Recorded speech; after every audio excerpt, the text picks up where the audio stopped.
decide to throw the ball and stop the clock. What exactly are you doing? So I've been a part of both sides of that. And when you win one like that, as we did with the Cleveland Browns against the New Orleans Saints in 1999 when Coach Ditka was on the sidelines and Kevin Johnson came down with the catch, you're exhilarated. And when you lose that type of situation or you lose it on the last play of the game because Doug Flutie decides he's not going to hand the ball off and he's just going to run a little bootleg out to the left and he ends up dancing in the end zone because your outside guy fell asleep, it stinks. It stinks. You fought back, you were feeling great about yourself, and then you found a way to lose the game, and it's horrendous, but it never needed to come to that. It never needed to be the situation after the defensive holding or the pass interference on Keenan Allen. When you get the ball on the 1 yard line, what are you doing? Got to run out the clock. What are you doing? Well, you're throwing the football? Why? Why would you throw the football? Why would you not give the ball to a running back, not an offensive lineman? Hand the ball to a running back and watch the running back get in there. If you're not in, you force them to use the timeout, right?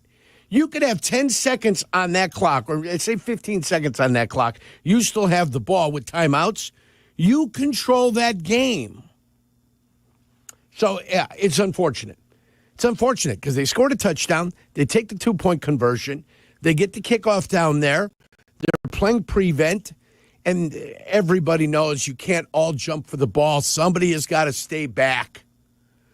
Can't everybody? And then you got to knock it down. You can't knock it up in the air. But, yeah, everybody wants to. And I'm not saying that they weren't trying to knock the ball down, but the ball didn't go down. It went up. And when the ball goes up and everybody's jumping up, somebody's got to be in the end zone. Somebody's got to drop back and say, hey, too many guys are jumping for the ball. They're jumping at the 4 or the 3. All you got to do is make a tackle and bring them down. So it's a heartbreaking loss. You should be 5-2.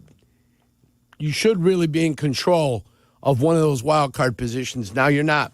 Now you're not in control. Now you gave one away. You did. You gave one away. You look like crap for the better part of 42 minutes. You look like crap. And then the final 18 minutes you woke up and you got yourself something going and your defense played well. I feel sorry for the defense. Defense fighting their ass off all game. All game, holding them to field goals. You scored 2 touchdowns. It's fantastic for you. You get the 2-point conversion, right? And then it doesn't make a difference. Then when you have to, when you need to, you piddle it right down your pant leg, and that's exactly what the Bears did today. In a game that looked like it was never going to be winnable, they're winning, and then you allow the team to go the length of the field on a Hail Mary pass at the end of the game. I want to see it. They don't show the replay. I didn't get a chance to see the replay. They won't show it. I want to see which 3 Bears go up for the football while nobody is back there. Your veteran defensive presence, where is that? Where's your veteran defensive presence? The guys with the mind to know exactly what does and what does not need to happen. Where was that today? It was gone. Gone. And I don't know which offensive lineman can or cannot play anymore. And 72 in his first game playing, it's tough. It's a tough assignment, but it was not good. It was not good. Maybe he settled down toward the end of the game. He got better toward the end of the game, but he was not ready for prime time. When you get called upon and you get brought in, you've got to be ready for prime time.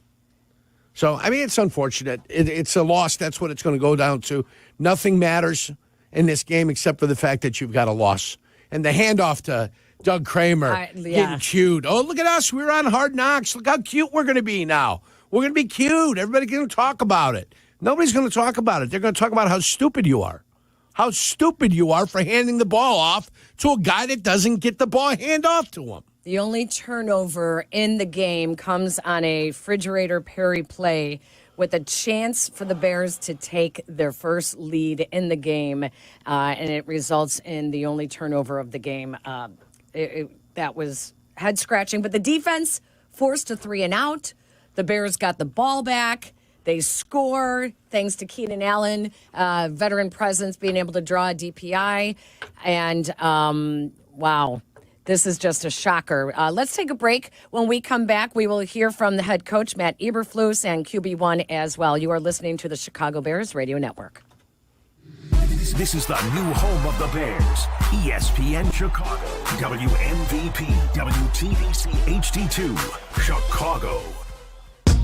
In football, success is about team effort, and the same is true for your hair. At Great Clips, they save your haircut details in clip notes, so every member of the highly skilled team knows exactly how to create your signature look. And with our easy-to-use app, you can check in from anywhere and get a ready next text when you're up next for a cut. It's the confidence of a great haircut, delivered by a team you trust. Download our app today. Great Clips. It's gonna be great. What would you do with $1 million? Hard Rock Casino Northern Indiana wants to give you the chance to find out in our $1 million giveaway. Earn July 1st through December 27th. Then join us each Friday for your chance to win a grand finale spot for a 1 in 500 chance to be the guaranteed winner of $1 million. The $1 million giveaway, exclusively at Hard Rock Casino Northern Indiana. Must be 21. See Players Club for complete details. Gambling problem? Call 1-800-9-WITH-IT. Miller Lite is brewed with great taste and only great taste. The Miller Brewing Company would like to issue a correction. Miller Lite is brewed to be less filling. What are you doing here? Miller Lite tastes great. Look, I'm just reading the script. It says less filling. That's not what my script says. Well, mine said... We'd like to apologize for the previous announcers. Miller Lite is in fact less filling and tastes great. Time to shine, legal guy. Celebrate responsibly. Milwaukee, Wisconsin. Beer. 96 calories and 3.2 grams carbs per 12 ounces. Fewer calories and carbs than premium regular beer.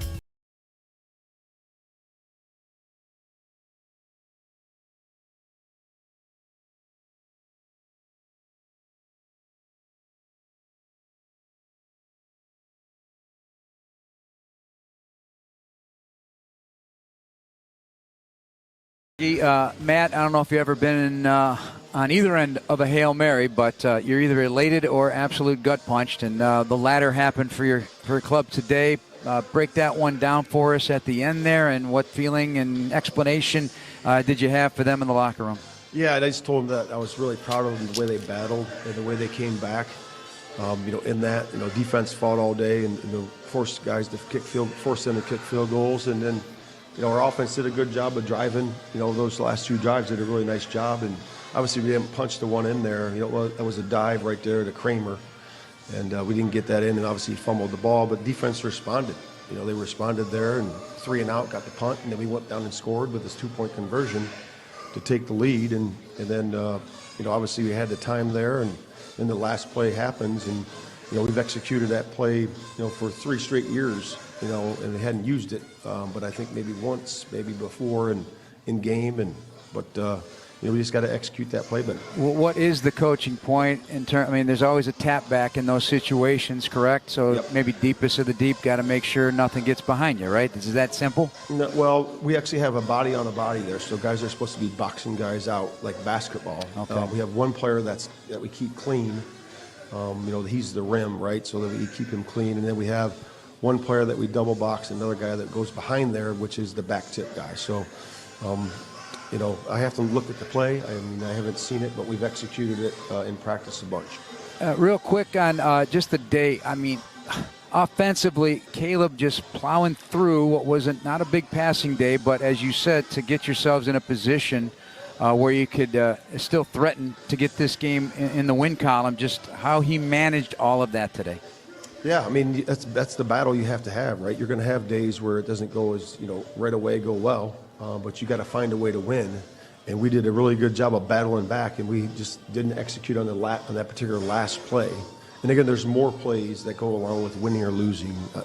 We all know that, but I was just proud of the guys the way they battled, and again, we just got to execute at the end there better. Matt, when you look at the offensive game plan, you think about a rookie quarterback in this type of environment, and you only have one pass to Cole Kmet and none to the running back.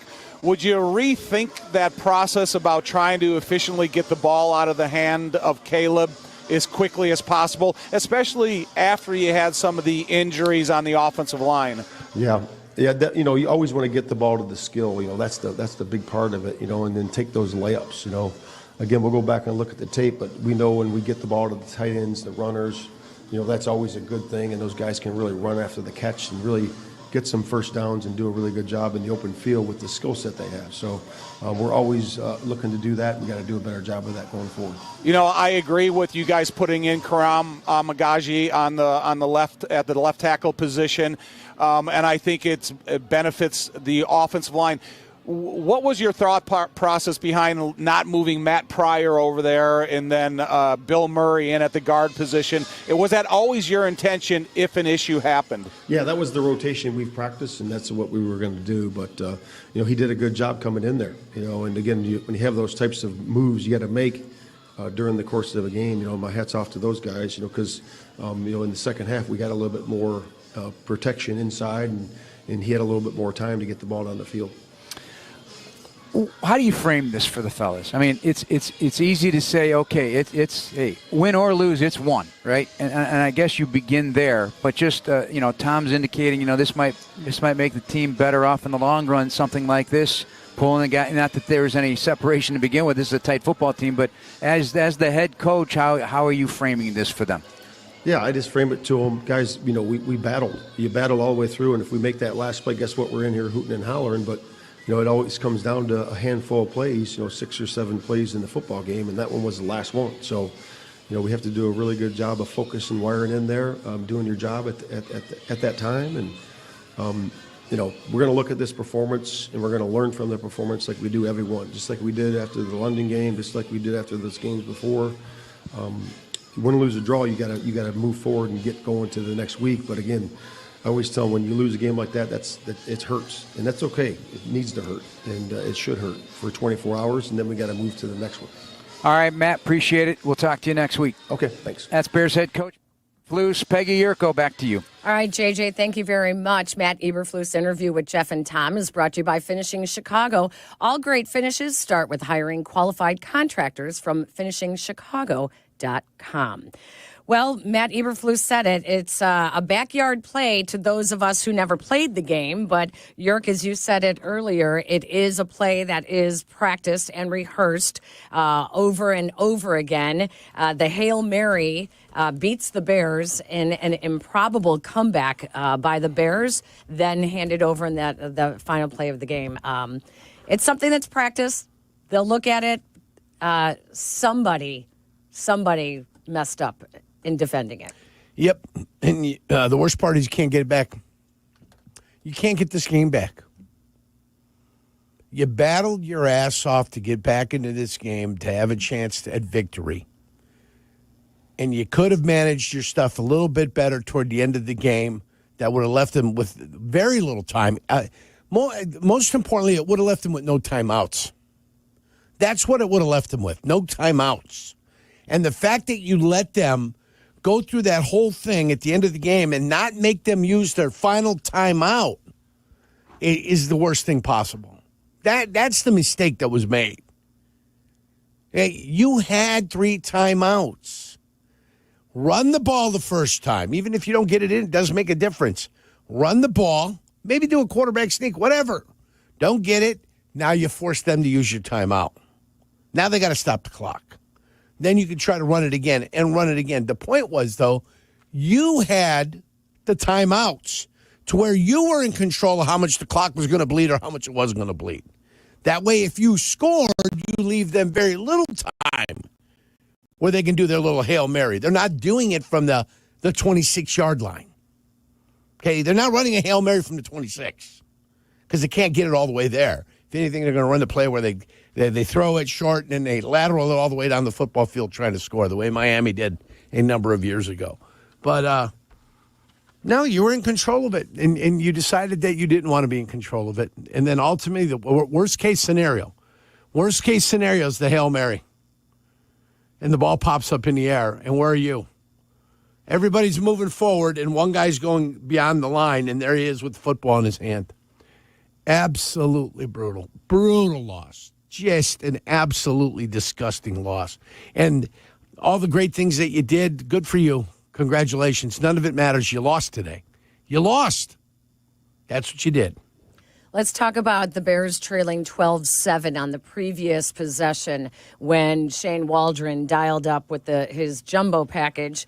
Doug Kramer Jr. actually taking the handoff, which he never got, fumbled the handoff, and it went right into the hands of the Washington defenders. The play call, 3rd and goal, you're down by 5. You have an opportunity to take the lead. For some reason or another, you wanted to be cute. I don't know why you wanted to be cute. You didn't have to be cute.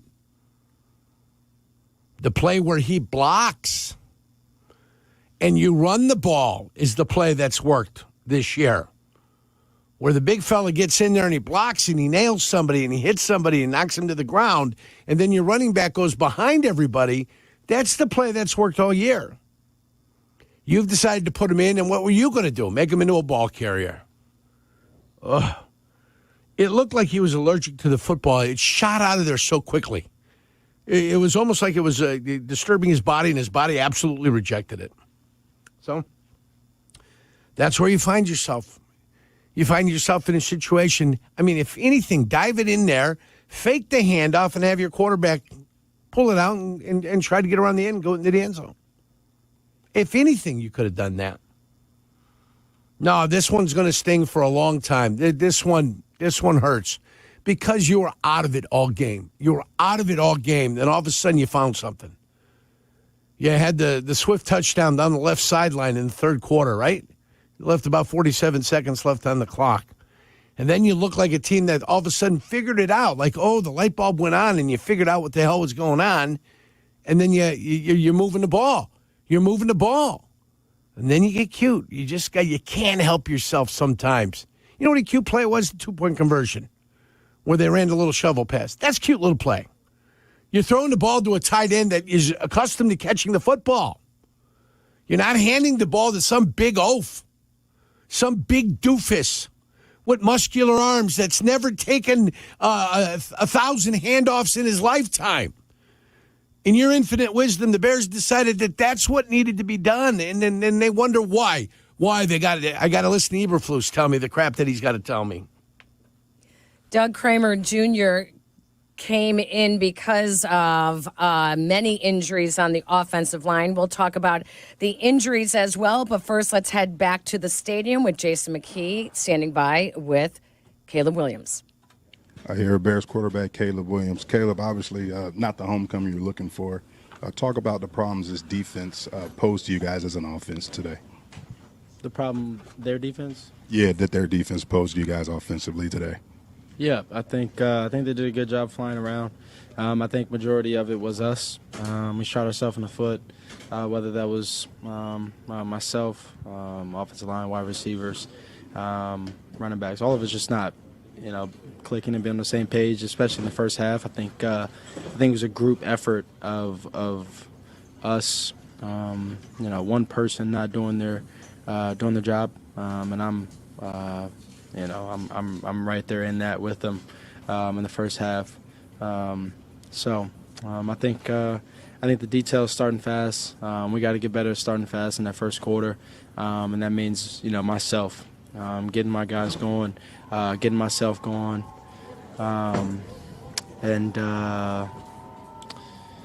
yeah. Break down the play, the goal line play to Doug Kramer. Looked like it was fullback dive. Obviously, he's in at fullback. Break down that play for me. Yeah, it's a play we practice for many weeks now. You got big Doug Kramer right there, and we just got to execute better. And it starts with me once again, just executing better, and getting in the end zone, protecting the football, things like that.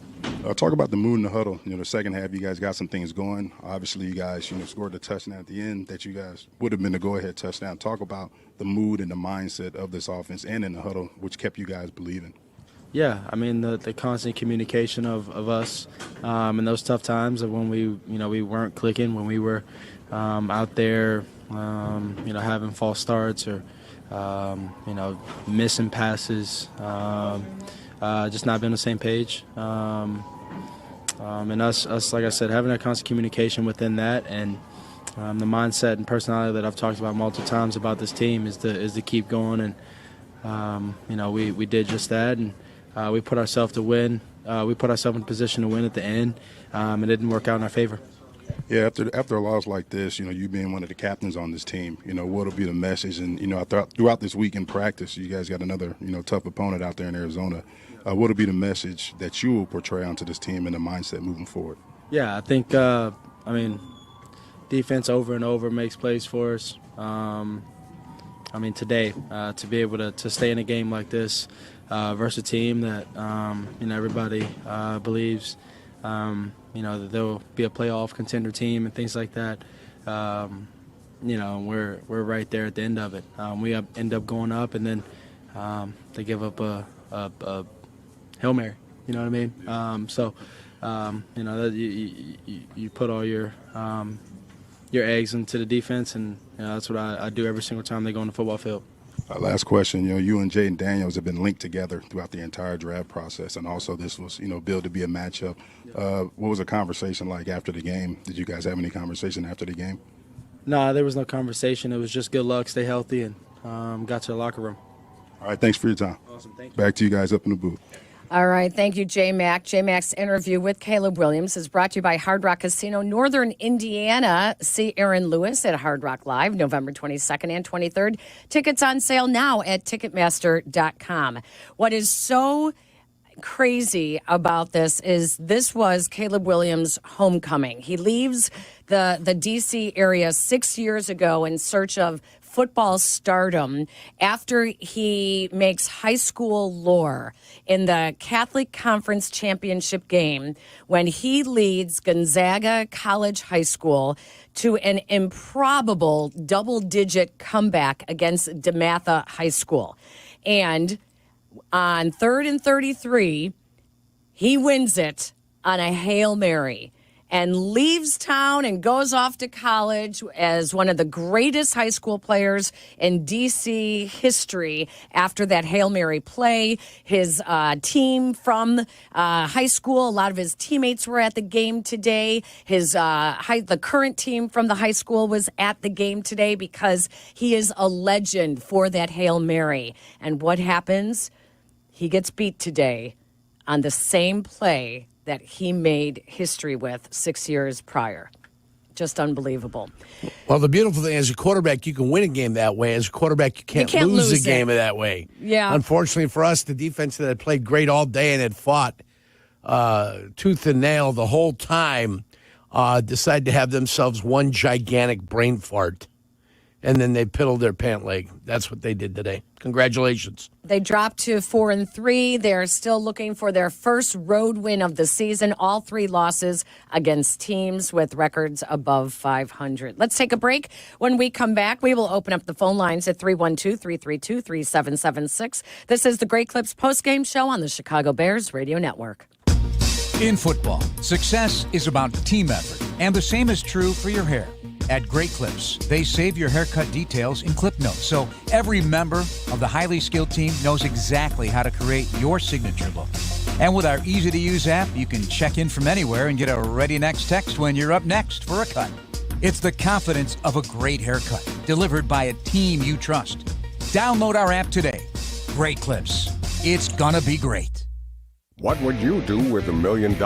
Hard Rock Casino Northern Indiana wants to give you the chance to find out in our $1 million giveaway. Earn July 1st through December 27th. Then join us each Friday for your chance to win a grand finale spot for a 1 in 500 chance to be the guaranteed winner of $1 million. The $1 million giveaway, exclusively at Hard Rock Casino Northern Indiana. Must be 21. See Players Club for complete details. Gambling problem? Call 1-800-9-WITH-IT. Miller Lite is brewed with great taste and only great taste. The Miller Brewing Company would like to issue a correction. Miller Lite is brewed to be less filling. What are you doing here? Miller Lite tastes great. Look, I'm just reading the script. It says less filling. That's not what my script says. Well, mine said. We'd like to apologize for the previous announcers. Miller Lite is in fact less filling and tastes great. Time to shine, legal guy. Celebrate responsibly. Milwaukee, Wisconsin. Beer. 96 calories and 3.2 grams carbs per 12 ounces. Fewer calories and carbs than premium regular beer.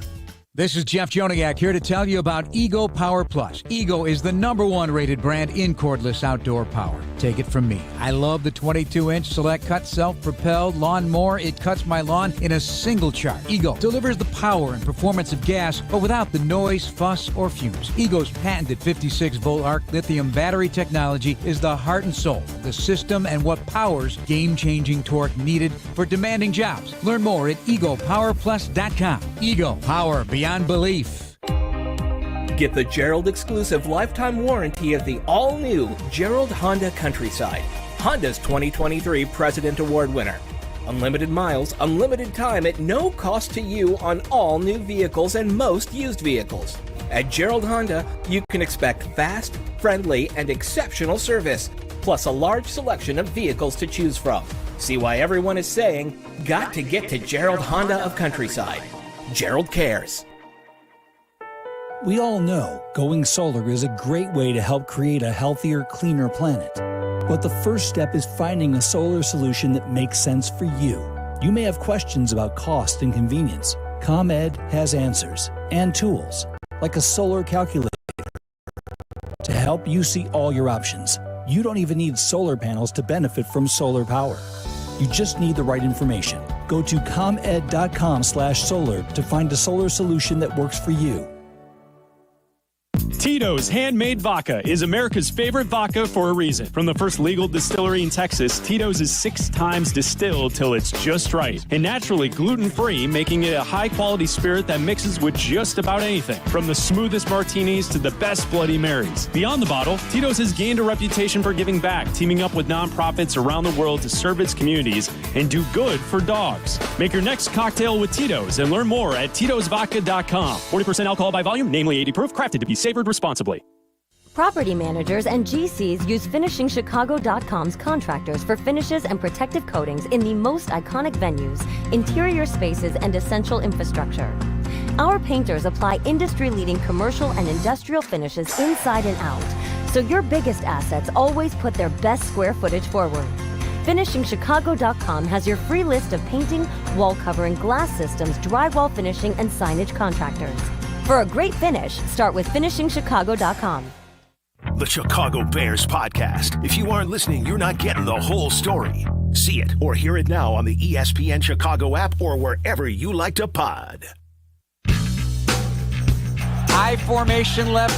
Daniels under center on the take. They fake. He rolls right. Beat chase. Sweat's got him. Pulls down Daniels. He did not get rid of the football, and Daniels is brought down by the former Commander. Montez Sweat tracks down that athletic quarterback Jaden Daniels. Peggy and Yurko postgame on ESPN Chicago.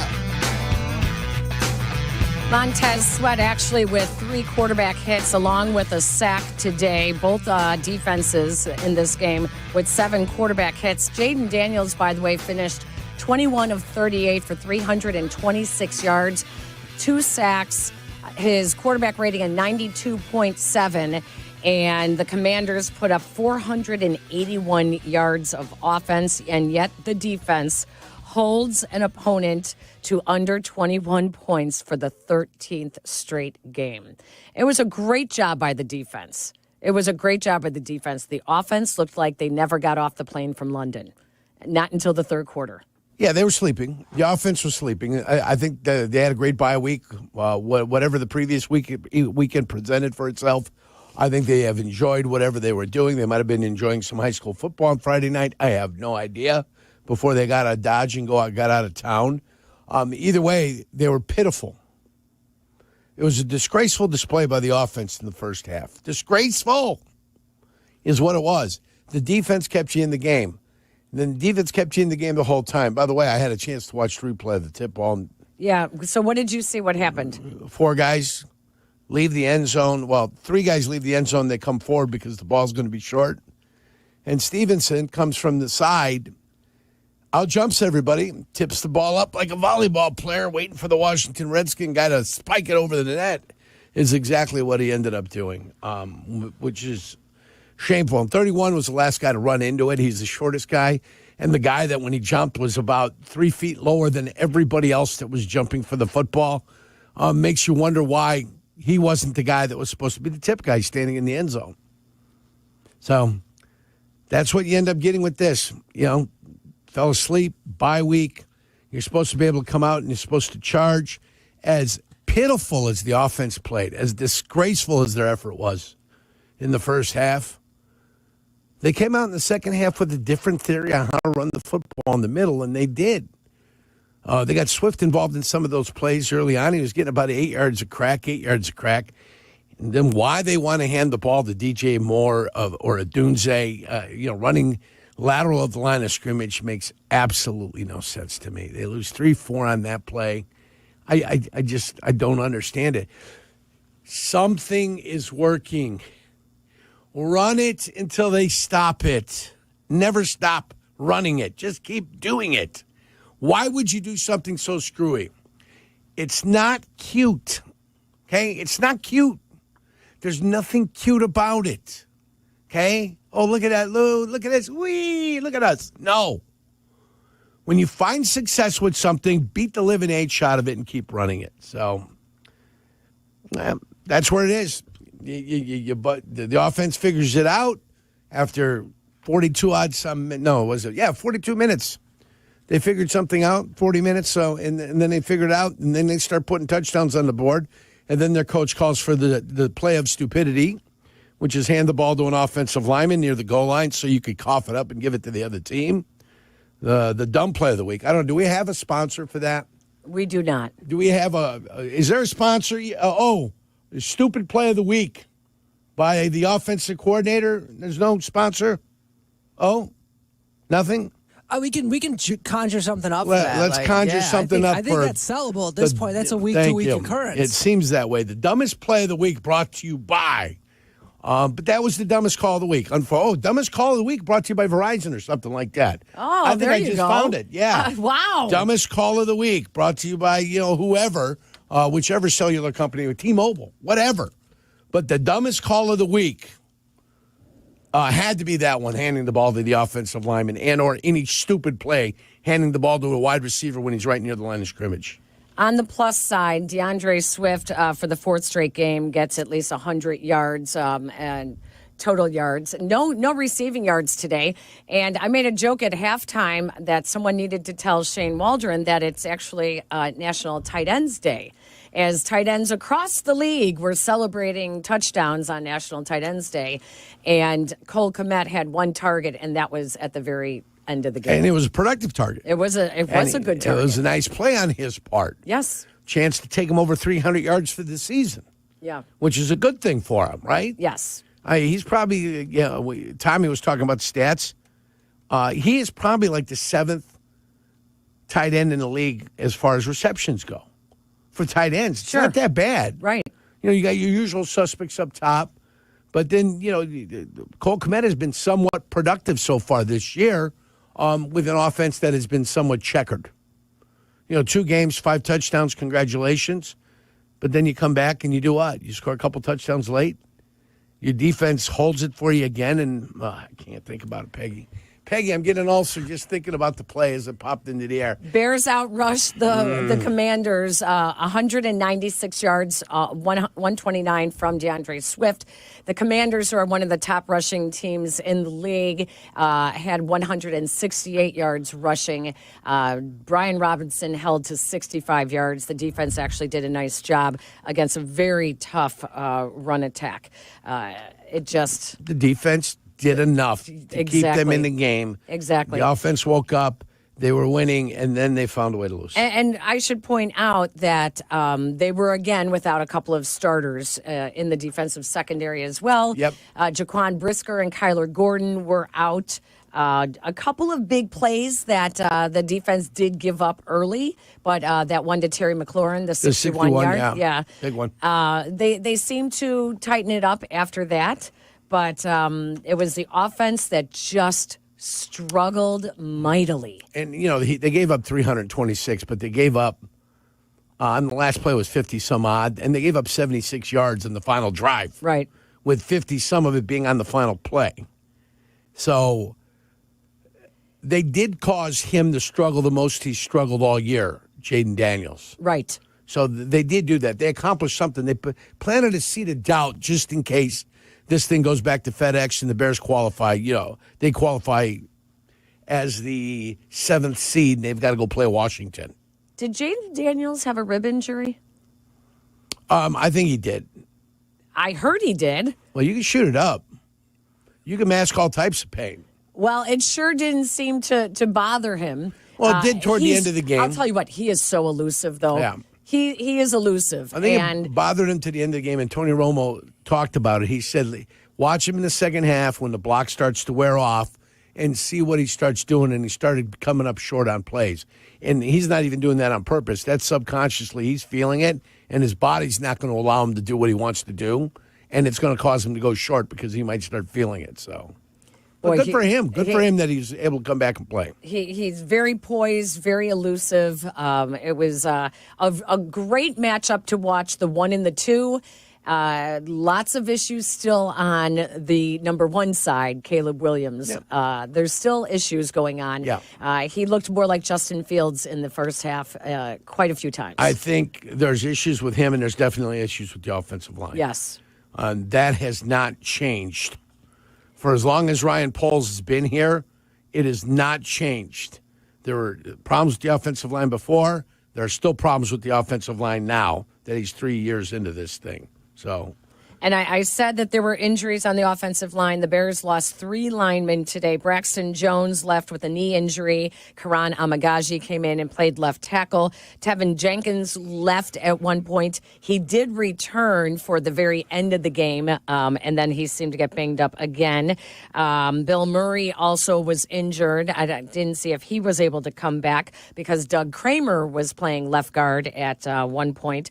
And Sweat, Marcus Sweat, Montez Sweat also left the game with injuries, as well as he had his calf wrapped in the first half, but still was managed a sack and 3 quarterback hits for Montez Sweat. So, all right, let's take a break once again. When we come back, I promise you it is your turn to sound off on the improbable, the Hail Mary beating the Bears. 312-332-3776. This is the Great Clips postgame show on the Chicago Bears Radio Network.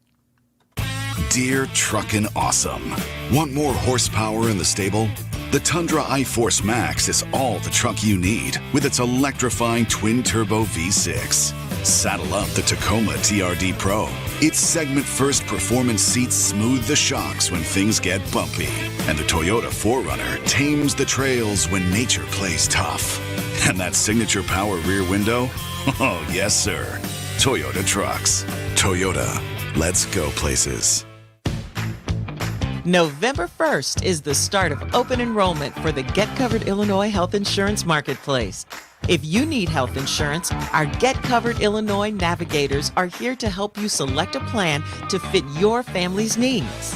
You can compare health plans side by side, and you may qualify for financial help. Open enrollment starts November 1st. Visit getcoveredillinois.gov. Your health coverage starts here.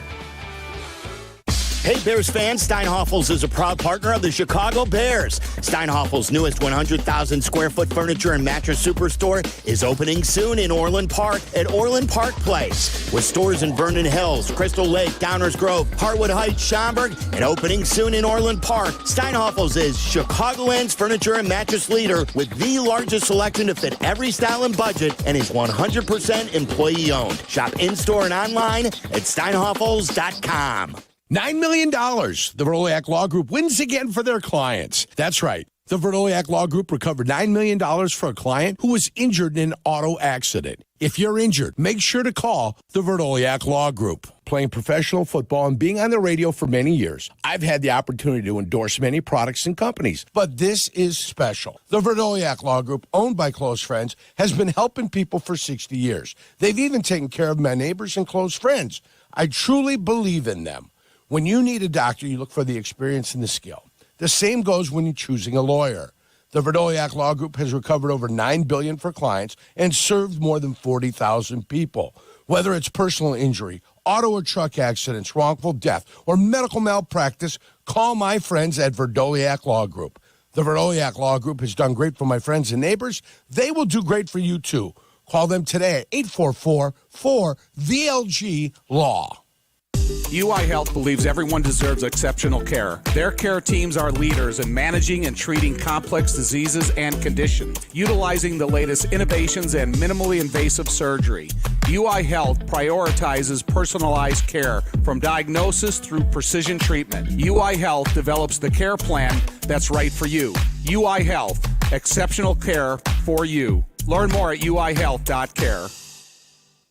Hi, this is Dave Musial, owner of Four Seasons Heating, Air Conditioning, Plumbing, Electric. You've seen those free furnace ads, or those free with the purchase of any air conditioner. Well, we all know those are too good to be true. At Four Seasons Heating, Air Conditioning, Plumbing, Electric, we give an upfront, honest price. And I personally guarantee to beat any buy one, get one free offer by $1,000. Guaranteed. That's right, any free furnace offer, I'll beat it by $1,000. Guaranteed. So call today. For all the right reasons, call 866-4Seasons.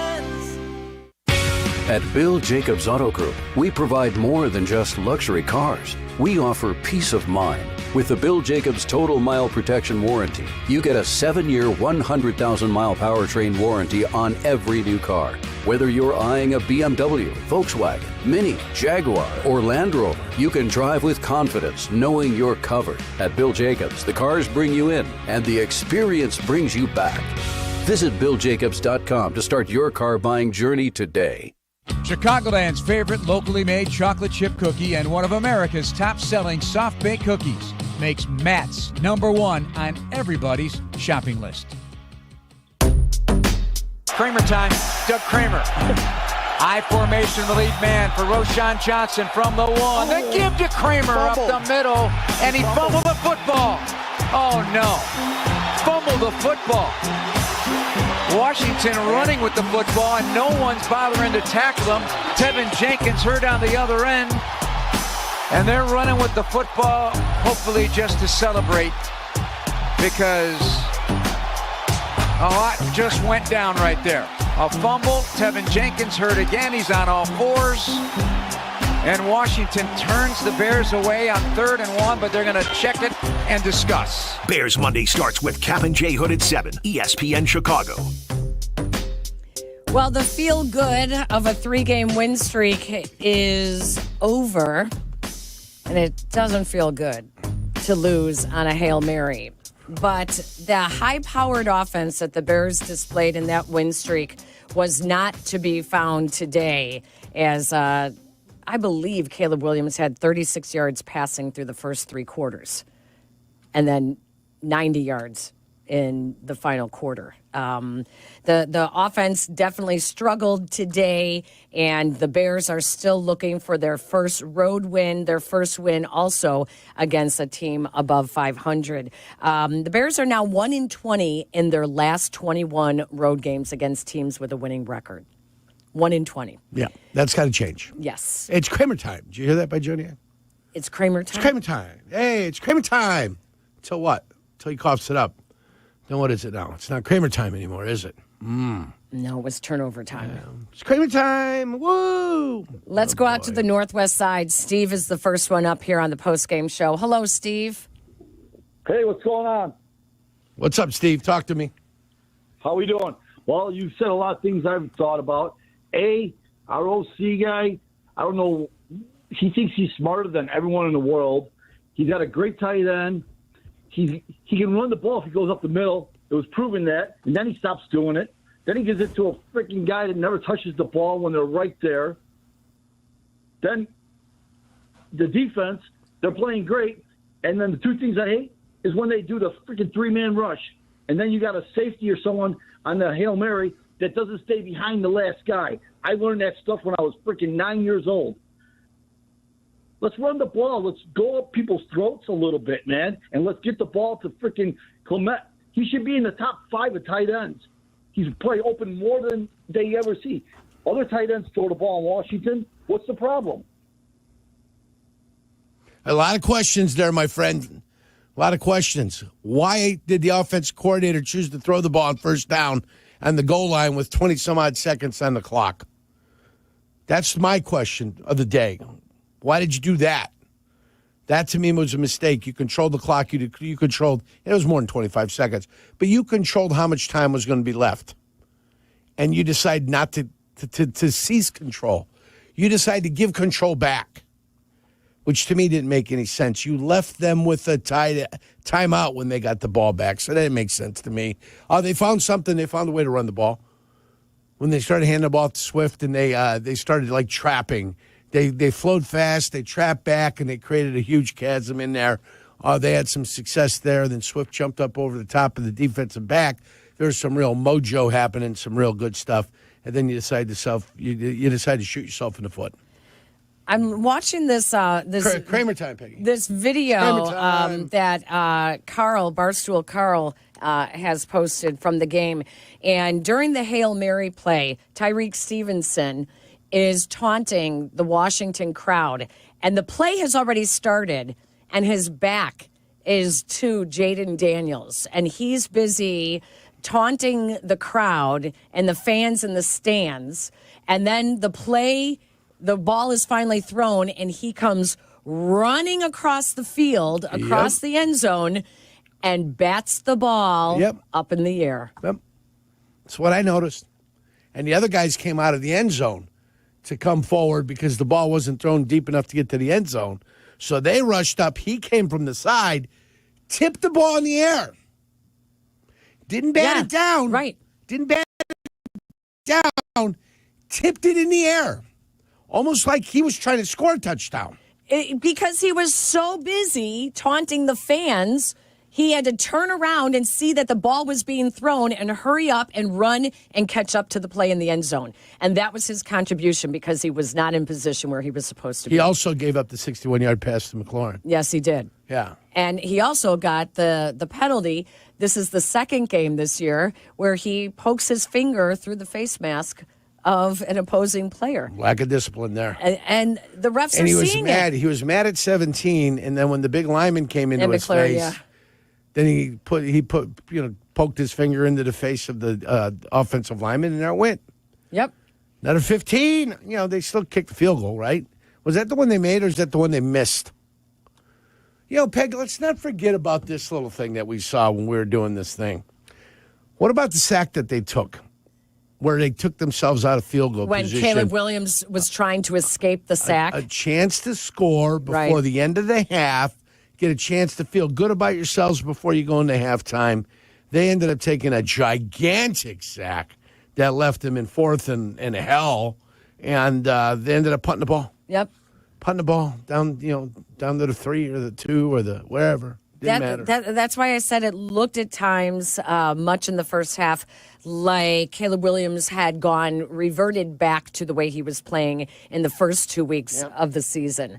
Let's keep going on the phone lines. In Woodridge, we find John up next. Hello, John. Welcome into the Great Clips postgame show. How you doing? I just got to ask, what does Shane Waldron have against Roshan Johnson that he does not hand him the ball at the 1 yard line? He gives it to Kramer. Number two, we have the worst coaches in the North Division. We got rid of Fields because he wasn't good enough. We need to get rid of these coaches because they're not good enough. George McCaskey should not be within 100 feet of a football field, let alone run an NFL organization. They are a disgrace. We should have won the game. John, thank you. A lot of frustrated fans after that one. That's what happens when you're on the losing end of what was an incredible comeback. Comeback. What was going to be their second double-digit comeback in the second half this year. Yeah. All for naught. For nothing. It really bothers me looking at this video. It's the one I saw. It's on the cover of ESPN, right? It's really bothering me. Yeah. Because this is a player who is the most targeted defensive back in the NFL, Tyreek Stevenson. Most targeted. Don't count your chickens until they hatch. And he is so busy, I don't know what he's doing, poking his finger through face masks and jawing with Terry McLaurin and jawing with the fans during the start of the Hail Mary. He had to run and catch up to the play. Wow. Yeah. Think the hits principle is going to be make him accountable? What hits principle? When they look at the film, Tyreek Stevenson, there's 3 strikes right there on you. Is that the Bobby Hits principle, the former boxer? What hits principle? That's good. That's a good name That's you pulled lips, out, Bobby thank you. Hicks. It's lip service. That's all lip service. That's pretty impressive that you just pulled that out. Just there to mesmerize people, that's all. Mike is on the the south writer's side. writing about something. Hi, Mike. Mike. Hey, guys. Hey guys. Yurko, I just wanted your opinion on this as an ex-NFL player. This whole Hail Mary thing, when they got like 30, 40, 50 yards to go, why won't they just at least send like a cornerback blitz to surprise them? Because if the receivers don't have enough time to get to the end zone, then the Hail Mary play is null and void, right? If you send a cornerback on the blitz, or at least rush 5 or 6 guys, but when you rush 3 and 4, a quarterback, especially one athletic like Daniels, he'll have 5, 6, 7 seconds to run around, and the receivers will have time to get down there for this type of play. So I just want your opinion. I always felt like he was always going to get the throw off no matter what. No matter what, they're going to find a way to scheme him to at least get the ball launched. So once the ball is launched, you've got to anticipate the ball's going to be launched. I like your corner blitz, or bring a safety on. If you got 6, I'd take a defensive lineman on and put one of my better pass rushing. The problem is Brisker and Gordon aren't there. They're your best guys that come off the corner. So they're not there. That's the one thing that I'd think about. But the ball's going to get launched. And I get it. If you put pressure on him, the ball never gets launched. But what happened down on that end when the ball was launched is just scandalous. Scandalous. That's what bothers me. Scandalous, Peggy. I know. It's really frustrating. I'm sick in the pit of my stomach. I might have to go get another burger. Let's go out to Ed and Joliet. Hello, Ed. Hi, Peggy, and hi, Yurko.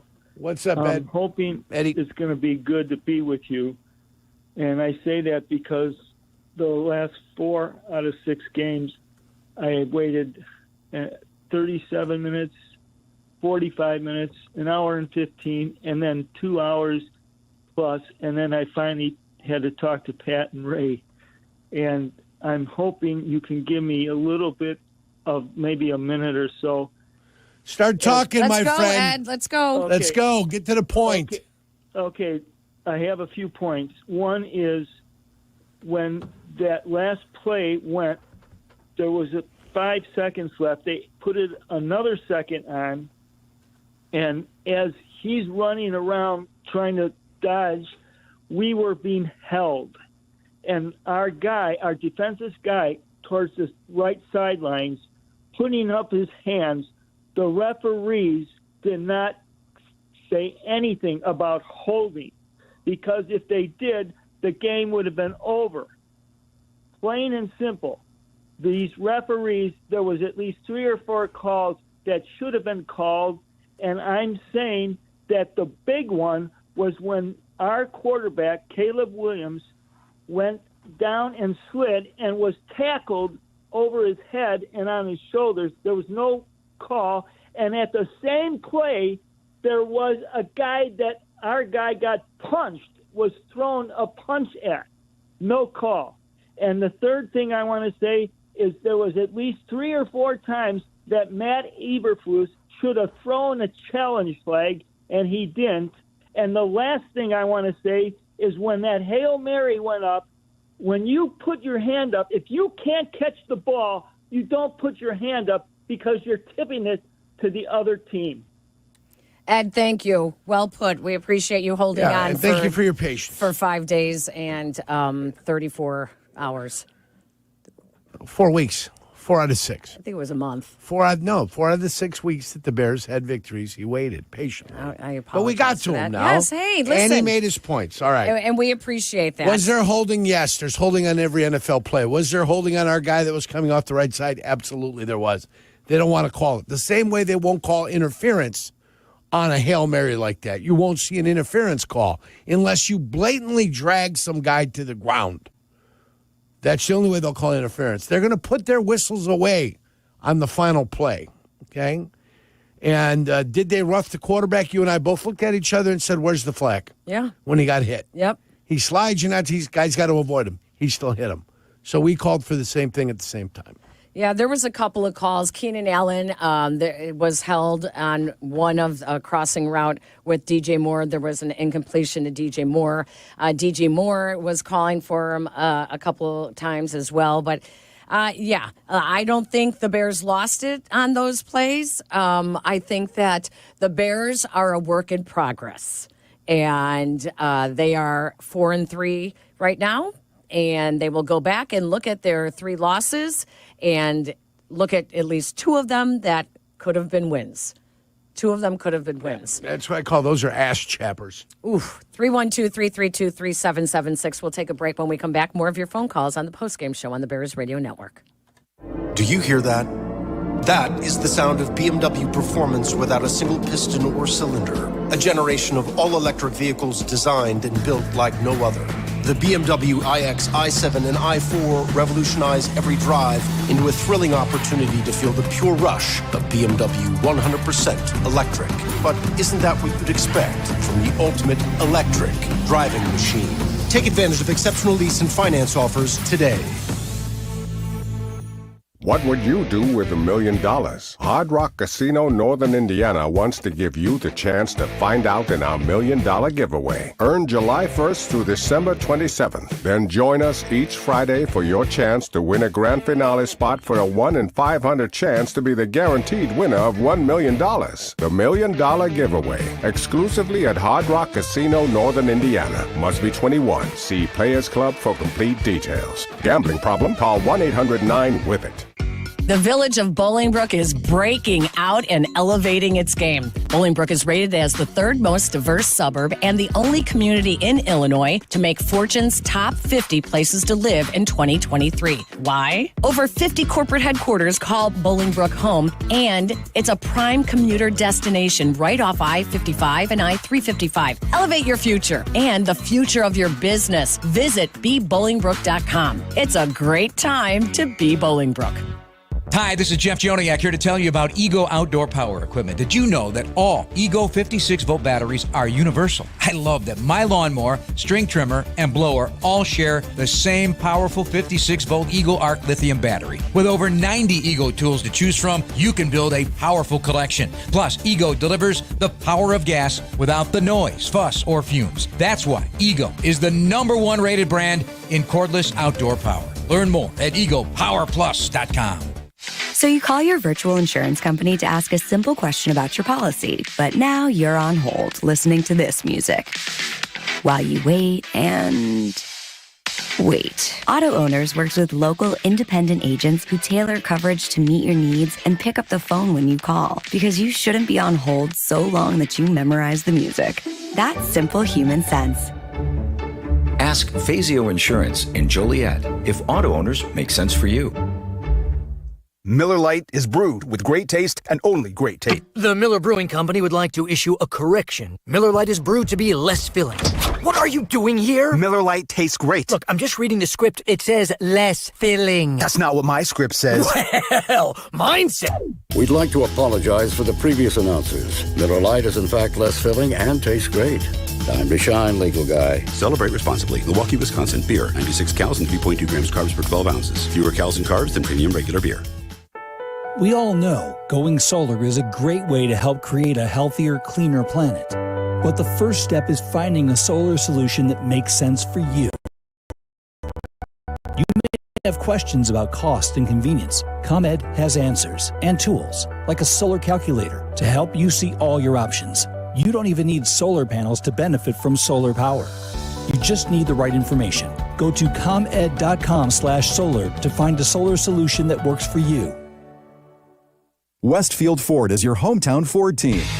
For nearly 40 years, Westfield Ford has been treating customers right and saving them more. Decades of terrific service has built the loyal following that Westfield enjoys today. Customers can count on a terrific inventory of over 300 new Fords and quality pre-driven vehicles. And big-time savings without all the hassles and games every time they visit. Often imitated, never duplicated. Westfield Ford on LaGrange Road in Countryside and westfieldford.com. This is the Bears Radio Network on the flagship home of the Bears, ESPN Chicago. 2nd and goal to 1 with 27 ticks to go. Bears down 5 under center. Caleb Williams, deep back. Roschon, take, turn, give. Roschon Johnson, plowing, churning. He is in for the touchdown. Touchdown Bears off the right side of the offensive line and 23 seconds to go. Bears have their first lead of the day. It's 13-12 Bears. Peggy and Yurko, post-game on ESPN Chicago. Oh, what it could have been. A lot of frustrated fans right now, not only over losing on a Hail Mary, but the plays that led up to it as well. The offense looked horrendous in the first half. Caleb Williams, in his post-game interview with Jason McKie, said that he takes a lot of that responsibility. They were not on the same page. He said we weren't clicking at all, and we needed to get back onto the same page. We just didn't have it. It was ugly. It was a brutal first half for the offense, and the defense played their hearts out until the very last play of the game. The very last play of the game, the Hail Mary, and they lose it on a Hail Mary. I've never seen that before. I've never seen that before. I thought I lost my voice. You've never seen it? I've seen I them. just walked out. I was disgusted. When I saw it ever go, I saw the ball pop up. I knew it was over. The minute I saw the ball go in the air, I go, no. You want to see that ball crash to the ground. That's all you want to see. You never want to see it up in the air. And the guy that caught it pushed off on 31 from that same video footage that you can see Stevenson doing what it is. That guy starts to go forward and convinces 31 to go into the fray. Hicks, is it? Yes, Elijah Hicks. Convinces him to go into the fray. And all he did was back up 5 yards. That's what he did. He said to himself, if this thing is deflected, I'll be here maybe to be able to make a catch on it. Maybe I'll be able to make a catch on it. So he convinced 31 to go and jump, and 31 couldn't jump. 29 comes from 10 yards off the ball, when he was scrambling. As he scrambled to his right, Jaden Daniels, Stevenson mirrored him. So Stevenson was, even with all the pre-snap chicanery and the first 4 seconds of that play, Stevenson still found himself in a position where he was playing left corner with a little bit of room to get there. And when the quarterback started, he started to come back. But he still then sprinted in when the ball was up. And for one inexplicable reason or another, decided to jump and tip the ball up in the air. That actually 31 is actually Kevin Byard. So it's Kevin Byard, the veteran. The veteran got fooled into getting up into the fray. Yep, the veteran. And to be fair, in my rant against Tyreek Stevenson taunting the crowd at the beginning of the Hail Mary play, that the ball was snapped and he was not in position. He had his back to the play because he was too busy taunting the crowd. Right. To be fair, he did get into the end zone before the throw, so he was in the area at that point. Right. You just got to get your head out of your ass. Yeah, that's the counting the chickens before just they're get your hatched. head out of your ass. What are you doing? You're cashing checks. You don't have it yet. Yep. You're already spending the money. You haven't even received it yet. He's got a reputation. He likes to poke his finger through He's a face finger masks. poker. He's a finger poker. And trust me, the refs will be looking for that. They know it. They know the guys that do that. So will every other team. Every team knows he's got a short trigger. And they're going to taunt him. Absolutely. They're going to bring him in. Let's go out to the phone lines. Chris is in Beverly. Hello, Chris. Hey, man, enjoying the show. I'm just heartbroken, stomach hurting, just everything. So, I played defense, from Little League up. I don't see on the last plays like that. Number one, there was a holding call that was not called. That was very, very clear. That's number one. Number two, they taught us the bat down, not tip up. You put both hands up, you swat the ball down. I did not see that. And I think that's just a normal thing that should be practiced every day. On a play like that. You just have to see it coming, especially when the quarterback has that much time. Bat the ball down.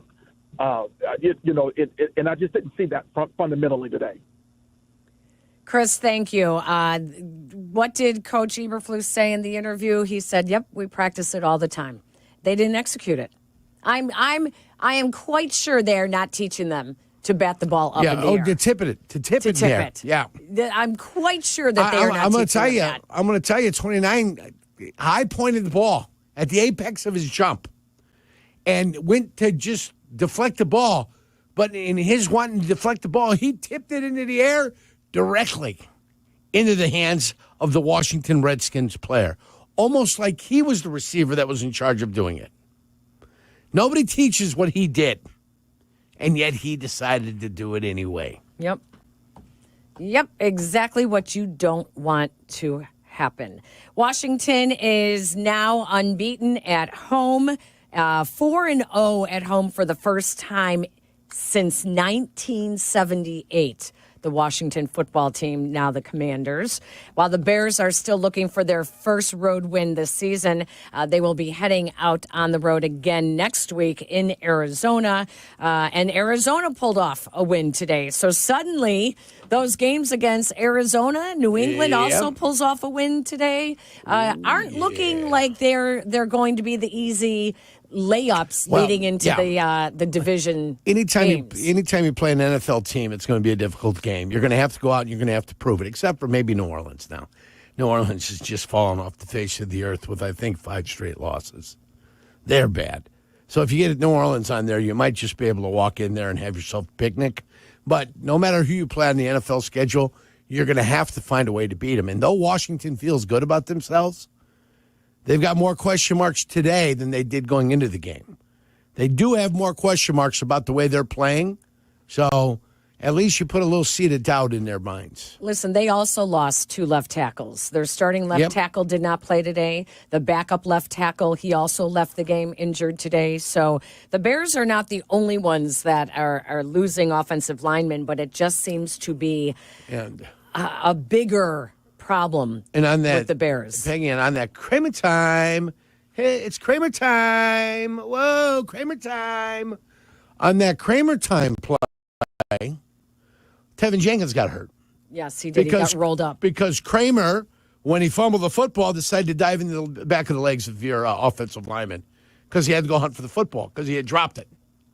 Kramer time. Doug Kramer. Thank you. I appreciate that. Kramer time, guys. Kramer time. Plant that one for us downstairs so I can play that for a while. So I can just get the joy of Waldron coming up with Kramer time. Kramer time, yeah. Whoa. Okay. Kramer time. It's almost as if he heard all the fans clamoring for a Refrigerator Perry play because Kramer was in on their jumbo packages as a fullback, blocking the lead blocker on the goal line. He's a blocker. not a carrier of the football. He's a blocker. All right. Let's pause 10 seconds for stations to identify themselves. This is ESPN 1000 Chicago, and you are listening to the Chicago Bears Radio Network. Kramer time. Doug Kramer. This is the new home of the Bears. ESPN Chicago. WMVP. WTBC HD2. Chicago.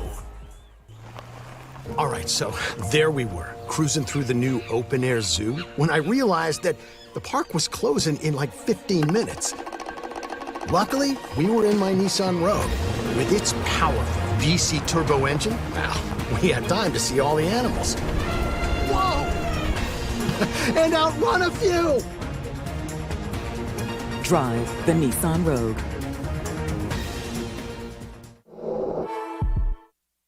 Tito's Handmade Vodka is America's favorite vodka for a reason. From the first legal distillery in Texas, Tito's is 6 times distilled till it's just right. And naturally gluten-free, making it a high-quality spirit that mixes with just about anything. From the smoothest martinis to the best Bloody Marys. Beyond the bottle, Tito's has gained a reputation for giving back, teaming up with nonprofits around the world to serve its communities and do good for dogs. Make your next cocktail with Tito's and learn more at Tito'sVodka.com. 40% alcohol by volume, namely 80 proof, crafted to be savored responsibly.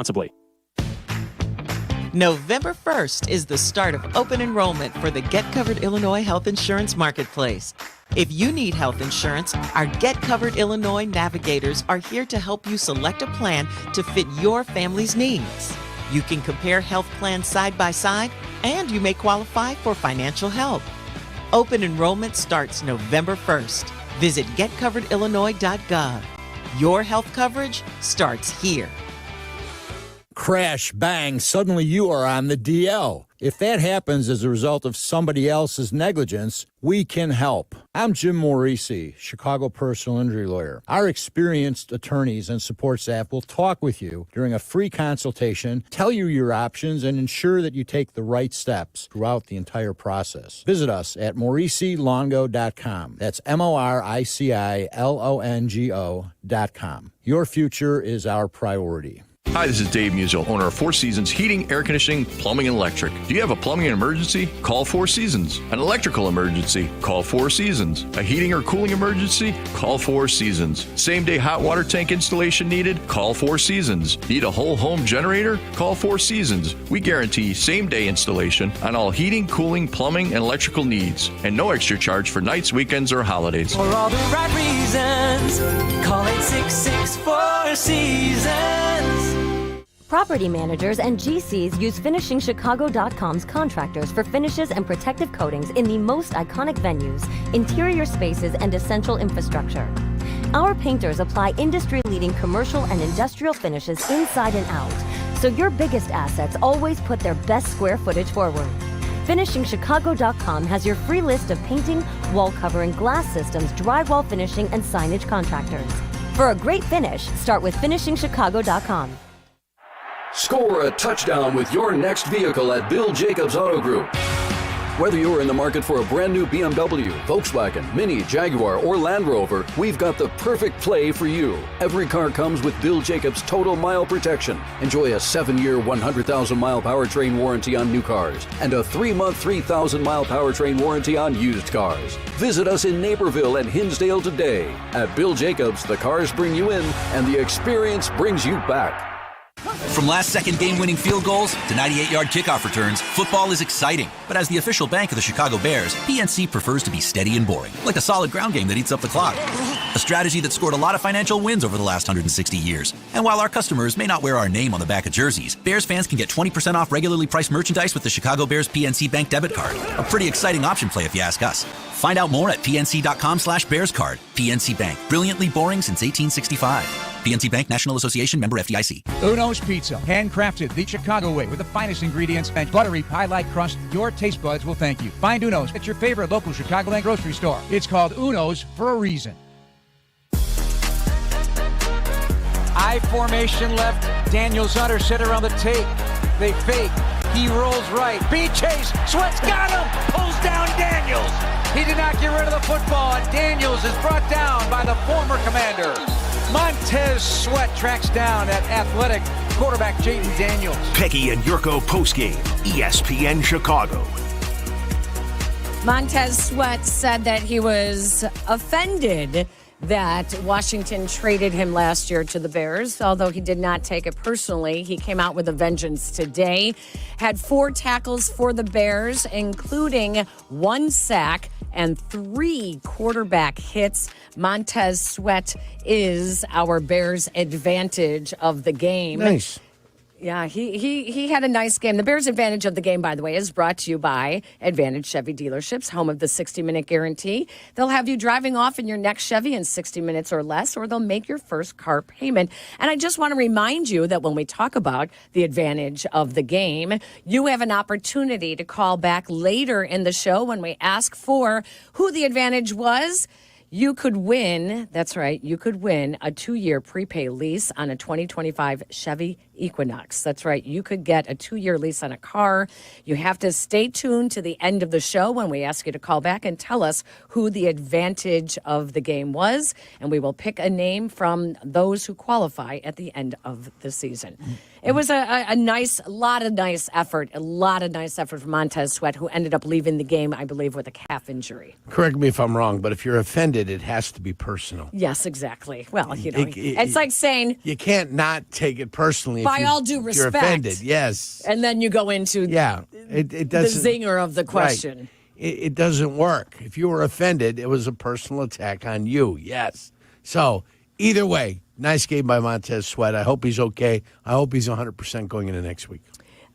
Tremaine Edmonds led the Bears in tackles today with 10 tackles. Tyreek Stevenson had 9. That's why he was celebrating and feeling so good about himself. 1 pass defense as well for Tyreek Stevenson. And both teams, the Bears had 7 quarterback hits on Jayden Daniels, and the Washington Commanders had 7 quarterback hits on Caleb Williams as well. 312-332-3776. Back to the phone lines we go. Brian is in Indianapolis. Hello, Brian. Hey, guys.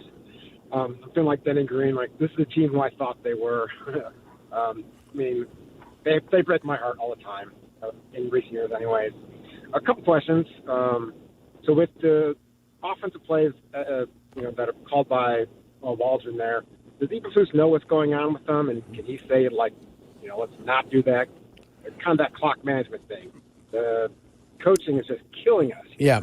At the end of the game, clock management, when you can control the whole thing. You can control the time. That was brutal at the end of the game. And the other thing is, does he know the plays that are going in? Absolutely. He could have called a timeout if he didn't like it. He knows exactly what plays are going in. He said they worked on it for the last 4 weeks. They've been working on it. So it's been something that they've been thinking about doing. So obviously he knew. Sorry. Yeah, go ahead. So the coaching just never gets any better. And then my question, you guys are saying that the defense played great, and then you said it later on that they played good enough to win. Is a great defense one that gives up 480 yards and doesn't get any turnovers? Well, I'll tell you what, again, 76 of those came on the last one, so they gave up 400 yards. That's what I'll give them. I'll give them 400 yards, a lot, though, right? and I will give you, they only gave up 18 points. If you give up 18 points in this league, usually it's good enough to win. Secondly, a bend but don't break style defense is not my favorite style of defense, but if you're only going to give up 3 points, you're going to stay. Hey, if you only give up 3 points every time, you're going to stay in the game for an extended period of time. The defense is further along than the offense is. And the offense has got to catch up to the defense. And the last play was just a total a meltdown of the basic fundamentals of how to defend that pass. And it's unfortunate because they decided to break down right at the end. They lost their concentration. And because they lost their concentration on that final play, when you think it would be its highest, they end up losing the game. And you know what happens at the end of the day? You deserve what you get. You deserve to lose that game because you fell asleep for one play. Brian. Exactly. Yeah, thank you. We appreciate it. And listen, the Commanders are the third highest scoring team in the NFL. They average 30 points a game. So to hold them to 18 points, you're doing a pretty darn good job. The crappy part is they held them to 12. That's the crappy part. Exactly. It really should have been 12. And the Commanders are the fourth. They average 384 yards a game. So, they did a pretty darn good job against them. They should have won that holding game. them to field goals is important. Yes, absolutely. You always say, if you're only kicking field goals, you're not going to win many games. So the opposite holds true. If the defense is holding you to field goals, that's really good. They're putting you in position to win these games. Let's keep going on the phone lines. We go. JG is in Orland Park. Hello, JG. Hey, I appreciate you guys taking my call. Now, listen, I've called off since the game happened. First off, I agree with Yurko. Coaching staff, terrible. The entire game, the cute calls, you name it. On the other side, Matt Eberflus, he calls great defense. He's Ned Flanders. He doesn't know what's going on. Last play, Kevin Byard is a veteran safety in this league, and he lets a player get behind him. I don't care if he pushed off, Yurko. I know you said that. Lets a player get behind him without arm's length on the last play of the game. That's all I have to say. I'd love to hear what you guys have to respond with. Thank you. Yeah, and I don't even know if I said he pushed off. He got suckered into going into the fray. Yeah, he's like, okay, let's go. The receiver made it look like he was going to go. Byard went with him, and the other guy just stopped and took a couple steps into the end zone and ended up catching the play. So he did a nice job of baiting him in there. JG, thank you, and thank you for holding on. We do appreciate that as always. Yeah, we're gonna that Hail Mary will be broken down forever. Yeah, that will be the test video, the protocol to show what not to do of how to cover a Hail Mary. We continue on the phone lines. Anthony is in D.C. Hello, Anthony. Hi, how are you doing? I just want to say, I'm 63 years old. Love my Bears, always do. I looked at the game, and I have to go to the week with hearing the Commander fans, but they just have to learn how to win. That mistake on the Hail Mary will never happen again to this team. They learned something today. And I hope Eberflus learned something today when a play is called at the 2-yard line and you have the ball on offense, and if it's to give the ball to a offensive lineman, you say, nope, we're not going to do that.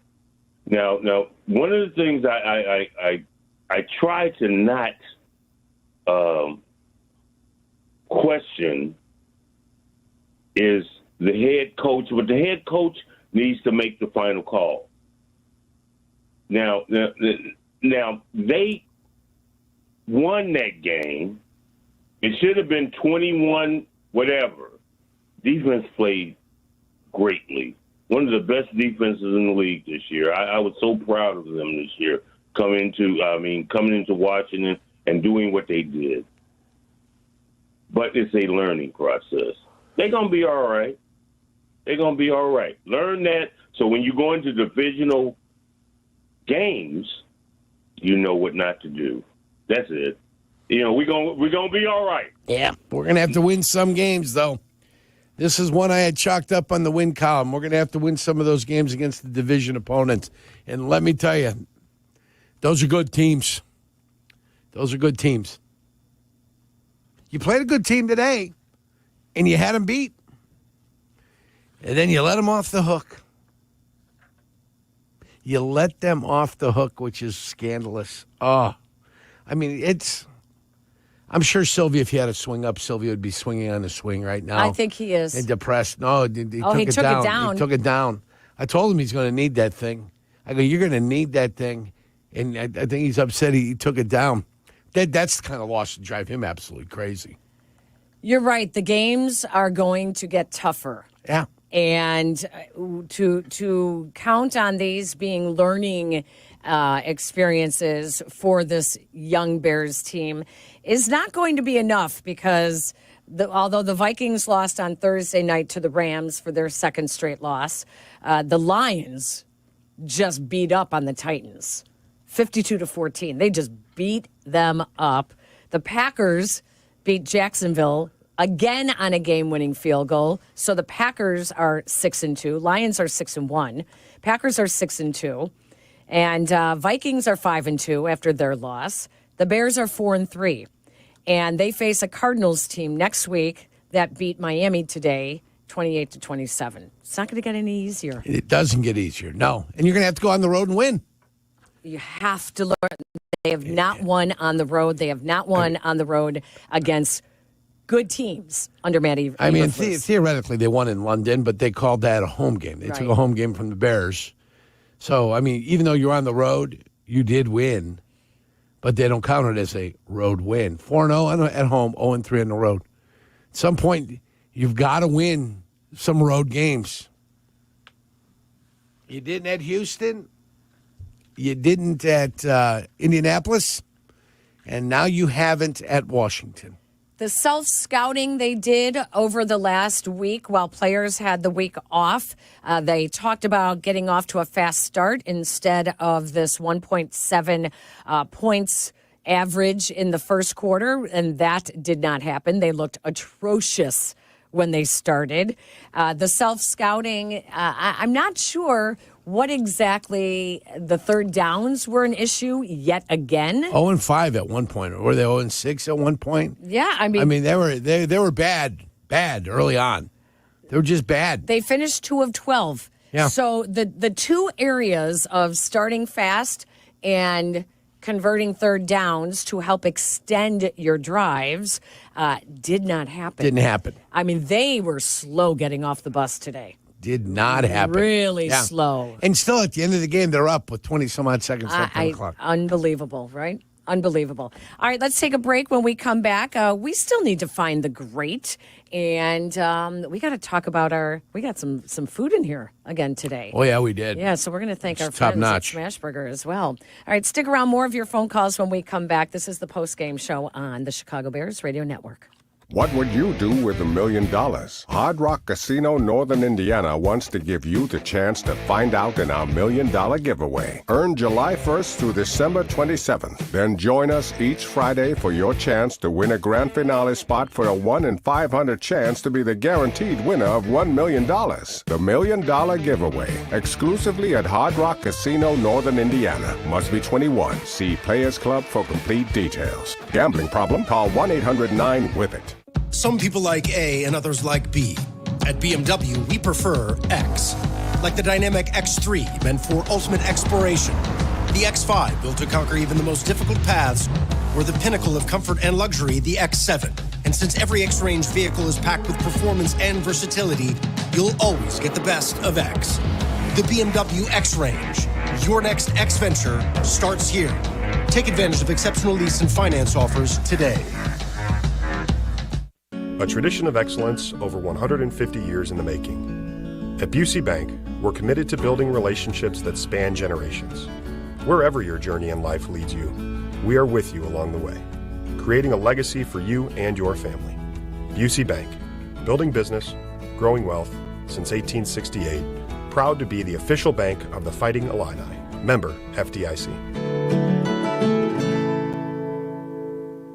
This is Jeff Joniak here to tell you about Ego Power Plus. Ego is the #1 rated brand in cordless outdoor power. Take it from me. I love the 22-inch Select Cut self-propelled lawnmower. It cuts my lawn in a single charge. Ego delivers the power and performance of gas, but without the noise, fuss, or fumes. Ego's patented 56-volt arc lithium battery technology is the heart and soul of the system and what powers game-changing torque needed for demanding jobs. Learn more at egopowerplus.com. Ego Power beyond belief. Miller Lite is brewed with great taste and only great taste. The Miller Brewing Company would like to issue a correction. Miller Lite is brewed to be less filling. What are you doing here? Miller Lite tastes great. Look, I'm just reading the script. It says less filling. That's not what my script says. Well, mine says. We'd like to apologize for the previous announcers. Miller Lite is in fact less filling and tastes great. Time to shine, legal guy. Celebrate responsibly. Milwaukee, Wisconsin. Beer. 96 calories and 3.2 grams carbs per 12 ounces. Fewer calories and carbs than premium regular beer. We all know going solar is a great way to help create a healthier, cleaner planet. But the first step is finding a solar solution that makes sense for you. You may have questions about cost and convenience. ComEd has answers and tools, like a solar calculator, to help you see all your options. You don't even need solar panels to benefit from solar power. You just need the right information. Go to comed.com/solar to find a solar solution that works for you. In football, success is about team effort, and the same is true for your hair. At Great Clips, they save your haircut details in clip notes, so every member of the highly skilled team knows exactly how to create your signature look. And with our easy-to-use app, you can check in from anywhere and get a ready next text when you're up next for a cut. It's the confidence of a great haircut, delivered by a team you trust. Download our app today. Great Clips. It's gonna be great. Illinois State University, like Chicago's favorite football team, welcomed a historic recruiting class this fall, the largest since 1986. Like our gridiron heroes, we're excited to watch these newest additions work hard, find success, and create a legacy of their own. And while a few of our students have suited up on Sundays, our small class sizes, expert faculty, and personalized learning environment will prepare every student for Hall of Fame careers. So be part of a winner and take the first step toward creating your legacy. Apply for admission today at illinoisstate.edu/apply. Advantage Acura of Naperville is your connection to your new Acura. Drive home in one in less than 60 minutes or they'll make your first car payment. Visit AdvantageAcura.com. Restrictions apply. See dealer for details. All right. To the right, Ertz, McCaffrey, Noah Brown. To the left, McLaren. And that's where Jaden Daniels is eyeballing. Jaden Daniels sifting back, being pressured. Jaden Daniels hemmed into the pocket, looking for blockers, looking for something. He's got plenty of time. Launches, deep pass into the area of the end zone. And it's caught by Noah Brown. He was the tip man, and this place is now gone into bedlam mode. Washington with the miracle finish. The breakup pass into the waiting arms of Noah Brown. Nobody back there. Crushing loss. 18-15 Washington. Hail Mary, 2 seconds left. Peggy and Yurko postgame, ESPN Chicago. Jaden Daniels took a page out of the high school version of Caleb Williams with the Hail Mary win against the Bears, as that's exactly how Caleb Williams left D.C. when he led his high school team to the Catholic Conference Championship on a Hail Mary, beating DeMatha High School, and Gonzaga College High School Prep ends up winning it and sending Caleb Williams into high school lore. He was a hero after that play. He had friends and family from high school at the game. He had the current team from Gonzaga College High School there today. Everyone's celebrating Caleb Williams, the hero from 6 years ago. And instead, it was Jaden Daniels who got the best of him today, winning it with a Hail Mary. In unlikely fashion. So in unlikely fashion. Yeah. You know, only 6 times have the number 1 and number 2 picks, being quarterbacks in the draft, then matched up against each other. I did not know that. Yep. Today was the 6th time as rookies for them to match up together, and Jaden Daniels got the better of them. Although Jaden Daniels, he put up some nice numbers, but they didn't get in the end zone. So he played really... Except for the end. Well, yeah. Yeah, except for the final play. I'm trying to forget that. I know. It's hard to put that on your stats, because it's such a backyard play. Yeah. That you forget it. Well, Because I think you give Bears credit then defensively. You give him credit for they held him to a percentage that he hasn't had all year. Right. Because he's been completing at about 70% clip all year. Absolutely. Everybody's talking about 72, 7 of 10, 14 of 20. Yep. Oh, my God, take a look at this guy. He's 21 of 28. Well, that didn't happen for him today, not against the Bears. So he struggled. The pass rush was trying to get there. They got a couple sacks, I think, today. Montez Sweat, I know, had one, and T.J. Edwards had one. They had 2 sacks. So they had some pressures, I think 7 overall. So, I mean, they were getting after him. And let's face it, he's nifty. They brought a couple blitzes. They widened out a little bit. He found the seam. He can get to. We saw what it was like with Justin Fields. Quarterback that's able to run the ball. He turns negative plays into positive plays. That's what Jaden Daniels can do. Dual threat for sure. He is 6th in the NFL with a 107 passer rating going into today's game. Well below that today when he finished. Did not practice Wednesday and Thursday. Did work out on Friday and was listed as questionable going into the game with that rib injury. And he led them to a win. They are unbeaten at home since 1978. First 4-0 start for Washington since 1978. Impressive. And the Bears go on. They do. Let's go out to Connecticut. Sal has been hanging on. Hi, Sal. You guys, a couple of points. First, on the Hail Mary play there. Common sense is you have 3 timeouts. You take a timeout to get ready. You bring in tall wide receivers like Keenan Allen, Ruma Doomsday, and Cole Kmet to help knock the ball down. You have 3 rushers, and then you have T.J. Edwards. Either you use him as your 4th rusher or you put him back into the end zone. Instead, they were using T.J. Edwards as a spot. What were they concerned that Jaden Daniels was going to run for 70 yards there? My second point, second quarter, 8:25 to go before halftime. 4th and 1 on their own 40. They decide to go for it, throw a swing pass to DJ Moore, turnover on down. Washington gets a field goal, makes the score 9-0. That was on them, not on the defense. Then after the third play, after the 55-yard touchdown run by Swift, the Bears get the ball back on their own 40. 3 straight plays, they throw the ball. You just had Swift that ran a 55-yard touchdown on the last series, and he doesn't see the ball one time. It's common sense. This isn't rocket scientist or you need a degree from Harvard. It's common sense, and it appears that our coaches don't have. What works? I told Peggy what works. What was working? Swift. Why go away from Swift? Right. Why you run the play until they finally stop it.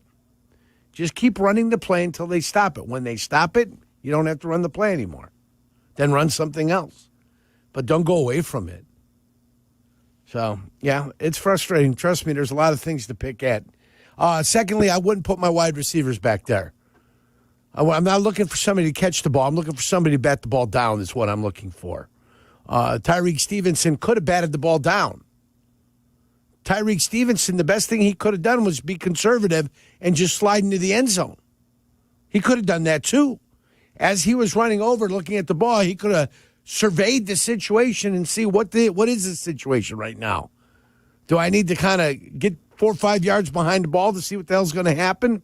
I anticipate if it gets caught, it's not going to get into the end zone. The only way it can get into the end zone is if it gets tipped, because everybody charged out of the end zone, and at about the 5-yard line or the 4-yard line is where everybody jumped in the air. Okay? So what do we have? Assess it. Get back into the end zone.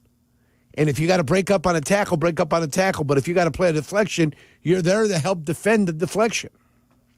So Tyreek Stevenson refused comment after the game, would not talk to reporters. And T.J. Edwards shouldn't even be on the field at that point. At that point. Somebody more athletic should be on the field at that point. Because that person was going to have to run Jaden Daniels. If Jaden Daniels went, if you look at the film, it'd have been a free-for-all if Jaden Daniels, because the D linemen were tired. Oh, yeah. They weren't going to give chase. T.J. Edwards was the guy that was going to have to give chase with blockers that were going to face him. And then those wide receivers down on the goal line turned into blockers. Now, I would anticipate at some point at the 20, if he did run for it, the Bears were going to tackle him. But with a lot of blockers in front, you don't know. You don't know. Out to New Lenox we go. James is up next. Hello, James. James, his wife. Hi there, James. Yeah, can you hear me? Yes, what's up? thank you. Okay. I was like, I'm on here, but Peg's talking to me, but it sounds like you guys can't hear me. So, Yerk, I agree with you a lot. Yeah. I don't think I have ever agreed with you more. That last Bears drive, yeah, they should have just ran it 4 times. If they had to, yes. Yes. You had the 3 timeouts. You make them burn their timeout. Worst case scenario there, you're looking at a 4th down from the 1, hopefully, and you're running it in to either win or lose the game. They could have easily did that. So I don't really count the Swift drive as like a quote-unquote good drive because he busted off a 56-yard run or whatever it was. Right. So to me, the offense really started on the quote-unquote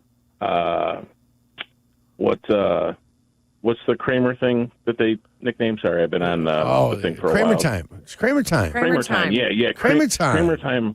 Kramer time was the first good drive. So prior to the Kramer time call, they ran that reverse or whatever it was with DJ Moore. Like, what were you doing? You were finally moving the ball. Yeah. That kind of put you back 3-4 yards. Yes, it you did. You corrected it. You get down all the way to the 1, and then you do some stupid stuff again. And the Bears, were lucky to even be in the position to lose on a Hail Mary, in my opinion. That being said, they still did end up losing on that Hail Mary. So, you can never, well, I don't blame the refs anyways, but one of the things that I think is kind of an issue is there was multiple calls that were missed for sure. Even that one lob to DJ Moore, that could have been called pass interference. He pushed DJ Moore out of bounds before the ball got there. You had at least two holding calls on that final Washington drive, one on the Hail Mary and one on the second down play. I think the second down play was like the left tackle or something ended up holding. It was just crazy, but I'm, lifelong Chicago fan. The only team I don't root for in the city is the White Sox. So it's one of those things where, I'm kind of used to the heartbreak, but I guess it lessens the blow a little bit knowing that, they really had no business in that game the way it was played. They were kind of completely dominated for 3.5 quarters or 3 quarters, but I'll hang up and listen, guys. Thank you. They were, and there you were, though. You still found a way because your defense was they persevered over the course of the game. They were just stingy enough. And the bad part is you had it. You had the lead. You made the 2-point conversion. I'm like, even if they move the ball down, they're going to kick it. All they can do is tie it. They can just tie it.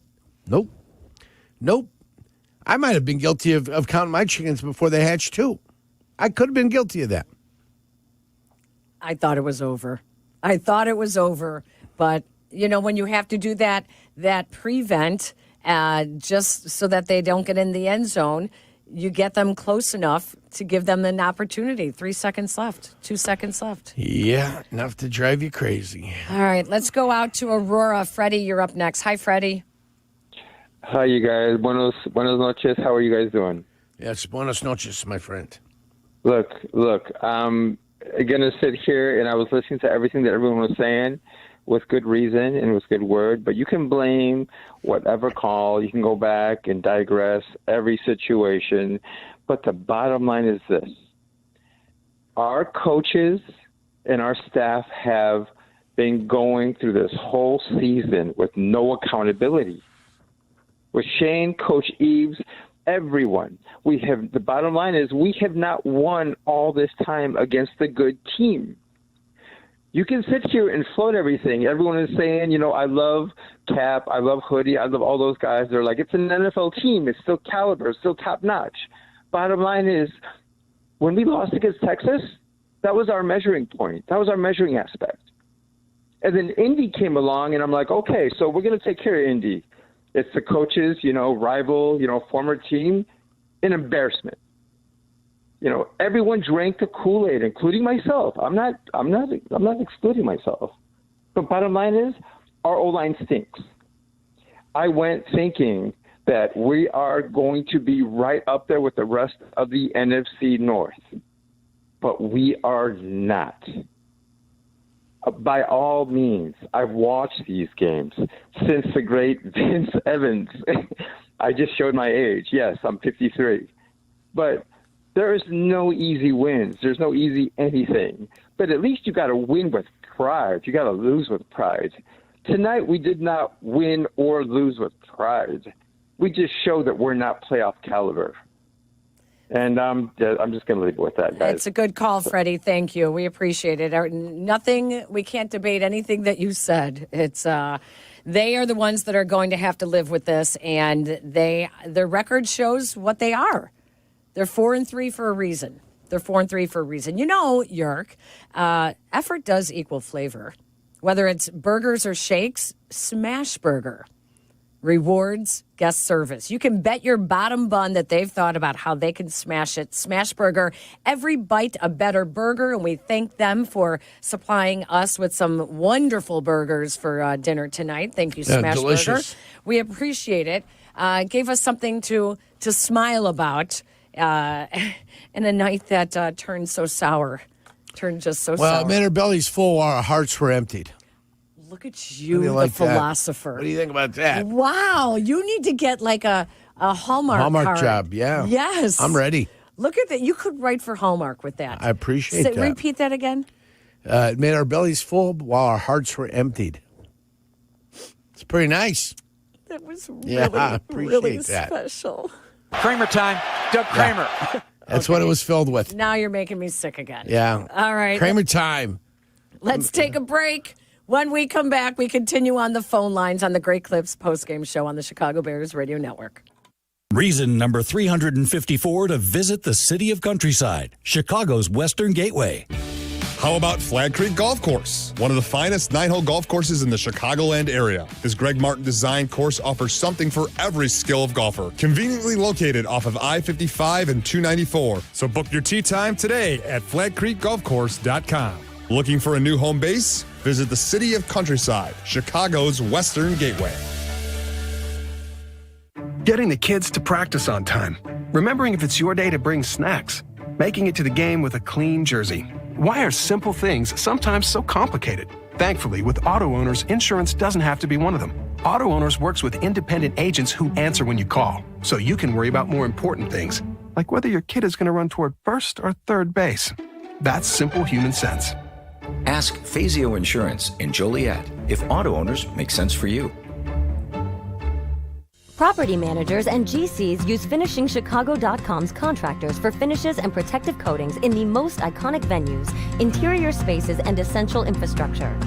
Our painters apply industry-leading commercial and industrial finishes inside and out, so your biggest assets always put their best square footage forward. FinishingChicago.com has your free list of painting, wall covering, glass systems, drywall finishing, and signage contractors. For a great finish, start with FinishingChicago.com. November 1st is the start of open enrollment for the Get Covered Illinois Health Insurance Marketplace. If you need health insurance, our Get Covered Illinois navigators are here to help you select a plan to fit your family's needs. You can compare health plans side by side, and you may qualify for financial help. Open enrollment starts November 1st. Visit getcoveredillinois.gov. Your health coverage starts here. Right now at Old National, we have a $450 checking bonus. Sign me up! But why is that hockey player standing there? I'm here for the checking. Well, for a bonus that big, bring on the checking! Sir, no need to brace yourself against the wall. It's bank checking. I knew that. Earn up to a $450 bonus when you open a checking account and complete qualifying activities within 90 days of account opening. Another reason to get old. Old National, where relationships and results matter. Member FDIC. Additional restrictions apply. Offer valid through October 31st, 2024. Visit oldnational.com/checking. LoadSmart offers you a fresh canvas, empowering you to take control of your supply chain. Instantly price, book, and ship with guaranteed capacity tailored to your unique needs. LoadSmart's automated solutions eliminate the chaos of manual processes, giving you the freedom to design a more efficient, cost-effective operation. Whether it's FTL, LTL, PTL, expedited, or drayage, LoadSmart helps you shape your logistics your way. join the likes of Amazon Freight, Cabot Creamery, and Scott's Miracle Grow to move more with less at loadsmart.com/ESPN. When I got sick, I spent years looking for answers. But it only took one conversation with my team at Northwestern Medicine to correct my misdiagnosis. I'm Daniel. When Parkinson's changed my life, so did my Spanish-speaking care team. The Northwestern Medicine Parkinson's Disease and Movement Disorders Center offers specialized, culturally sensitive care. Their Spanish-speaking team was the first to provide Daniel with innovative treatment in the language he preferred. Northwestern Medicine. Better. Ready for a luxurious and reliable driving experience? Visit Bill Jacobs Auto Group for premium brands like BMW, Volkswagen, Mini, Jaguar, and Land Rover. Enjoy our Bill Jacobs Total Mile Protection Warranty, a 7-year, 100,000-mile powertrain warranty on every new car. Trust us to provide the peace of mind you deserve. Start your journey at BillJacobs.com. At Bill Jacobs, the cars bring you in, and the experience brings you back. When you think beef, think Papa Charlie's, Chicago's favorite Italian beef specialist for 3 decades. It's Chicago's favorite. For your next tailgate, pick up Papa Charlie's Italian beef today at your favorite local Chicagoland retailer. Holcomb in motion left, snapping a handoff, running wide. There is DeAndre Swift inside midfield to the 45 down the sideline of the Washington Commanders. 20-15-10 end zone touchdown! Touchdown Bears! On 2nd 7 at the Bear 44, he travels 56 big ones, outrunning San Ristil to the end zone. Some great blocks and some tight rope running down the sideline, Tommy. He left San Ristil in the dust. Bears Monday starts with Cap and Jay Hood on ESPN Chicago. DeAndre Swift also looked like an Olympic hurdler as well, en route to 129 yards rushing today. A touchdown, and that 56-yard run that you just heard right there was the touchdown run for DeAndre Swift. His 4th straight game with at least 100 yards of offense. And DeAndre Swift is finding the great for this Bears today, because in sports, success is about team effort. And the same is true for your hair. At Great Clips, they save your haircut details and clip notes, so every member of the highly skilled team knows exactly how to create your signature look. Download their app today. Great Clips. It's going to be great. Well, they had DeAndre Swift, and they had him running. And he figured it out. He found some holes. He broke it down in the second half, and the holes started opening up for him. But when it came down to the goal line, it was Roschon Johnson that got the goal line touchdown, and it was an attempt to Doug Kramer Jr. Yeah. Yeah. Kramer time. A little fridge play that didn't work. And would have, imagine if it had worked. Everyone would have said, whoa, you're a genius. What a genius. We always knew they were going to do it. Oh, Shane Waldron, we've been waiting for you to pull that out of your pocket forever. But they didn't. But they pulled it out at the wrong time. You can pull that out when you're ahead. Right. You don't pull it out when you've been trailing the entire game and in the final minute, you have an opportunity to take the lead. If you're ahead by 13, go ahead. That's the time to go screw around. Yes. Go screw around. You're ahead by 13. Yes. Not in that situation. It's very frustrating. It's nothing but frustrating, Peg. It'll drive you crazy. It drove me crazy watching the darn game. Gary is in Harwood Heights. Hi, Gary. Hey, Peg. How you doing? Good. Your 3 quick comments. Yep. One, I don't know if your thoughts are a little diluted because the Bears are on the AM 1000 station, if you really express your thoughts. But first of all, we all know that this coaching staff just doesn't have it. We've seen it over and over again, and I don't want to beat a dead horse. It is what it is, as they say.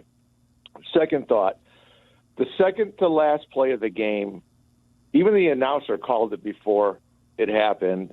They got to go to the sideline. It wasn't guarded against, and it gave them an opportunity for the last play. We don't talk about that enough. And finally, my thought on the last play, they rushed 3, maybe he had a 4th on the line of scrimmage. They might as well have rushed none and had 11 back because he had all day. These guys were dead, these pass rushers. They probably should have had special teams players in there rushing, not defensive linemen who couldn't move. Anyway, I want to get your thoughts on that. Thanks. I'll hang up and listen. They should have had the freshest people you had should have been in the game. I don't care if you're a linebackers, defensive lineman, it wouldn't have made a difference. The freshest people you had that could rush the passer at the time would have been the best. They spied 53. That's what they did with T.J. Edwards. They spied him. That's what they're trying to do. Do you want to defend the sidelines? Yeah, you'd prefer to tackle them in bounds. They didn't have any timeouts left. You don't want to give up the deep one because you're worried about them gaining 10 yards on a short pass play. Right. And then you bite up on that and you end up giving up a deep one. So that would be the worst thing in the world. This is a 1 in 50 play. It's a 1 in 50 play. Why it happened today to the Bears? You point out the stuff that happened specifically on that play in the back. They were going to get the ball off. They were going to get the ball off. The ball was going to be thrown. Okay, so that wasn't a mystery. It's the way you defended it on the back end. Right. That's your problem. Yep. Film study. They can study film. If you're not going to do what you're supposed to do, it's not going to make a difference. It's not going to be very fun for Tyreek Stevenson when they break out the film at Hallis Hall. Let's go out to Tim is on the north side. Hi, Tim. Hey, guys, you got me? Yep. All right, first of all, thanks for having me on the show. I think tonight, this was a litmus test for the Bears and their 2024 season. Listen, it's great that you beat teams like Tennessee and Carolina and Jacksonville. Those are teams that you're theoretically supposed to beat, but this was a chance for the Bears to make a real statement, and clearly they did not pass the test tonight. This was a game that was stretched from a regular noon window to the marquee late afternoon time slot on CBS, and sure, they didn't play great most of the game. The offense was terrible. The defense did everything they could to keep the team in the game, but you still had a chance to win it at the end. And somehow, here we are again. The Bears snatched defeat out of the jaws of victory, and it's just another inexcusable loss. And we all know how much harder the schedule gets going forward. The division is unfortunately an absolute gauntlet this year, and I just feel like this was a rather demoralizing loss for the Bears. I hope I'm wrong. I hope they get off the mat and dust themselves off. but this just felt like a particularly devastating loss with a much harder schedule going forward. And as for the Tyree Stevenson situation, I know he has a little bit of a short fuse sometimes, but ultimately that lack of discipline falls on the head coach. And so whether it's that with Matt Eberflus or the terrible play calling by Shane Waldron in bad situations, just kind of what some of the previous callers have said, I'm really questioning whether this coaching staff is up for it, especially in a prime time, marquee time slot when you've got a huge chunk of the country watching. Tim, thank you. Yep. Great call. Good point. Very good point. Bears have the toughest remaining schedule of any team in the NFL. They have the toughest schedule. They have not beaten a team with a winning record. All of their losses are against teams with winning records, and they haven't won on the road yet. Until you do those two things. All of it could have been done today. All of it could have been done today. And my greatest criticism with this team was they had the ball, it was on the goal line, and they decided to throw the ball. Manage the clock. Manage the clock. Not that they wouldn't have scored on the first play if they tried to run it in, Peggy. Not that they wouldn't have. Not that they wouldn't have got on the second. But you were in control. The Bears were. Right. And you decide to throw a ball and stop the clock. Right. If you run the ball, you don't make it, they have to use their timeout. It's imperative at that point. It's imperative. And they decide not to. I thought it was smart. They kicked the ball to like the 2-yard line to force them to return. It took 9 seconds off the clock. 9 important seconds off the clock. Imagine if there was a chance, and then they used their timeout. They had their timeout later on. They put pass over the middle and completed. They called timeout. So imagine if you could have just managed it a little bit better at the end of the game. Yeah. Yep. That's why you're 4-3. Let's take a break. When we come back, we have your verdict coming up. So we will get your verdict. I'm excited. Yeah, well, I'm glad somebody is. We'll be right back. Advantage Toyota of River Oaks has the new Toyota you've been looking for. Come browse their extensive inventory of top quality vehicles priced less than you'd expect. Always backed up by unparalleled customer service and a seamless buying experience. Advantage Toyota values your time. They'll have you in your new Toyota in less than 60 minutes or they'll make your first car payment. That's right, drive off in your new Toyota in less than 60 minutes or they'll make your first car payment. Come see them or visit AdvantageToyotaRiverOaks.com. Must mention offer upon arrival before negotiation. Restrictions apply. Ask dealer for details. What would you do with $1 million? Hard Rock Casino Northern Indiana wants to give you the chance to find out in our $1 million giveaway. Earn July 1st through December 27th. Then join us each Friday for your chance to win a grand finale spot for a 1 in 500 chance to be the guaranteed winner of $1 million. The $1 million giveaway. Exclusively at Hard Rock Casino Northern Indiana. Must be 21. See Players Club for complete details. Gambling problem? Call 1-800-9-WITH-IT.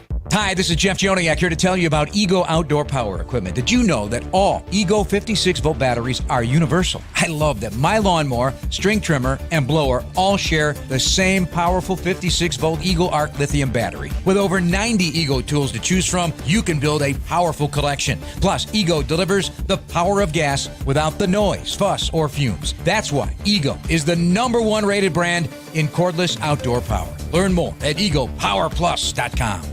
Your company can save money by becoming more energy efficient. In fact, the ComEd Energy Efficiency Program can help your business find up to 35% in energy savings, resulting in lower energy costs. At ComEd, we're not just moving toward a clean energy future. We're powering the future of your business. Sign up for your free facility assessment at ComEd.com/poweringbiz. Terms and conditions apply. Offers are subject to change. Actual savings will vary by customer's usage and rate. The ComEd Energy Efficiency Program is funded in compliance with state law. Tito's Handmade Vodka is America's favorite vodka for a reason. From the first legal distillery in Texas, Tito's is 6 times distilled till it's just right. And naturally gluten-free, making it a high-quality spirit that mixes with just about anything. From the smoothest martinis to the best Bloody Marys. Beyond the bottle, Tito's has gained a reputation for giving back, teaming up with nonprofits around the world to serve its communities and do good for dogs. Make your next cocktail with Tito's and learn more at Tito'sVodka.com. 40% alcohol by volume, namely 80 proof, crafted to be savored responsibly. Do you hear that? That is the sound of BMW performance without a single piston or cylinder. A generation of all-electric vehicles designed and built like no other.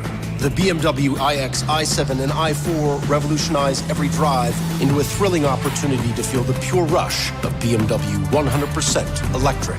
But isn't that what you'd expect from the ultimate electric driving machine?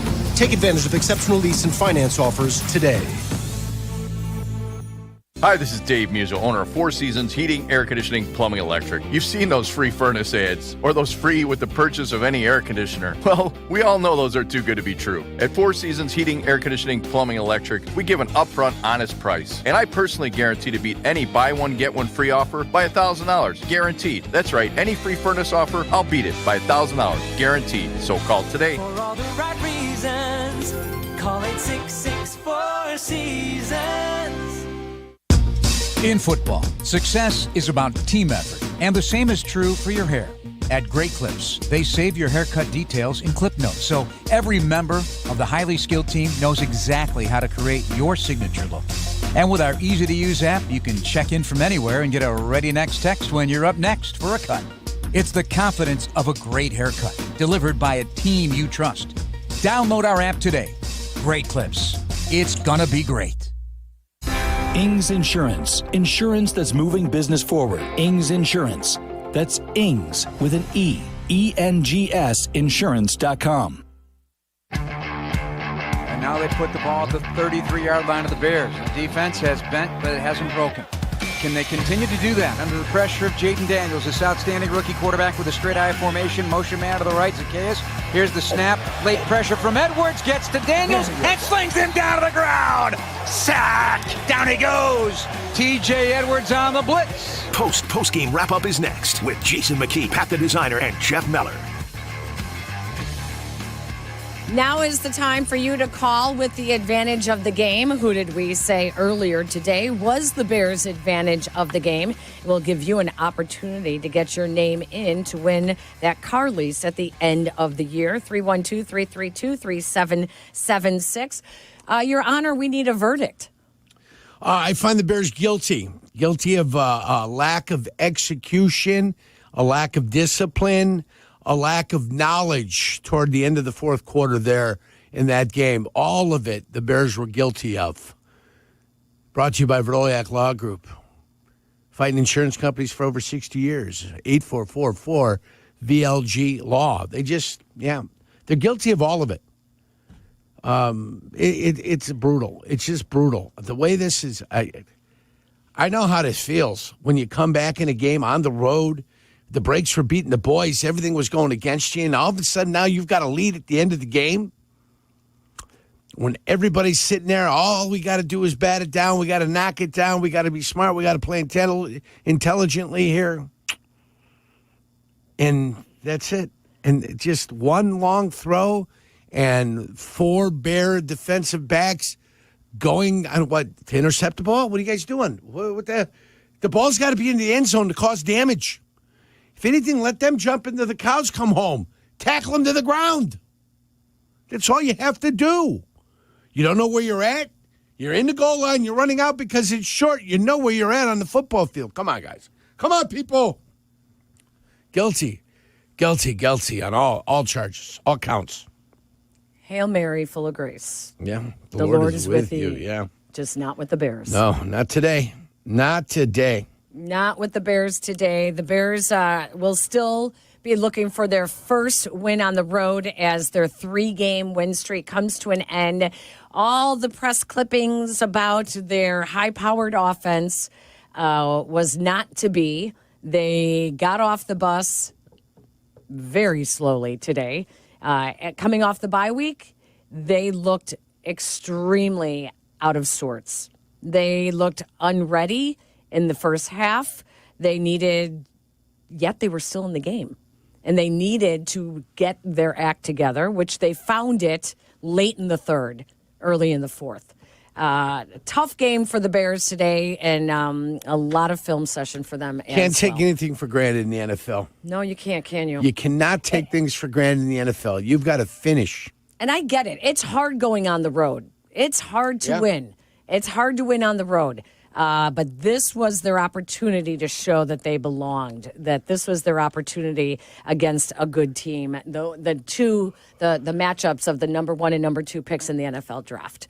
All right, next week is the time that they will look one more time for a win. Our thanks go to executive producer Eric Ostrowski, Kendra Smith, and Jack McGrath. Our broadcast crew, Jeff Joniak, Tom Thayer. Our guest, DeAndre Swift, head coach Matt Eberflus, and quarterback Caleb Williams.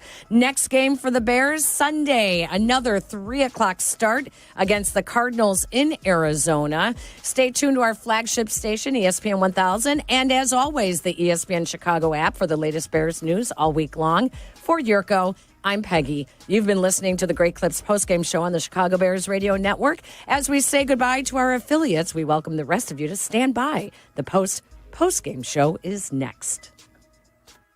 This is the new home of the Bears, ESPN Chicago, WMVP, WTVC HD2, Chicago. New cars and old friends.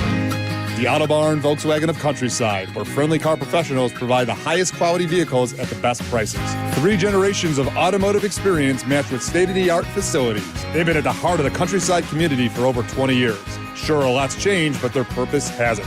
Loyalty lasts a lifetime at Auto Barn VW. It's the best of both worlds. Every possible convenience, along with exceptional service and price. The Auto Barn Volkswagen of Countryside. Shop online at VWofChicagoland.com. UI Health believes everyone deserves exceptional care. Their care teams are leaders in managing and treating complex diseases and conditions, utilizing the latest innovations and minimally invasive surgery. UI Health prioritizes personalized care from diagnosis through precision treatment. UI Health develops the care plan that's right for you.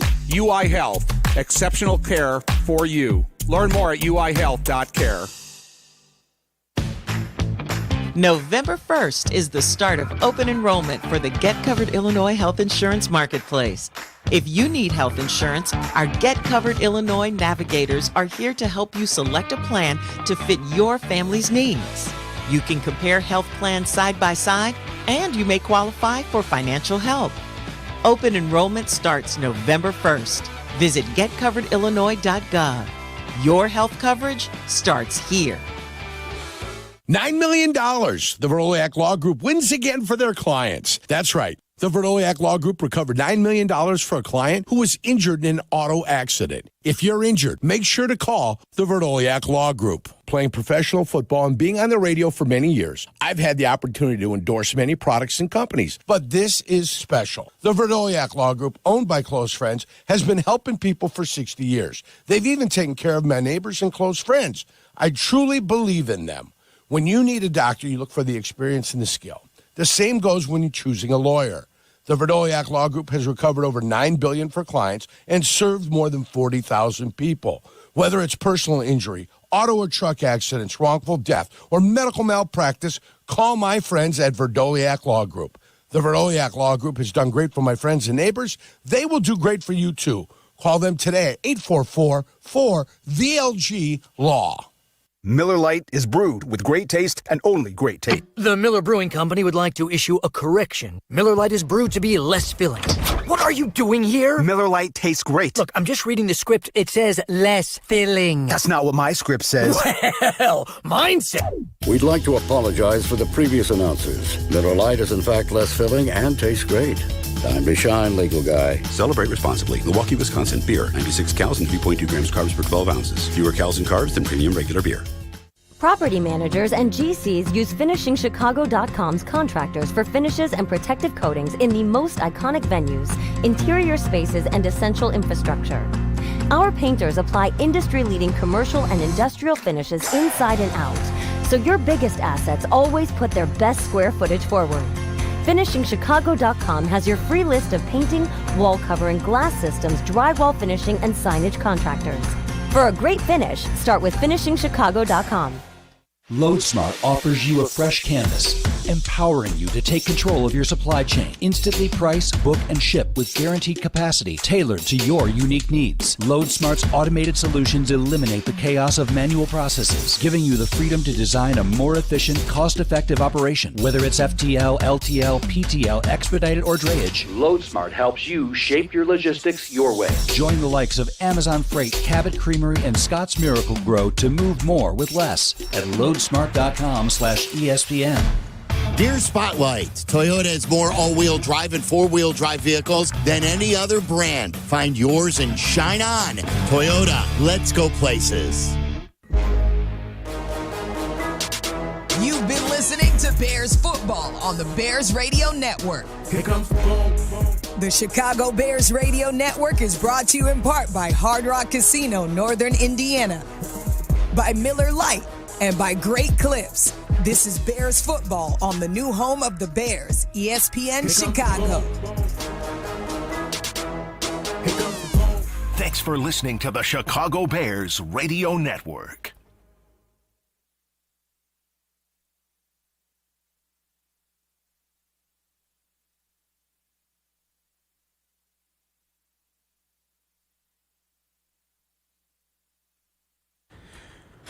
Welcome on into ESPN 1000 WMVP Chicago. I'm Jeff Meller, along with Pat the Designer. We'll have J-Mac here momentarily.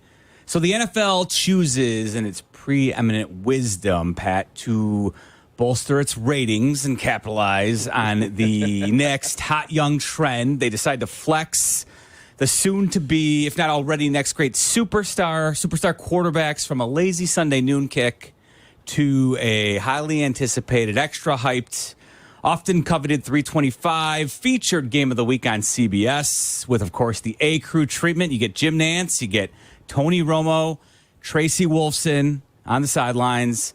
Number 1 overall pick in the 2024 draft, squaring off against the number 2 overall pick in the same draft. 2 franchise-altering QBs. And for 3 hours, Caleb Williams and Jaden Daniels combined to author one of the most ordinary and pedestrian displays you will ever see on an NFL Sunday. Completely unremarkable until it wasn't. And then in one fleeting moment, as the game winds to a close, Pat, a prayer, a Hail Mary, is answered, and jubilation turns to instant misery for Chicago.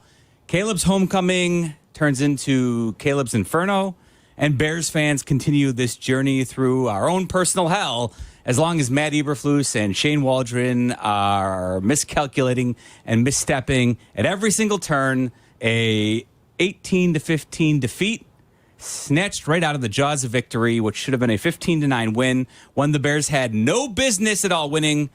They fall to 4-3 and are now sitting alone in last place in the NFC North. I cede my time to you, Pat. Today was a joke.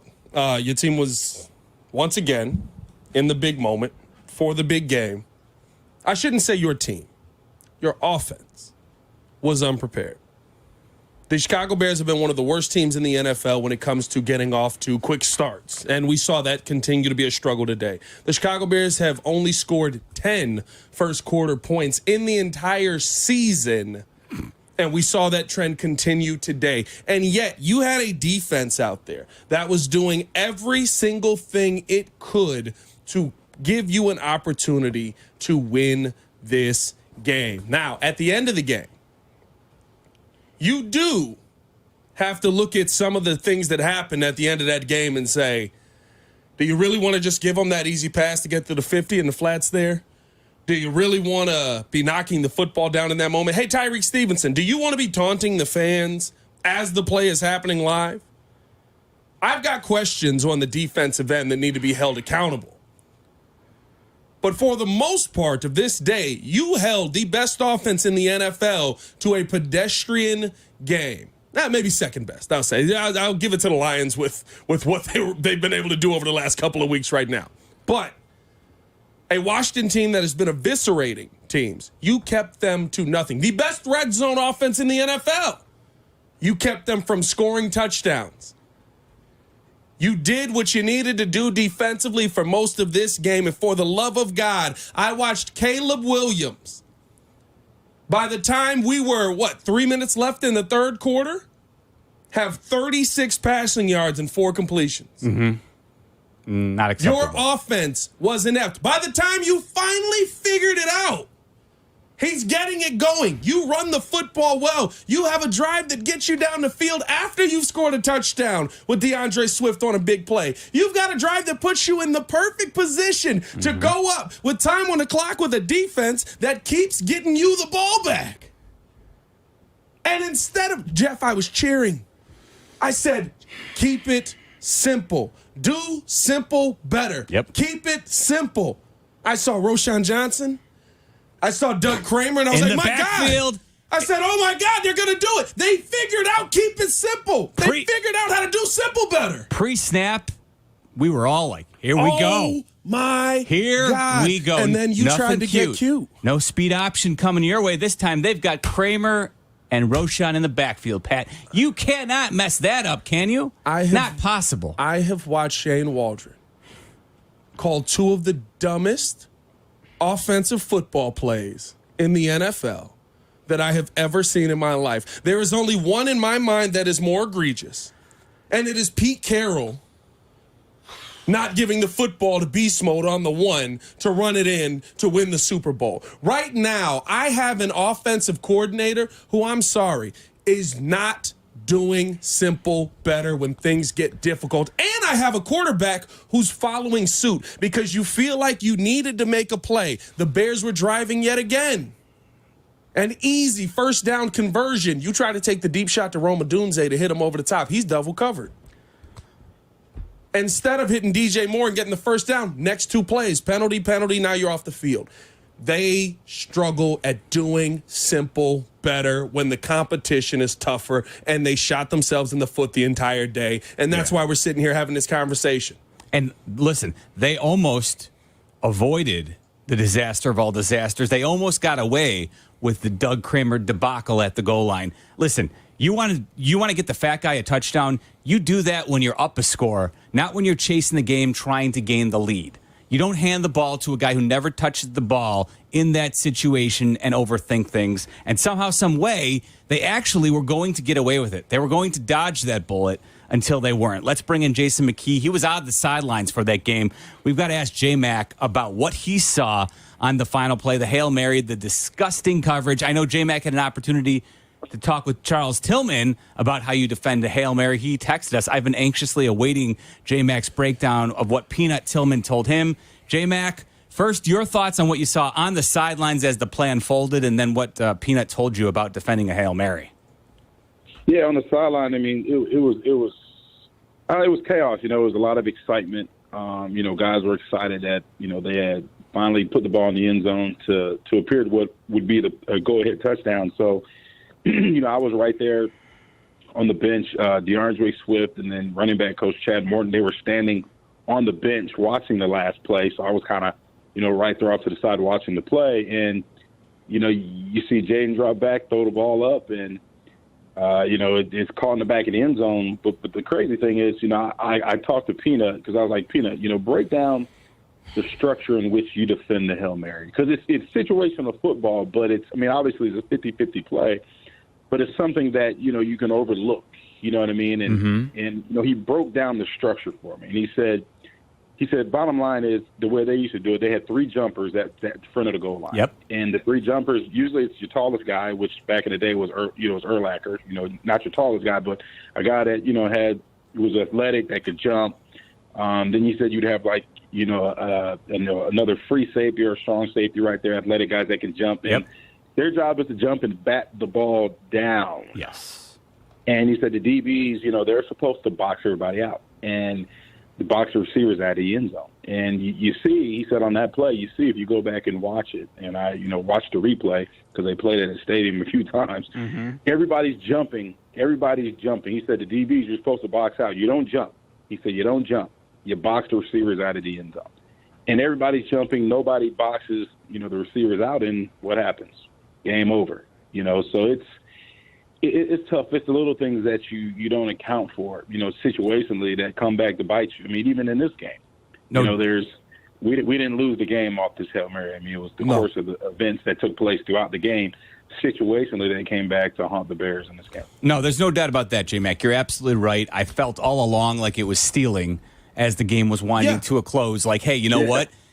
It was a brutal game to watch for Bears fans offensively. You were taking solace in the fact that the defense shutting the Commanders down when they had to in the red zone was what was keeping them alive in the ball game. And yet, when you felt like you were going to get away with one, I feel like you did get poetic justice there because the Bears did not earn that win. And then, to your point, what you talked about with Peanut Tillman, I'll also point out, I think a lot of people who are on social media have probably seen this because Matt Bowen tweeted out, ESPN's Matt Bowen tweeted out a really good breakdown of basic structure of Hail Mary defending it and how, it's to your point, J-Mac, you've got your strong safety, your free safety, and your nickel back generally lined up near the goal line, and you've got one designated as the spiker, one designated as the tipper, and then the last man back who's supposed to stay with the deepest player of the opposition, in this case Noah Brown, is there to be the savior in case the tipped up ball lands anywhere near the receiver who's in place. And that's where, to your point about the little things that continue to haunt this Bears team in big moments, when you're in close games like this, the details matter. And not we'll see what Matt Eberflus has to say. He'll be joining Cap and Jay Hood tomorrow at 8:20 like he does after every Bears game on Mondays. We'll see what he has to say, how he chooses to answer it. He may evade it. He may not want to put the onus on any particular player. It's his right to do so, although I think a lot of people would like to know what was Tyreek Stevenson's responsibility on that play, seeing as how he's been caught on camera jawing with fans as the play was being snapped. Yeah. So Stevenson did get his hand on the ball. The actual tip up was him. It was his hand. Now, whether or not he could have been in better position, I don't know. But you certainly would hope that your players on the field in that moment would be most dialed in and focused on the play before you begin your trash talk. Wait until you've won the game. Yeah. I know that's a very frustrating part for a lot of people. And then, again, I'll point out the fact that there was no quote-unquote savior in the back to at least make Noah Brown, to your point, J-Mac, catch that 50-50 ball. Make it a true 50-50 ball, not a 99% chance he's going to catch it because there's no Bears defender there to make it difficult on him. That's where I think it's maddening as a Bears fan. You should have had a win, and, we can go through the Doug Kramer decision to give him the ball at the goal line. Again, when he never touches the ball. Again, it's not 1985. This is not William Perry. He hasn't been somebody who we've seen get the ball on numerous occasions. So this is an interesting time when you're trailing to bust that out. There's no need for it. Jeff, even if he is William Perry, when they were running that play with William Perry?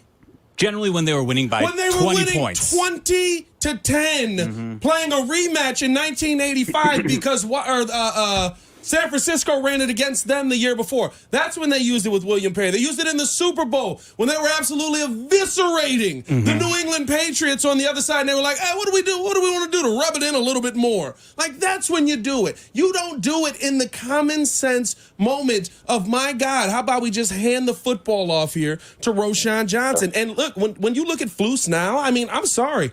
3-17 on the road in his time in the NFL. He has been a part of three of the most, you have a 98% chance to win this game opportunities. Yeah, and he has lost every single one of them on dumb coaching decisions. And yes, do I think that Shane Waldron is the blame for how this ends up in certain moments? For sure. But you hear Shane Waldron going, why don't we give this thing to the Duggernaut right here? And you don't click over and go, hey, dumb, that's not the move. We're not handing it off to the fat dude in the back.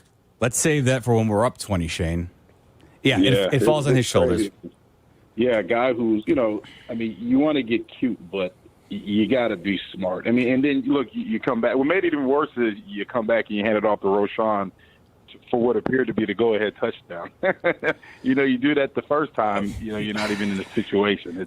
And you get the ball back almost immediately for another opportunity to possibly go up more offensively. Listen, and you really want to drill down, too. There's, again, huge mistakes and blunders in your choice there because first off, on 1st and goal, they choose to throw the fade of all things to is Keenan Allen, right? Was it Keenan Allen who they or DJ Moore? DJ Moore who they threw the fade to on 1st and goal, which again in that moment with all your full complement of timeouts, what you're really looking at there in that situation is you of course you need to score the touchdown.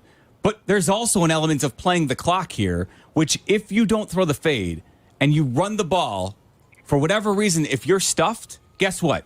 The Commanders have to burn their timeout. Do they though? That's the only thing about it that where I'm like they were to a point where they were like either you get in and you score, maybe or you don't and we let the clock run and we're up. Fair point, Pat. But then maybe they don't burn their timeout. But then you're still in a position where you've got all your timeouts. Yeah. You can run 4 plays from the goal line to give yourself a crack at it. The fade, and here's the thing: it's a fade. You're throwing the ball in a game where Caleb was all over the place, inaccurate. Yeah. And listen. They fought their way back to take the lead. But again, J-Mac, to your point, just do the simple thing there with Roschon early in if you want to hand him the ball, give him the ball on 1st down. Yeah. I mean, take a higher percentage play. I mean, I'm going to trust my running back on the goal line, my power back on the goal line to carry the ball instead of, Doug's done a great job blocking. They haven't been able to stop it. You've been creative in putting Doug in there at the fullback position to block, and it's worked for you the last few weeks. Run what's working. Run the higher percentage play. So, when they ran that, I mean, and the crazy thing about it is, and I even asked Caleb about that play post-game, but, I mean, it didn't even like he had the ball. From I was right there, on the goal line off to the sideline. I mean, it just kind of ricocheted off his shoulder pads, and, we were shocked. Everybody was shocked on the sideline. It was like, oh, man, it's crazy. It's a lot of question marks, but, like I said, if your defense holds the Commanders' offense that has been rolling the past few weeks, you hold them to what is that, 4 field goals. Yep. And you lose the game. And lose it the way you did. Of course, we know about the Hail Mary, but let's take that out. Your defense, once again, I repeat, holds the Commanders to 4 field goals and you lose the game. Yeah. You could have never told me that. Take out the Hail Mary. You could have never told me that the Bears would lose this game if the defense held them to 4 field goals. I say, you know what? The Bears win the game. It's a good night for the Bears. So it's shocking. It's sad. I mean, those guys were dejected. I had an opportunity to talk with Jalen Johnson outside of the locker room, and he was hurt. He was hurt, and I felt for him. And he was dejected. He was in shock. He just he was outside of the locker room, away from the guys, and it was a moment for him. And I kind of walked up to him and I said, hey, you know what? I've never been a part of nothing like this. I said, but you're one of the heartbeats of this team. You're a captain for a reason. You got to keep leading. And he was like, I appreciate it. So, he's that type of player. He's going to come back and keep leading the team. I think those guys were hurt. The one thing, I guess the one takeaway you can take away from this loss is that, especially offensively, when things are going bad, you can start pointing fingers. And I didn't see anybody on that sideline pointing fingers at each other. And I saw everybody remaining on one accord, one heartbeat. And, they found a way at the end to come back to take the lead. They just didn't finish the job. So, I guess that's the one big positive that I can take, away from this loss and being on the sideline. 312-332-3776. We're taking your calls here on the Post-Game Show. I'm Jeff Meller. He's Jason McKie, along with Pat, the designer. We're hanging out with you until 11 o'clock tonight. J-Mac's going to hang out with us till about 9:30. Then we're going to spring him. He's had a long day. So we're going to take a quick time out, and we'll come back, take your calls right here on the Post-Game Show on ESPN 1000. ESPN Chicago. This is the new home of the Bears. Hear head coach Matt Eberflus exclusive on Cap and J Hood tomorrow morning at 8:20 on the new home of the Bears, ESPN Chicago. This is Jeff Joniak here to tell you about Ego Power Plus. Ego is the #1 rated brand in cordless outdoor power. Take it from me. I love the 22-inch Select Cut self-propelled lawnmower. It cuts my lawn in a single charge. Ego delivers the power and performance of gas, but without the noise, fuss, or fumes. Ego's patented 56-volt arc lithium battery technology is the heart and soul of the system and what powers game-changing torque needed for demanding jobs. Learn more at egopowerplus.com. Ego Power beyond belief. Nothing better than a college football Saturday. Except when it's at Twin Peaks. Fair point. I'm Shay, and he's Tyler. We host Chicago's college tailgates. Come watch college football with us. We can eat wings, drink ice-cold beers, and maybe make a few wagers. Join us at Twin Peaks in Oak Brook, Saturday starting at 11. A huge slate of games, all on 360 degrees of TVs. There is no better place to catch a game. See you Saturday at 11, Twin Peaks, Oak Brook Terrace. Please enjoy responsibly. Individuals and businesses with tax problems, listen carefully. Do you feel like you're losing control of your finances? If you owe over $10,000 in back taxes or have unfiled tax returns, we can help you take back control. The IRS is the largest and most aggressive collection agency in the world, and they can seize your bank accounts, garnish your paycheck, close your business, and file criminal charges. Take control of your tax problem now by calling the experts at U.S. Tax Shield and take advantage of the Fresh Start program and new laws that may allow us to negotiate a settlement for the lowest amount possible. Our team of tax attorneys and enrolled agents can stop collections and get you protected so you can take control of your financial future. U.S. Tax Shield offers a price protection guaranteed quote to get you protected today. U.S. Tax Shield is A+ rated with the Better Business Bureau, so call now. 800-687-5192. That's 800-687-5192. U.S. Tax Shield. 800-687-5192.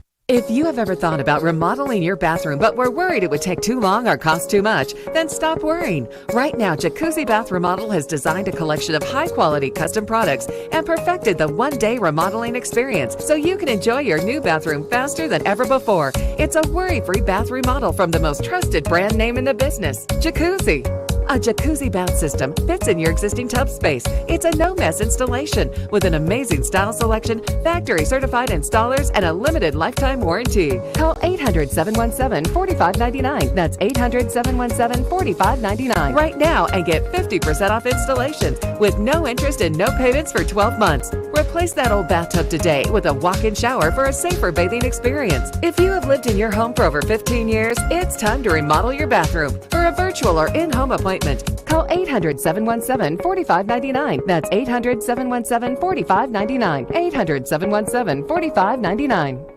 Individuals and businesses with tax problems, listen carefully. Do you feel like you're losing control of your finances? If you owe over $10,000 in back taxes or have unfiled tax returns, we can help you take back control. The IRS is the largest and most aggressive collection agency in the world, and they can seize your bank accounts, garnish your paycheck, close your business, and file criminal charges. Take control of your tax problem now by calling the experts at U.S. Tax Shield and take advantage of the Fresh Start program and new laws that may allow us to negotiate a settlement for the lowest amount possible. Our team of tax attorneys and enrolled agents can stop collections and get you protected so you can take control of your financial future. U.S. Tax Shield offers a price protection guaranteed quote to get you protected today. U.S. Tax Shield is A+ rated with the Better Business Bureau, so call now. 800-687-5192. That's 800-687-5192. U.S. Tax Shield. 800-687-5192. With over 20 years of generous community support, Wounded Warrior Project has helped post 9/11 veterans and their families with no-cost services, legislative advocacy, and more. And we're just getting started. Visit woundedwarriorproject.org/possible. 104 for 12 yards. He'll take the snap on third down. Four-man pressure with a stunt. Going deep down the near sideline, up in the air. Over the shoulder catch inside the 30. And down to the 25. Tyreek Stevenson finally gets Scary Terry McLaurin. That's the guy. If Daniels is going to hit a deep ball, it's going to be to Terry McLaurin. 61 yards. One of the best at 30-plus yard catches in this NFL. And that is his fifth 25-plus yard catch of the season. Welcome back to Bears Postgame. Here are your hosts, Jason McKie, Jeff Meller, and Pat the Designer on the new home of the Chicago Bears, ESPN Chicago. Rough day for Tyreek Stevenson and trying to defend Terry McLaurin. McLaurin goes for 125 yards on 5 catches, including that 61-yarder on Tyreek Stevenson, including quite a bit of jawing with McLaurin throughout the game, which I do believe ultimately led to Tyreek Stevenson trash talking with the Washington crowd as the game was winding down. On that final play, there's an end zone camera view of Tyreek Stevenson being caught talking trash to the Washington fans as the ball had been snapped. Now, he did recover to get his hand on the ball, but clearly you wonder, did that affect the play in any way? Of course, Tyreek Stevenson, of course, did have the penalty as well. So Tyreek Stevenson did just tweet this out about 10 minutes ago to Chicago and teammates. My apologies for lack of awareness and focus. The game ain't over until zeros hit the clock. Can't take anything for granted. Notes taken. Improvement will happen. # bear down. So that was his post on X about 10 minutes ago, taking some responsibility for the actions at the end of the game. I will point out that he chose not to meet the media. That's always the one point, J-Mac, where, in the worst times, it's just, I always feel like it's just easier to go out there, face the media. Everybody will have that much more respect for you. Everyone knows it's a hard game, but just go out there, answer a few questions for 4 or 5 minutes, and you can kind of put it behind you. When you choose not to do it, that's when people want to pile on afterwards. So, but he has addressed it via social media. So, yeah, I agree, and I don't want to make excuses for him. He's a young guy. It's only his second year. He's emotional. Especially at that time, he's emotional. I mean, those fans were the sideline just really close to the stand. So I mean, they were talking trash the whole time. I was right there. They were talking trash to me, and I'm like, I'm not even playing. You know what I mean? I'm just doing sidelines. So, I mean, it was crazy. It was a great environment, great night for football, competitive. So he's emotionally, he's a second-year guy. He's in his feelings, thinking he has the game wrapped up. We came back, defense had played well up until that point, and then like you said, like he mentioned in his tweet, a lack of focus, a lack of awareness. Not playing the game until the clock hits zeros. It's definitely a learning moment for everybody. Not just Tyreek, but the entire team. From the top down to the head coach, all the way down to the to the last man on the bench. You know what I'm saying? It's a tough situation, and like you said, Jeff, yes. You should go out there and meet the media, but I understand. At that time, he's emotional. He probably didn't want to, go out there and say something that he would regret to the media. But at the same time, you're in this business. You got to be accountable, and that's a situation where you got to hold yourself accountable, like you did on the tweet. But go out there and face the media and hold yourself accountable, in person as well. Let's try Raphael, who's in Joliet, wants to hop on the post game show. What's up, Rafi? Hey guys, I'm really sick to my stomach. I'm looking at the play again just online, and they have 4 cornerbacks on the field: Jalen Johnson, Jalen Jones, Josh Blackwell, and Tyreek Stevenson. 3 of them are covering a receiver literally on their hip the entire play, except for Tyreek Stevenson, who leaves 85 all alone. And Courtney Cronin got a quote from Jalen Johnson saying, "I don't know who's supposed to cover him. There should be no reason the guy's open on the back of the end zone like that." That was Tyreek Stevenson. Instead, he goes for a tip ball, and they lose the game. I can't believe that's how they lost this game. I don't know if that's Stevenson. I would assume that's probably Kevin Byard's job, right? You're the man that's the furthest back. You're usually in the back of the field. He's on the field. It's certainly possible. I think that is a reasonable presumption, Pat. That's why I would like Jay Hood and Cap tomorrow to ask Matt Eberflus when he joins them at 8:20 a.m. like he does after every Bears game. I'd like to ask them, hey, whose responsibility is it to be the farthest back? Because he's the only one who knows for sure, right, along with the players. But whether or not he chooses to provide the answers, that's up to him. He may, I could see Matt Eberflus very easily deflecting and saying, it's a team. No. But we'll see. Listen. Let him choose how he wants to answer it. Ask him the direct question. That's what I would like to see. Are you telling me Matt Eberflus will deflect? No. Well, listen, every head coach will. So it's not. That's not only he's a head coach. He's not going to come out and say, "Hey, this."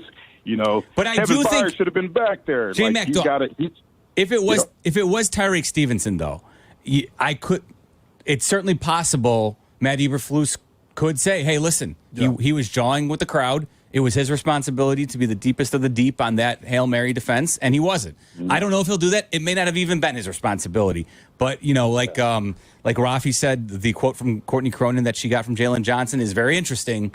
So, and listen, no one wants it. I'm not trying to make this a divisive situation where I want but I do want, and hey, Matt Eberflus can take the bullets too on this one, right? Certainly, hey man, you're the head coach.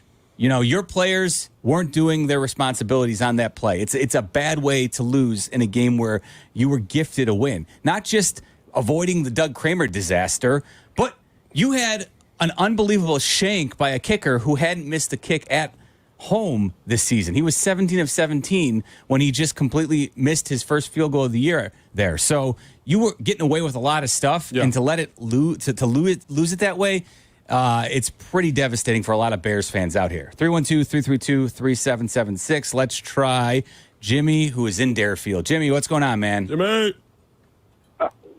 Thanks so much for having me on the call, and great show. I got 2 points. One, people are not looking at the positives on this. Positive is time running out on 2 drives, and Caleb Williams delivered.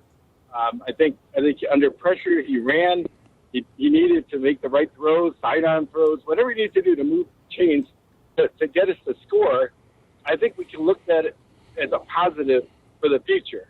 That's the first point. The second point is the Hail Mary.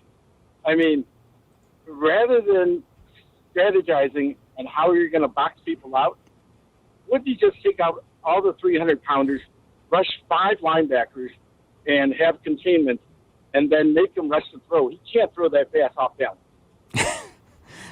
So you're calling for a all-out blitz, complete realignment of. Listen, Jimmy, the Hail Mary. Like, I just want a guy deep in line with the last guy back. But I do think, J-Mac, before we spring you, because I know you have an early flight tomorrow, I do want to get your thoughts on this, because it is a sticking point for some folks out there. Before the Hail Mary, the Bears in prevent defense gave them 15 easy yards to make that a very makeable throw for Jaden Daniels. And I've been informed by some of my sleuths out there that on the NBC halftime show, when they were breaking down the Jaden Daniels Hail Mary completion, Jason McCourty, who played in New England, pointed out that Bill Belichick would never, ever, in any circumstance, give up 10 free yards on the play before the Hail Mary. He just would keep his corners up and force them to throw something deeper if they wanted to try and pick up some cheap yardage. And, I think that also is a point where you can ask the question, why did you is Matt Eberflus not thinking through these details enough that in that scenario, you look at the time on the clock and you say to yourself, they don't need to go to the end zone on this play.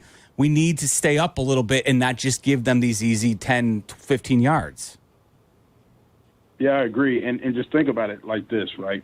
You give up those easy 10 yards, right? You throw that ball, it's in the end zone. You take away those 10 yards, it's even harder to throw. So, he may end up throwing that with 10 extra yards, and that ball may land, 5 yards from the goal line. You make the tackle, game over, Bears win. You know what I'm saying? So everything is, the details in everything you do, right? This game is it's the highest level that you can get in football. So situationally, you've got to overanalyze every single detail, and you got to practice every single detail. Like, that's not like a Hail Mary play, like the last plays. You practice those last plays.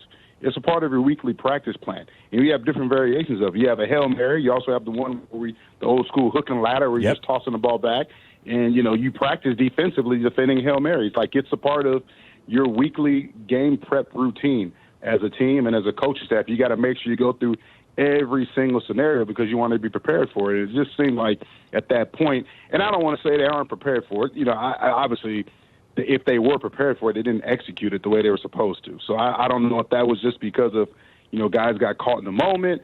But I really, truly think that they understand how to defend the Hail Mary. I just think at that point in time, guys got in the moment and they didn't execute that particular, play correctly, obviously.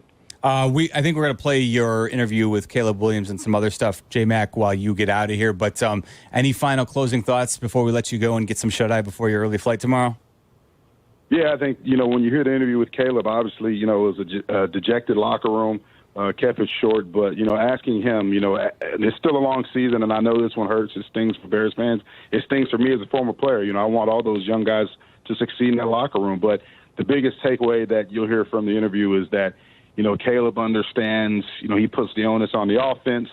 He says they had to execute better. And moving forward, he said they're going to remain positive. They got another tough game, out in Arizona next week. So, they got to, put this one behind them and get ready to play another tough game. All right, J-Mac, sleep fast. We'll talk to you next week, man. All right, fellas. Have a good I'll let show. you, J-Mac. All right, that's Jason McKie. He's usually with us on the entire post-game show, but of course, with the early flight, we're going to let him go early tonight. But he'll be back with us for a full post-game next week after the Bears take on the Cardinals. Which is now super must-win. 4-3. A lot to get after. Jimmy did bring up some positives he felt about Caleb Williams being able to kind of shake off a brutal performance, one that you highlighted, the 36 passing yards in the first 3 quarters. Pretty rough go. He ended up finishing with 131 yards. Again, no interceptions, so if anything, you can cling to that. But again, a pretty devastating loss for the Bears as they lose on a Hail Mary to the Washington Commanders, 18-15 on the road in a game where you thought they were going to steal one in the Capitol, but that is not the case. They fall to 4-3 and now find themselves in a very precarious position if they want to make the playoffs going forward. 312-332-3776. Bears fans, we're going to let you sound off coming up next. The new home of the Chicago Bears. Here comes the boom. The Chicago Bears podcast. Here comes the boom. If you aren't listening, you're not getting the whole story. Join host Pat the Designer with special guests and guest host daily. See it or hear it now on the ESPN Chicago app or wherever you like to pod. Yeah. So grateful that ESPN 1000 is doing this event. Never be absent from a Whiskey U event. How many Whiskey U's have you been to? Probably 5 or 6. See people from previous events, and we kind of like follow each other and go all the way through the whole year. I just appreciate being able to come out with friends, make new friends, drink a couple of drinks, patronize a really great establishment. Stay tuned for details on the next session of Whiskey U, an ESPN Chicago and Breakthrough Beverage production. When you're high, you feel different. You think different, you talk different, you draw different, you listen to music different, but you probably knew that. Problem is, you also drive different, and not in a good way. That's why driving high is illegal everywhere. So if you're high, just don't drive. Make a plan to get a sober ride. Because if you feel different, you drive different. Brought to you by NHTSA and the Ad Council. Every 40 seconds, a child is reported missing. That's 2,000 children every single day. It's a heart-wrenching reality that we can no longer ignore. Find the Children is a non-profit organization dedicated to helping find missing kids. You can be a part of their mission by donating your unwanted vehicle, running or not. Call 1-800-294-0222. We guarantee that you will receive the maximum tax deduction. We provide fast, free pickup with 24-hour response. Call 1-800-294-0222. Find the Children provides crucial resources to help find missing children and educational materials to teach kids how to recognize and avoid predators. Our recovery programs have a proven track record of reuniting kids with their families. It's time to act. Donate your unwanted or unused car. Help us build a world where every child is safe. Pick up the phone and call 1-800-294-0222. Together, we can bring these kids home safely. This advertisement was paid for in partnership with Cars R Us and Find the Children. If you have ever thought about remodeling your bathroom but were worried it would take too long or cost too much, then stop worrying. Right now, Jacuzzi Bath Remodel has designed a collection of high-quality custom products and perfected the one-day remodeling experience so you can enjoy your new bathroom faster than ever before. It's a worry-free bath remodel from the most trusted brand name in the business, Jacuzzi.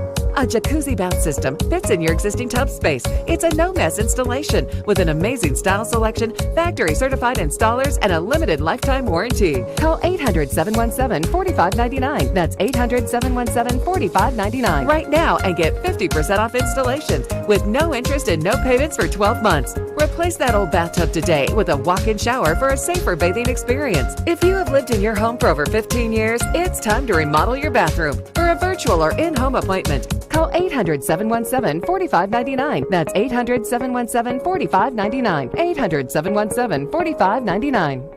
Individuals and businesses with tax problems, listen carefully. Do you feel like you're losing control of your finances? If you owe over $10,000 in back taxes or have unfiled tax returns, we can help you take back control. The IRS is the largest and most aggressive collection agency in the world, and they can seize your bank accounts, garnish your paycheck, close your business, and file criminal charges. Take control of your tax problem now by calling the experts at U.S. Tax Shield and take advantage of the Fresh Start program and new laws that may allow us to negotiate a settlement for the lowest amount possible. Our team of tax attorneys and enrolled agents can stop collections and get you protected so you can take control of your financial future. U.S. Tax Shield offers a price protection guaranteed quote to get you protected today. U.S. Tax Shield is A+ rated with the Better Business Bureau, so call now. 800-687-5192. That's 800-687-5192. U.S. Tax Shield. 800-687-5192. After my accident, people warned me to slow down. I said, I don't know how. Thanks to my VA care team, I haven't. At VA, we're using technology to help veterans recover faster and live their lives to the fullest. Learn more at vacareers.va.gov/PSA. Kramer time. Doug Kramer. I formation, the lead man for Roschon Johnson from the one. The give to Kramer up the middle, and he fumbled the football. Oh, no. Fumbled the football. Washington running with the football, and no one's bothering to tackle him. Tevin Jenkins hurt on the other end, and they're running with the football, hopefully just to celebrate, because a lot just went down right there. A fumble, Tevin Jenkins hurt again, he's on all fours, and Washington turns the Bears away on 3rd and 1, but they're going to check it and discuss. Postgame continues now on the new home of the Bears, ESPN Chicago. Here are your hosts, Jason McKie, Jeff Meller, and Pat the Designer. Perhaps on the weekend when a lot of folks are out there celebrating Halloween, it should come as no surprise that the Bears put together their own horror movie today. And that was just one of the key scenes as Doug Kramer fumbles on the goal line. What a call by Shane Waldron. What a cosign by Matt Eberflus not stepping in, as you pointed out, and just saying, no, let's not do that right here. Let's go ahead and take the lead. Usually, again, the cute fat guy touchdowns happen when you are in the lead comfortably. Yeah, by a lot. You're near the goal line, and perhaps you don't want to go to a bread and butter goal line call, that you want to keep that in your back pocket for a more pertinent situation. So when you're up by a couple of scores, that's when you go ahead and you feed the big man who's been doing the dirty work as a fullback, Doug Kramer. That's when you feed them. You don't do it in a game when you are trailing 12-7 with an opportunity to go ahead and take the lead. And yet, despite all that, the Bears found themselves in a spot where they could have snuck away and won this game, and we all would have had a good laugh about it. Like, ha. You remember that time Shane Waldron tried to give Doug Kramer a touchdown and he fumbled it away, and they went on and won it anyway? But no, disaster strikes with the ultimate nightmare scenario. The final scene when the killer that was Jaden Daniels just murdered the Bears' hopes at the end of the movie today. It was just a brutal way to lose on a Hail Mary. The Commanders beat the Bears 18-15. Commanders moved to 6-2 on the season, and the Bears fall to 4-3. And if you really look now at the playoff picture, we've been over how the Bears' schedule gets really rough to close out the season. This was one it really felt like if you could start to talk yourself into the idea of getting better as the season progresses and finding a way to get into the playoffs. And now you're completely deflated. You're 4-3, and you have to go beat a Cardinals team in Arizona that has a little extra pep in their step after coming back and beating the Miami Dolphins. So it's tough sledding ahead for the Bears, and they have made their own bed.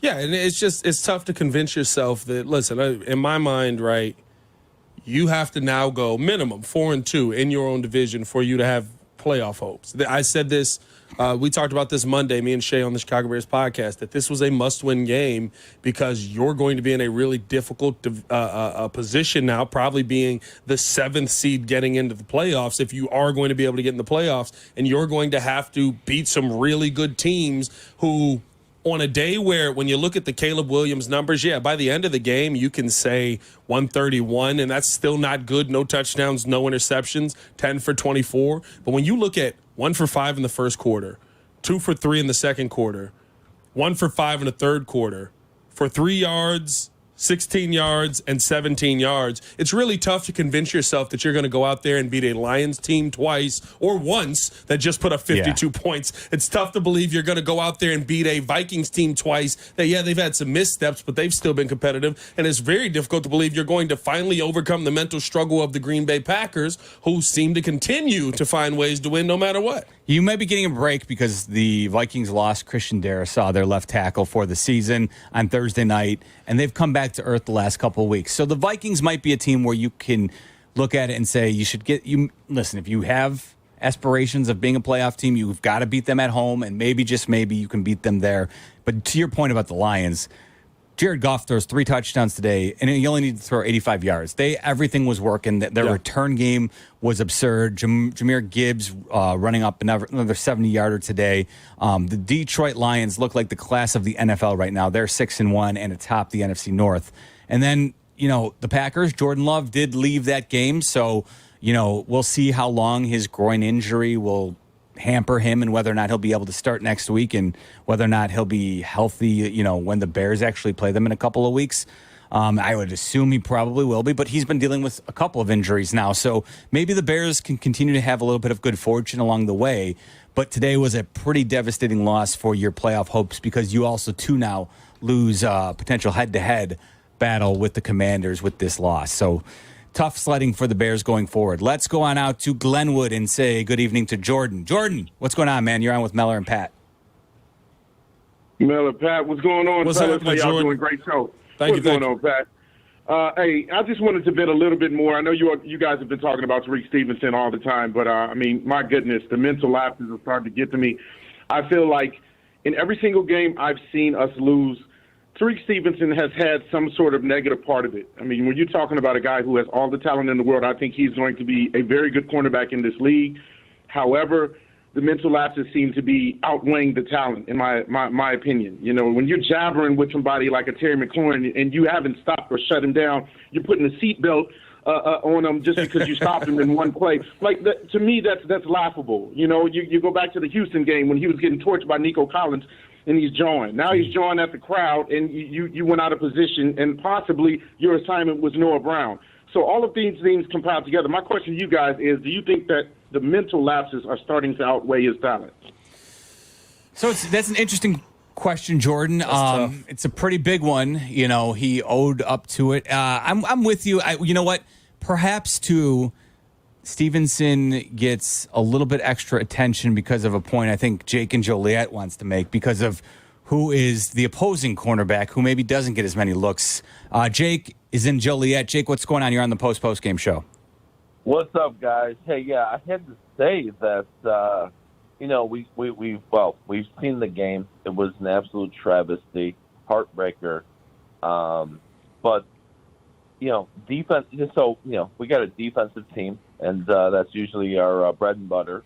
And didn't see much of a pass rush. And I just thought to myself, seeing Tariq Stevenson, as you were talking about, on the other side of the ball, just getting absolutely manhandled for most of the game. And we didn't hear one name, and that was Jalen Johnson on the other side.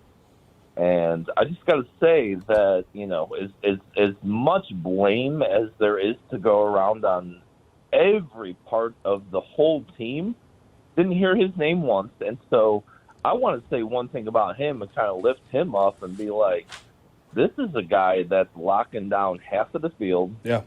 He got signed to a big contract.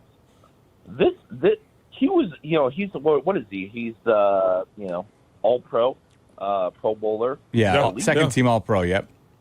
And this is a guy that, you got to start talking about this guy, like, in a serious defense, like, that, this is might be a kind of a Hall of Fame player.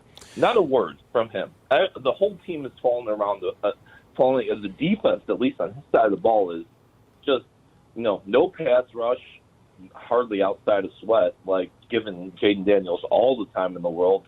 Linebackers, that's fine. Didn't see much from them. Like, nobody played the game. Kevin Byard, we see these guys, no plays. I know there's a couple of guys out, Kyler Gordon and yeah, Jake, I think that might be the part of the issue today, especially as you look at the lack of Brisker and Gordon, and that certainly hurt, right? Like, Stevenson was easy for them to target. You're right, Jake. Jalen Johnson, they paid for him, and he's giving them their money's worth and then some. He's absolutely he's amazing. He's amazing. I think anybody will tell you, Jalen Johnson, he took offense to the fact that he wasn't in the NFL's top 100 players as voted on by the players in the league. Yeah. And he pointed it out in training camp, and he was upset, and all he's done is go out and ball out each and every week. So no problem with anything that Jalen Johnson does. I'm ecstatic he's on the Bears. Yeah, I think here's the thing, right? Like, and going back to Jordan's question about, are the mental lapses with Tyreek Stevenson becoming too much? I think here's my problem kind of with that mindset. If you win this game, if not for one huge play, Terry McLaurin got a lot of yards that didn't mean anything. Well, if not for one massive play at the end of the game, he got 125 yards and no touchdown. However, that's like here's scoring. the thing, that's like Zach LaVine scoring 50 in a loss. But here's the thing, though. Like, a lot of McLaurin's big plays did set the Commanders up to kick those field goals, which ultimately, does not beat without those 12 points, though, the Hail Mary would be meaningless. There's some big plays there that Tyreek Stevenson is responsible for. Sure, in some ways, but he's not he's not as good as Jalen Johnson. No, he's not. I'm not saying that. He's the fourth best member of this secondary. But when I look at 125 no touchdowns, that means that you didn't affect the game in a scoring way. But he did, though, because he's getting them into the red zone at times, and those are resulting in field goals. And he's not. And you still should have won the game with those. Sure, you still put your like literally your defense has been bend but don't break all season. This is not new. The teams getting into the red zone has been the theme of teams. Heck, the freaking Panthers found their way into the red zone a couple of times versus the Chicago Bears, right? This is kind of who this Bears team is. We want to be this gauntlet team that nobody gets any yards on. That's not who this defense is. But this defense is the top 5 defense as far as red zone touchdowns allowed in the NFL. And so I don't think anything changed.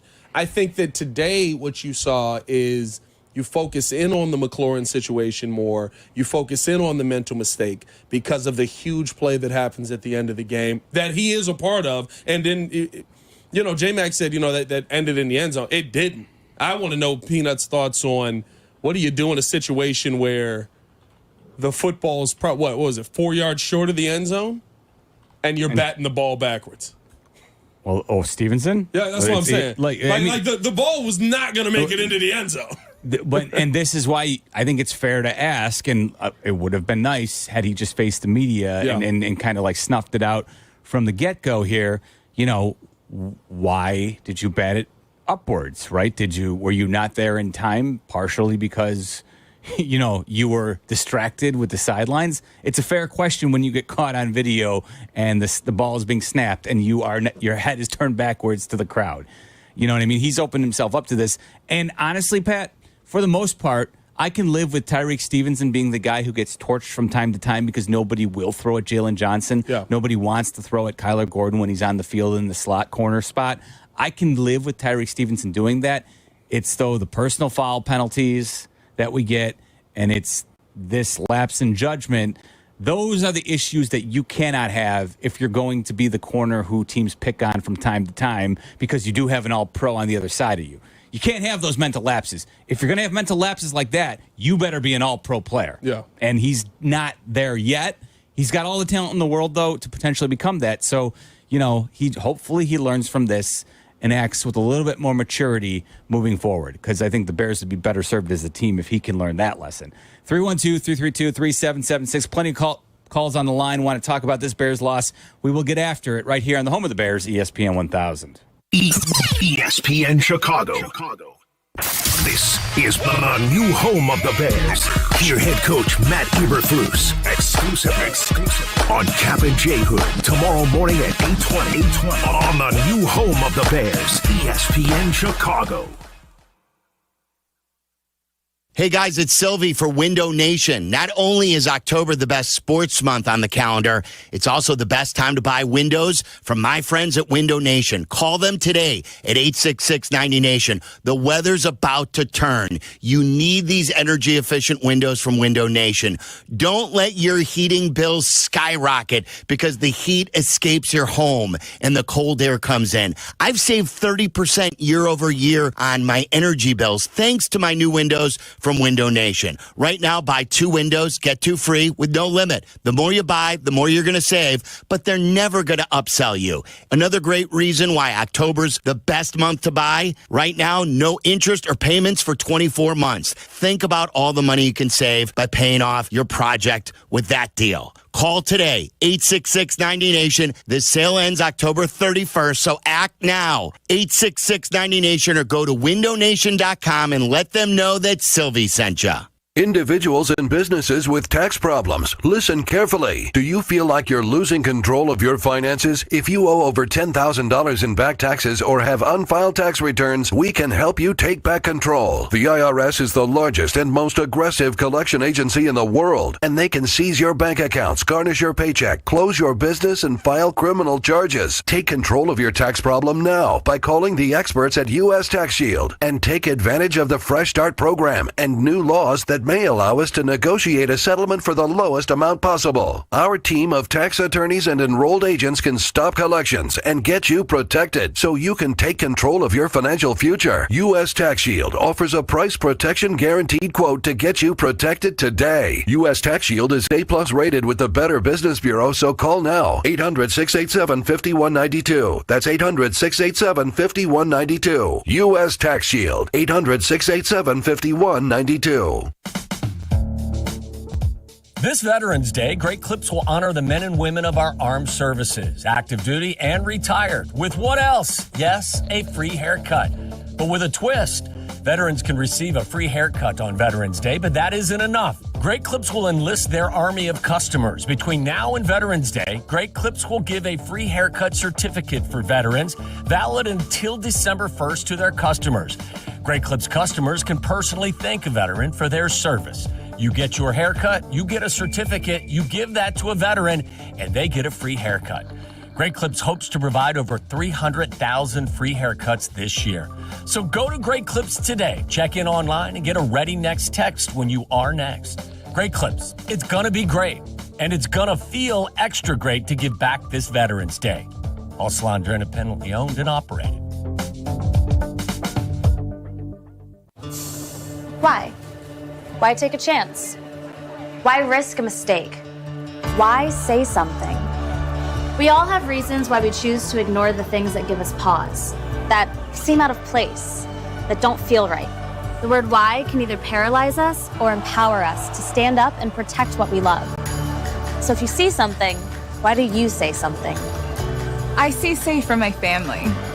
I see safe for my friends. I see say for my students. We see say for each other. I see say because all of this matters. We all have something worth protecting, a why that unifies this community we're all a part of. So protect your everyday. Report suspicious activity to local authorities. If you see something, say something.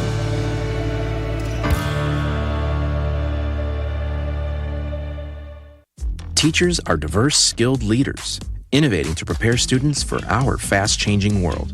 Teaching shapes lives. Are you ready? Explore teaching at teach.org, supported by the U.S. Department of Education and 1 million teachers of color.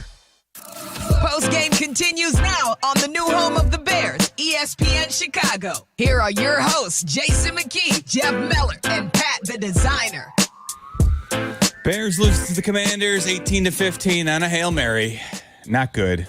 Let's try Steve, who's in Bridgeport. Steve, you're on with Meller and Pat the Designer. How you doing, Steve-O? Steve! Hey, guys. How are y'all? What's happening? Been better. Yeah. I'm hating eating ice cream right now. Just killing myself. I feel I you. can't get over That's it. how you drown your sours. I like it. I like it, Steve. It's just, I've been on hold thinking about what I'm going to say. I think a lot of people have focused on 29 a lot tonight. I do feel bad for them. he'll never get over that for the rest of his playing career. He's going to have that video that's been put out there follow him for the rest of his career. It's just it just was a tough game all around for him, but that just is the icing on the cake. And I just feel really bad for him. I don't want to pile on him. I don't know where this goes after this game. Eberflus is 3-17 on the road. The three quarterbacks that he's beaten is Bailey Zappi, Mac Jones, when they had that combo Monday Night Football game. Yes. Josh Dobbs and Sam Howell. It just frustrates me how this team continues to make the same mistakes over and over on the road. They start slow every single game. This isn't just a this year thing. This has been for the past 2.5 years as this guy's the coach. You cannot score in the first quarter. They didn't even have 100 yards until like halfway through the third quarter. So, I mean, correct. This team was never in a position to do anything. And they put the defense in bad positions. They had 2 drives where they scored 2 field goals, and they were starting already on the Bear side of the ball or on the Bear side of the field with dumb penalties. It's just brutal. There's a lot of guys in this team that deserve a little bit better than they got tonight. Looking at like guys like Montez Sweat and Jalen Johnson, all these guys that have dominated, DeAndre Swift, who basically carried the offense today. Mm-hmm. I won't get into the offensive linemen running the ball and injuring another offensive lineman. I mean, we've covered that enough. I just think that they better have the best game plan going into Arizona next week. If they come out flat again, I don't know what I'm going to do. I might throw my phone into the TV. I feel you. Yeah. I feel you. I mean, listen, it's so funny, Jeff, because my notes for tonight's game did not change. The one thing that changed was a win and or a loss at the end of the notes. But my notes for tonight were offensive line is exactly what we thought it was. I'm not fooled by what we saw the previous 3 weeks. Shane Waldron still can't figure out how to do simple better. Caleb Williams looked terrible. Yes. And you didn't do enough to where you deserved to win this game, but you won it. And then at the end of my notes, I went, and you lost it. Yes. Completely fair. Like nothing changed about my assessment of this game. Yeah. We're zeroed in and focused on 2 pretty big plays, pretty big foibles by the Bears here to close it out. For the most part, because as I stated at the top, it was a completely unremarkable game that will now never be forgotten. Yeah.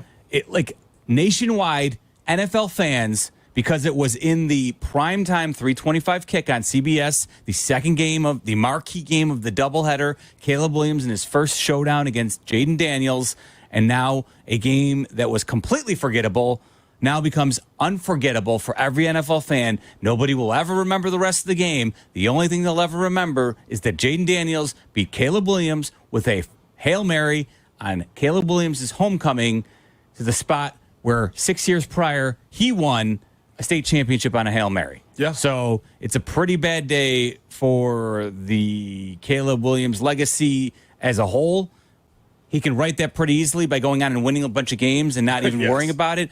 But right now, this one stings bad for Bears fans, for Bears players and coaches, and Caleb Williams especially. And to your point, maybe we haven't focused in enough on that because of the other 2 plays that were glaring. But Caleb Williams played pretty horrible today, and he was inaccurate like crazy. We got plenty of time for you coming up. We're here till 11 o'clock. Full phone lines. We'll get after it here right after we take one more quick timeout. 312-332-3776 on the home of the Bears, ESPN 1000. The new home of the Bears. Bet like the pros with the world's largest sports book right at your fingertips. Circus Sports is now available in Illinois. Hi, I'm Derek Stevens. I've been a lifelong sports bettor, and I'm the owner of Circus Sports. We're excited that the Circus Sports app is now ready for action. Experience big app bets with high betting limits, tight money line splits, and more. Now you can download, fund, and bet like a pro from anywhere in Illinois. Download your new bookie today at circusports.com. If you or someone you know may have a problem with gambling, call 1-800-GAMBLER or text ILGAMB to 833-234. Picture this. 5 blocks to the office, you're wearing layers of clothes. It's bone-chilling cold. If only a friend could tell you about Bluetooth-powered heated apparel. Hi, I'm Adam, your friend.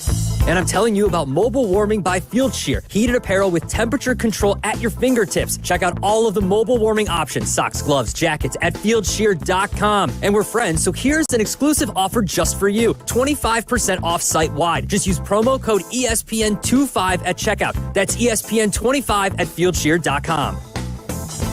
Individuals and businesses with tax problems, listen carefully. Do you feel like you're losing control of your finances? If you owe over $10,000 in back taxes or have unfiled tax returns, we can help you take back control. The IRS is the largest and most aggressive collection agency in the world, and they can seize your bank accounts, garnish your paycheck, close your business, and file criminal charges. Take control of your tax problem now by calling the experts at U.S. Tax Shield and take advantage of the Fresh Start program and new laws that may allow us to negotiate a settlement for the lowest amount possible. Our team of tax attorneys and enrolled agents can stop collections and get you protected so you can take control of your financial future. U.S. Tax Shield offers a price protection guaranteed quote to get you protected today. U.S. Tax Shield is A+ rated with the Better Business Bureau, so call now. 800-687-5192. That's 800-687-5192. U.S. Tax Shield. 800-687-5192. This is ESPN Chicago, WNVP, WTBC, HD2 Chicago, a Good Karma Brands radio station.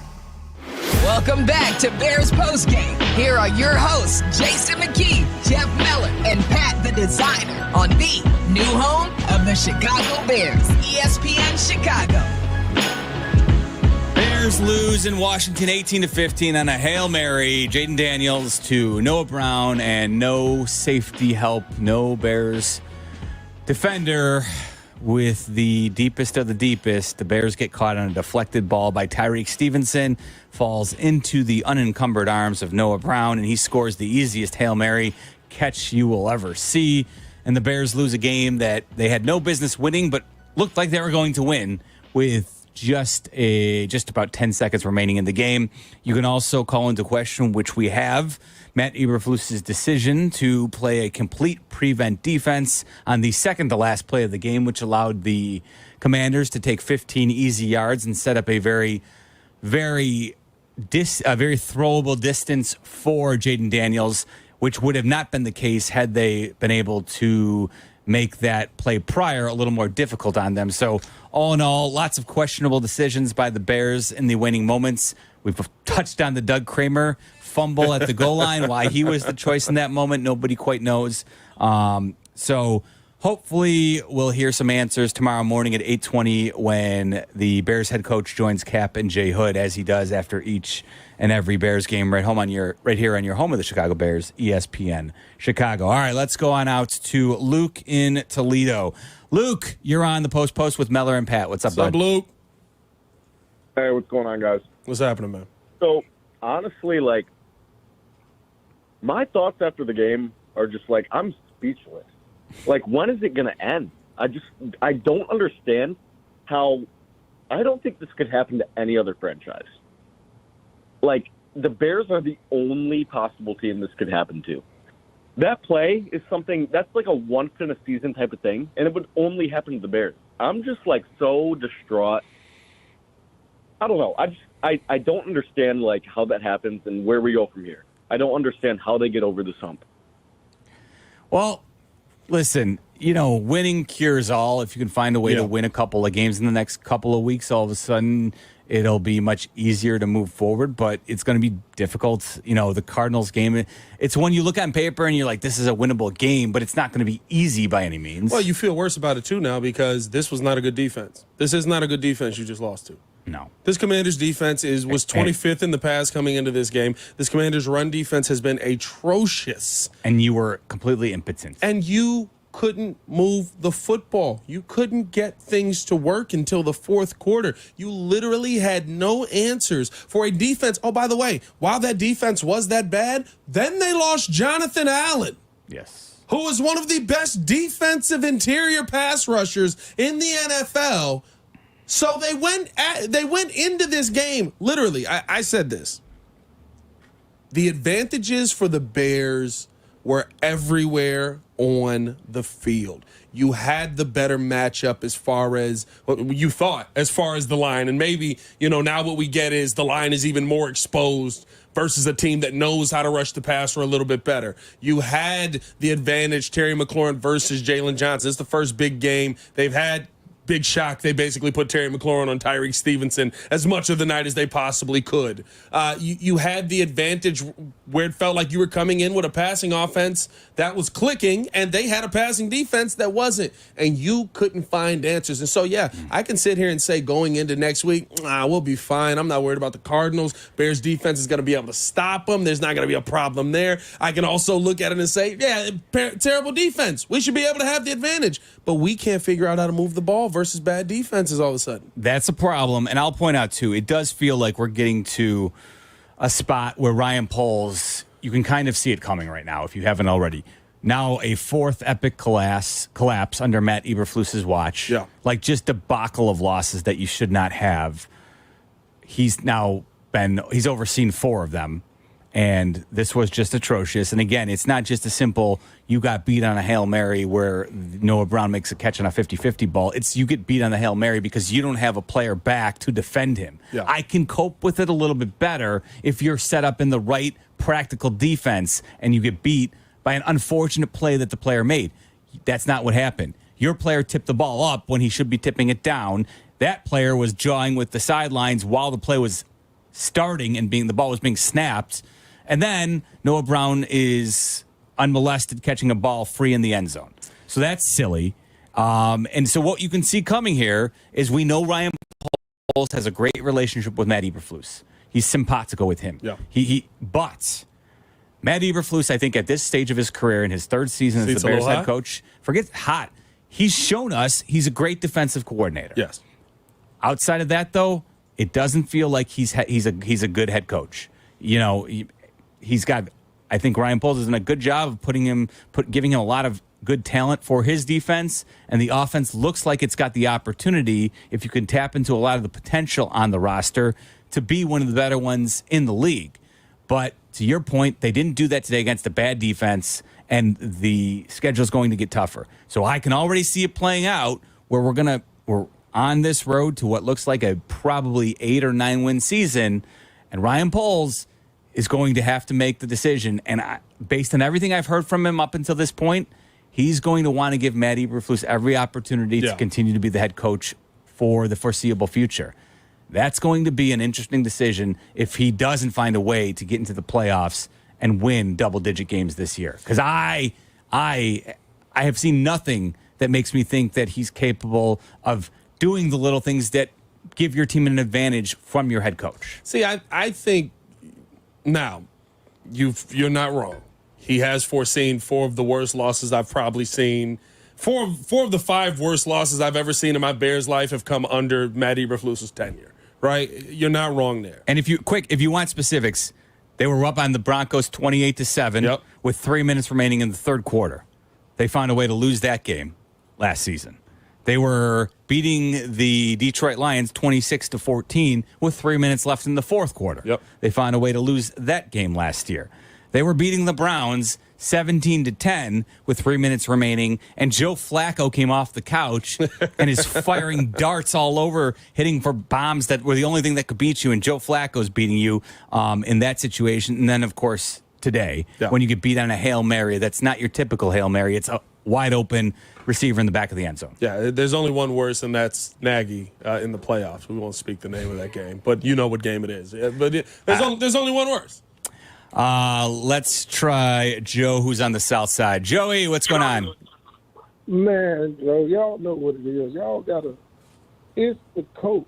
It's Eberflus. Y'all, we gotta fire Eberflus. He got the best. Look. He ran 2. He can hit a play.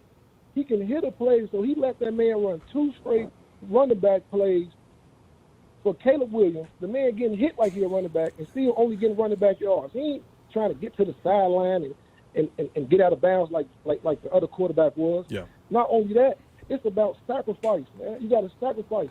The offensive coach, the offensive coordinator for Detroit, that man can have any job in the world, but he wants to stay with Detroit because he know he can win a championship with them. If we can't make Eberflus, or he don't want to be just the defensive coordinator, then that's a problem. Like y'all saying, it's like this, bro. If you steady walking out the door and you tripping over a nail, but you always wondering about, oh, my head hurt, oh, my tooth came out, but you got to address this nail at the door that you keep tripping over. That's the problem. I don't think people understand that this Chicago, we shouldn't be having to go through that. Like, them people tough over there in Detroit. And the reason why I keep saying that is because I think they was doing what they rebuild and how they was going about it. And now look at them. They look good. Yeah. But we still can beat them. We just be not having them, like you just said, those little things that coaches be having to get us over the top. Like, y'all know what y'all talking about, but y'all really got to emphasize that. It's the coach. Thanks, Joe. Thanks for the call. We got plenty of people on the line who want to weigh in as well. I mean, listen, I'm saying it right now. I think we're going right down that path where it's going to be an interesting decision that I don't think Ryan Poles wants to make at the end of the year. But, if they do finish with 8 or 9 wins, and along the way you have these tough losses that you probably shouldn't have, I'm not going to be very encouraged or excited about a 2025 season where Matt Eberflus is the head coach yet again. Yeah. I mean, listen, I don't know if I'm nuclear yet, and this is weird coming from me, who was the guy who was like, yeah, Jim Harbaugh's available. Do whatever you got to do to get him in here. But I will say this. I have had too many of these moments in my life. I think that there's a lot of season left. And guess what? If Matt Eberflus finds the way to beat the Packers once, he finds a way to beat the Lions once, he finds a way to beat the Vikings twice, all of a sudden we're sitting here at the end of the season 4-2 in the division. We're probably not sitting here clamoring for Matt Eberflus to no longer be the Chicago Bears head coach. So I think there's a lot of time for you to get that right. But I love what the caller said there. You can hear it. You can hear the calls. There's no way, and I'm not saying that you're focusing in on every single thing that your offensive coordinator is saying, but all right, in this moment, we need to pick up something massive here. I'm sorry, did you just say Doug Kramer run up the middle? Like, I am looking for those moments, and I thought we were getting them where he would step in and say, we're not doing that. He talked about speed option at the goal line. We're never doing that again. And to that point, we haven't seen that again. But you got to stop having these epic collapse moments where it just seems like your team is not prepared for the moment. The other point, too, is, and we haven't played a lot of it because I did want to take a lot of calls. We've got full phone lines tonight. Yeah. I know people want to vent, but Matt Eberflus, too, very positive yet again in the post-game press conference. When we come back, we'll play a little bit of taste of Matt Eberflus if you missed it after the game. He's trying to put a positive spin on it. I know he likes to keep the positive mantra, but not a whole lot to be happy about in that game. You didn't deserve to win. You found yourself in a spot where you were winning the game on the last play and you failed to close it out. Yeah. So I think you need to look inward and find better solutions and better answers to tougher questions. Let's try Matt, who's in Streamwood. Matty, what's up, Matt? Hey, guys. Thanks for taking my phone call. Appreciate all you guys do. I asked you guys before about my comment about Eberflus. Can I ask you guys before, like, the 4th and 6 for the Keenan Allen, like the pass interference? What was it, like 3rd and 7? Was that a design run for Caleb again up the middle? Yeah, that's what it looked like to me. I haven't watched the All-22 yet, but it does look like you ran back-to-back design runs for Caleb Williams up the middle. This is ridiculous. I'm like, do you understand? Like, that's the stuff right there that I'm saying with Eberflus. If that's Shane Waldron, like, just take a step back and think about that. Like, really, like Caleb's really going to push people out of the way. But anyways, actually, I talked to you guys before about Eberflus. He's a great defensive coach. Mm-hmm. He's just a terrible head coach. Once again, there was a ball for the 3rd straight game. There's a ball that hits the deck, and he does not challenge the play. I don't know who's up in this call review, but there should be no reason they're up there because they're not doing anything for him. So he just lets plays happen. And I'm just saying, with Coach Eberflus, with this Tyreek Stevenson, if he really truly believes in the hits principle, 2 of his hits principle, honor the ball, yes, and smart play for Tyreek Stevenson, the guy should be on the bench next game. I understand they're down with Gordon. I understand that. But it drives a point to him that, you know what, that game was ruined because we have Montez Sweat on one leg. We have DJ Moore getting the wind knocked out of him, and we got Tevin Jenkins on one leg or two bad legs that are trying to win the game for us. Yeah. And that just right there, Tyreek Stevenson is just being selfish like that, jawing with the fans. We have 10 guys doing the right thing, and we have one guy on the sideline worried about other fans. So I'm just saying, like, with Coach Eberflus, the time is running out for him. And, like, it wasn't good enough for Justin, and it wasn't good for Mitch Trubisky. Time is running out for Matt Eberflus. No, and listen, I bring it up, though, Matt, because I can see already, like, to your point, if he gets to 4-2, okay, assuming they win some of the winnable games on the schedule, right? In the division? Oh, you said in the division, 4-2 in the division. Okay, because you said, like, hey, maybe if he gets to 4-2, we won't, it won't be. If they get to 4-2 in the division, and theoretically they win a couple of the games, the Patriots, maybe the Seahawks, and or the Cardinals, all of a sudden it's going to be a double-digit win season, and hopefully you'll probably be in the playoffs if you get 10 wins when 7 teams make it. Now, it's not a lock, but you feel pretty good if you get 10 wins. You should probably be in the playoffs. But, again, that also assumes that they win some of those winnable games. That's not always the case with Matt Eberflus. From time to time, there's been instances where there were games on the road. It's clearly a different animal for them, right? Like they've obviously been really good at home with the win streak going right now. But if you want to get to the playoffs, you got to win the road games against the teams where you have opportunities to do so. And that's something they, again, have not been able to do. They have not been able to finish off time and time again. And I don't know. 9 wins and a just missed playoffs with this loss on there as well. That's going to the Colts. And the Colts. Those will gnaw at me quite a bit. And you just hear the way Ryan Poles talks about Matt Eberflus. He doesn't want to part ways with him. And again, I understand you feel good about your working relationship with him, but I do think he's going to need to step back and really assess it with some of the names that are going to be available on the coaching market this offseason. This just isn't good enough if you want to be a Super Bowl caliber team down the road. No, and listen, here's my thing, right? What was our struggle today? Our struggle today was not the defense. Our struggle today was offensively. This Bears team could not find a way to win a game or to move the football down the field versus a terrible defense offensively at all. Because you saw those same offensive line issues that we saw early in the season pop their head back up. And everybody was like, oh, well, if they just play together and it's the power of friendship, they'll all come together and there'll be 5 guys that can block. No, I still saw Coleman Shelton laying on his back. I still saw Tevin Jenkins getting pushed around. I saw Braxton Jones go out early, but before he goes out, it was no good. He's going back the other direction. Believe you me. I saw Karan Amagaji, who, I get it. He's a rookie. One who, I don't know, we drafting third round projects now? Yes, apparently. We're drafting third round projects because you were too scared. You know what? Listen, every Sunday, you know what I have to fend off? Text from Carmen about Tory Taylor. By the way, half the reason you're in the game today was because of the punting that Tory Taylor did. Yeah. Nevertheless, though, for all the slings and arrows people want to talk about, the one guy who's actually doing a pretty good job when he gets the opportunity to because you don't like the position, fine. How about Amagaji? Project in the 3rd round gets an opportunity to go out there and do something and made one play on a run block where Tony Romo couldn't wait to rave about him. Meanwhile, he's just getting tossed around like a rag doll on the rush. I wish I could deal with just tossed around. He was just getting blown past. He was not prepared for the moment, which is an even bigger problem. But again, he can't be your backup tackle then in that situation. Exactly. I say all that to say, I said early in the season, this season falls at the feet of Ryan Poles. We can sit here and blame Flus. We can sit here and blame Waldron. We can sit here and blame. I saw plays in that first half that should work, Jeff.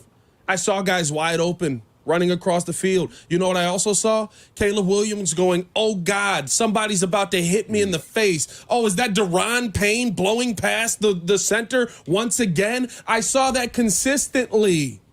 Just like we saw at the beginning of the season when there was a legit pass rush on the other side. I'm sorry, the power of friendship doesn't work to block defensive linemen in the NFL. And you know what? You didn't address the offensive line yet again. Care Bear stare not working for the pass line. He's Pat the Designer. I'm Jeff Meller taking your calls. Ethan, Phil, Steve, Jake, Mikey. We'll get after it coming up next here on ESPN 1000. Here comes the boom. The Chicago Bears podcast. Here comes the boom. If you aren't listening, you're not getting the whole story. Join host Pat the Designer with special guests and guest host daily. See it or hear it now on the ESPN Chicago app or wherever you like to pod. Yeah. Property managers and GCs use FinishingChicago.com's contractors for finishes and protective coatings in the most iconic venues, interior spaces, and essential infrastructure. Our painters apply industry-leading commercial and industrial finishes inside and out, so your biggest assets always put their best square footage forward. FinishingChicago.com has your free list of painting, wall covering, glass systems, drywall finishing, and signage contractors. For a great finish, start with FinishingChicago.com. Tito's Handmade Vodka is America's favorite vodka for a reason. From the first legal distillery in Texas, Tito's is 6 times distilled till it's just right. And naturally gluten-free, making it a high-quality spirit that mixes with just about anything. From the smoothest martinis to the best Bloody Marys. Beyond the bottle, Tito's has gained a reputation for giving back, teaming up with nonprofits around the world to serve its communities and do good for dogs. Make your next cocktail with Tito's and learn more at Tito'sVodka.com. 40% alcohol by volume, namely 80 proof, crafted to be savored responsibly. With Cybersecurity Awareness Month winding down, LifeLock wants to remind you to update your software. These updates are used to patch up security issues that identity thieves can exploit to gain access to your personal info. But for comprehensive identity theft protection, there's LifeLock. LifeLock alerts you to more uses of your personal info and fixes identity theft issues that arise. Start your 30-day free trial at LifeLock.com. Use my name as your promo code, Clay. I spray and scrub, but the soap scum in my bathtub is still there. I spray and scrub, but the burnt sauce on my stovetop sticks around. Sprays can leave grime behind, but Mr. Clean Ultra Foamy Magic Eraser combines the scrubbing power of an eraser with the cleaning power of Dawn to melt away tough messes on contact. Just wet, squeeze, and erase. Stop spraying, start erasing, and clean with more magic than ever with Ultra Foamy Magic Eraser. Mr. Clean, Mr. Clean. Individuals and businesses with tax problems, listen carefully. Do you feel like you're losing control of your finances? If you owe over $10,000 in back taxes or have unfiled tax returns, we can help you take back control. The IRS is the largest and most aggressive collection agency in the world, and they can seize your bank accounts, garnish your paycheck, close your business, and file criminal charges. Take control of your tax problem now by calling the experts at U.S. Tax Shield and take advantage of the Fresh Start program and new laws that may allow us to negotiate a settlement for the lowest amount possible. Our team of tax attorneys and enrolled agents can stop collections and get you protected so you can take control of your financial future. U.S. Tax Shield offers a price protection guaranteed quote to get you protected today. U.S. Tax Shield is A+ rated with the Better Business Bureau, so call now. 800-687-5192. That's 800-687-5192. U.S. Tax Shield. 800-687-5192. What would it take for my child to only miss half a day of school for treatment? What would it take for me to live a long and healthy life? What would it take to have a breakthrough? What would it take to find a cure for childhood cancer? It would take all of us to come together to support the research. Research to discover more effective treatments for the 1 in 285 children in the U.S. who will be diagnosed with cancer. What would it take to make hope bigger than heartbreak? Go to childrenscancer.org to find out. Children's Cancer Research Fund is a national nonprofit dedicated to ending childhood cancer. We understand the complexity of the landscape and know how your support will have the strongest impact. Go to childrenscancer.org today. That's childrenscancer.org. Together, we can do this. Moving Day, a walk for Parkinson's, is happening around the country. Together we can unite in the fight against Parkinson's disease in a safe but exciting and fun way. So let's get moving. Join the Parkinson's Foundation to learn more and register at movingdaywalk.org. Postgame continues now on the new home of the Bears, ESPN Chicago. Here are your hosts, Jason McKie, Jeff Meller, and Pat the Designer. Welcome back. Hanging out with you till 11 o'clock tonight, as we do each and every week after the Bears wrap up a game. We're on after the postgame wraps up. Meller, Pat the Designer, Jason McKie usually. J-Mac, we sprung him early. He's got an early flight home from D.C. as he was on the sidelines of the Bears game. Next segment, we will let you hear Caleb Williams with Jason McKie, though, after after the game, his thoughts on it. Quickly, though, I did say I wanted to let people hear from Matt Eberflus after the loss. Here's a little sampling of the Bears head coach, who you can hear tomorrow with Cap and Jay Hood at 8:20 a.m. Hopefully the guys will press him with a little more poignant questions, and we'll see what type of responses they elicit from the Bears head coach. But this was his opening statement after the loss on a Hail Mary to the Washington Commanders. And it comes down to that last play, and we've practiced that play 100 times since we've been here. And again, I'll have to look at what the execution was of that, but we have a body on a body, boxing guys out like basketball at the very end. We have one guy that's the rim that knocks the ball down. We got a back tip guy that goes behind the pile. So again, I got to look at it and detail it out and make sure we're better next time. But again, it's a hard way to lose. But again, I was proud of the way the guys battled all the way through. There you go, the positive spin. Proud that they battled. Talked about boxing them out like basketball players, a rim guy. And what did he say? What did he call him the last back tip guy. Back tip guy. You got a rim guy and a back tip guy. Got a rim guy and a back tip guy. Kendra, can we say that? Can we say that on the radio? Can we get away with that? We got a rim and a back tip guy. Where was the back tip guy, Pats? I think the back tip guy was a little premature in the middle. I think he was. Yeah, I think he was. I was concerned. Well, we'll leave it there. I think here's what's tough about that, and this is what I hate to hear. It comes down to that play. It comes down to that play. So none of the fact that your offense was inept through 3 quarters. If you're just now getting in here, here's your numbers offensively from your quarterback. 1 for 5 in the first quarter, 17 yards. 2 for 3 in the second quarter, 16 yards. 1 for 5 in the third quarter, 3 yards. And then in the fourth quarter, 6 for 11 for 95 yards to put you in a position to do a couple of good things. Also offensively, you had the big carry from DeAndre Swift in that third quarter that gave you a little bit of life, and of course, 53-yard touchdown run, big touchdown run. You know what I mean? Like probably. And then he had the hurdle play. You were almost set up for this to go down as a great comeback win, because that hurdle were legitimately like skimming the feet on the head of like, watch yourself now. Don't go low. Don't go low. And man, oh man, they really did not feed DeAndre Swift the way you would think you would feed a guy who ended up with 120-plus yards on the ground. Interesting choice, because at times they wanted to feed Doug Kramer. It was Kramer time. Let me play this real quick. Go ahead. Because he was asked, because you've been harping on it, did he ever think to veto the Doug Kramer play when he heard it in his headset? What'd you say, Coach?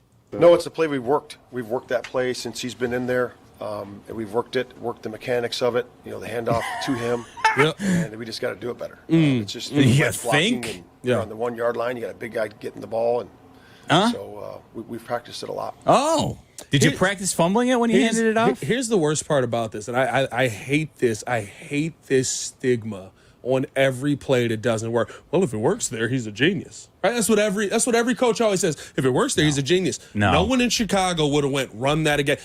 Jeff, this may sound nuts. I'm almost glad the play didn't work, because it would have gave them ammunition to go, this is a play that works. And they would have run it again. I'm sure they probably would have at some point. There would have been some variation off of it where there would have been play action to Doug Kramer, and then you probably thrown it to him, or some off-tackle eligible play. Why is simple so difficult? I just don't run that play when you're trailing and you're trying to gain the lead. Again, fat guy touchdowns, those plays should be called when you have at least a touchdown or 2 touchdown lead. Then you want to get cute around the goal line, go right ahead, be my guest. Let's try Steve, who's in Detroit. Steve! Hey, Steve. Guys, I'm so numb with this loss. I know 3-17 on the road, and 4 losses where they had the lead, and dating back to last year, it sucks. I called and complained so many times on your show, on your station, about Eberflus's lack of accountability and his so nonchalant attitude. Listening to that, I think, kind of made many people's blood boil. But look, Stevenson was not the reason why the Bears lost, and he's not the sole reason. I think many things kind of led to this moment because of bad coaching. Yes, I do believe that the players deserve a better coaching. I know you guys were talking about Ryan Poles, and I do worry that Poles seems to be attached to guys like Velus Jones. Too long. He finally released 3 years too late. And I worry that his emotional attachment to people like Eberflus and Jones outside of football is going to hinder this team's ability to, be a legitimate contender, and we're going to waste away, Caleb's prime years. And I know a lot of players, they've been on some bad teams with this organization and bad losses. Yeah. Stevenson really screwed it up, and he has to be held accountable, not to be cut. But I do believe that sitting him next week for an entire game has to be on the table, or Eberflus is a joke of a coach. Steve, you know what? I think it's actually, that's not a terrible point. We'll see where Kyler Gordon's at. They might be forced into a position where they don't feel comfortable doing that because of the bodies Injury available. bugs, yeah. If Brisker returns from his concussion, you add a piece there. If Gordon returns from his hamstring injury, that's probably the one that's a little bit trickier, although I don't want to underplay, Brisker having had his third concussion now. But he's somebody who, if he makes it through concussion protocol, you would think would be right back out there playing the way he usually does. Gordon with the hamstrings, a little bit trickier. Wouldn't be surprised if he misses yet another week. That's the nature of hamstrings. Yeah. So I'm with you, Steve, especially when you've got Terrell Smith back now healthy. He's been a solid player for this team. I don't think it's an outrageous idea to say, hey, Tyreek, we can't have that this week. You're going to be a backup. And unless somebody gets injured, we're not going to turn to you this week. You need to earn our trust back. I don't think that would be a terrible situation, but I also don't know if Matt Eberflus has that type of power on this roster. Ryan Poles may just want the guy who he picked in the second round to play in a similar fashion to the way he wanted Velus Jones to continue to be on this roster. Yeah, listen, I have not shied away from my place in the blame at Ryan Poles' feet. We were talking about that last segment. I think that it's a problem that you've done this again. Here's what you've set yourself up for: the carousel of suck. That's what you've set yourself up for. Worst ride at the carnival. You're having the conversation already, Jeff, of, hey, this might not be the head coach of the future. You might have to move on from this guy, which means you're redoing the entire coaching staff, which means after you got a brand new quarterback, you said, maybe we can get them both out of here at the same time. Nope, we're going to keep this guy around. Oh, okay, well, if you're going to keep Flus around and you're going to run everything back and add a different offensive coordinator, maybe at least we'll have the common sense to not put him in the same position Justin Fields was in, where at least he could run for his life and had 4.3 speed to get away from it. You're at least going to make sure you protect this kid, right? What are your Karan? I'm a guy who's what was his name? The guy that got run around 3 times today. That was your best bet. The guy who's built exactly like Braxton Jones, who we've been talking about for 3 years, that maybe he doesn't have enough lower body and that's why he keeps getting pushed the other way. You took a project in the 3rd round. That was your best offensive lineman. Okay, all right. Well, maybe you'll address it through free agency. There's some names out there in free agency, Jeff. We got options. We can protect this young quarterback. Nope, we're going to let all those names go to other teams. Play pretty solid, actually, and do some good things for other teams. Maybe now you're going to take a big swing and lose out on second-round draft capital yet again because you got to fix what you didn't decide to fix in the offseason. And that's why I look at this, and yes, Matt Eberflus is to blame for the end game. The players have to make plays. But there's so many times today where I go, there's something there. If Caleb has a second to think. You know it's a problem when we know how to properly pronounce Karan Amagaji's name. That's how you know we're in a bad spot right now. Taking your calls till 11 o'clock, hanging out with you, 312-332-3776. This is the new home of the Bears. Hear head coach Matt Eberflus exclusive on Cap and J Hood tomorrow morning at 8:20 on the new home of the Bears, ESPN Chicago.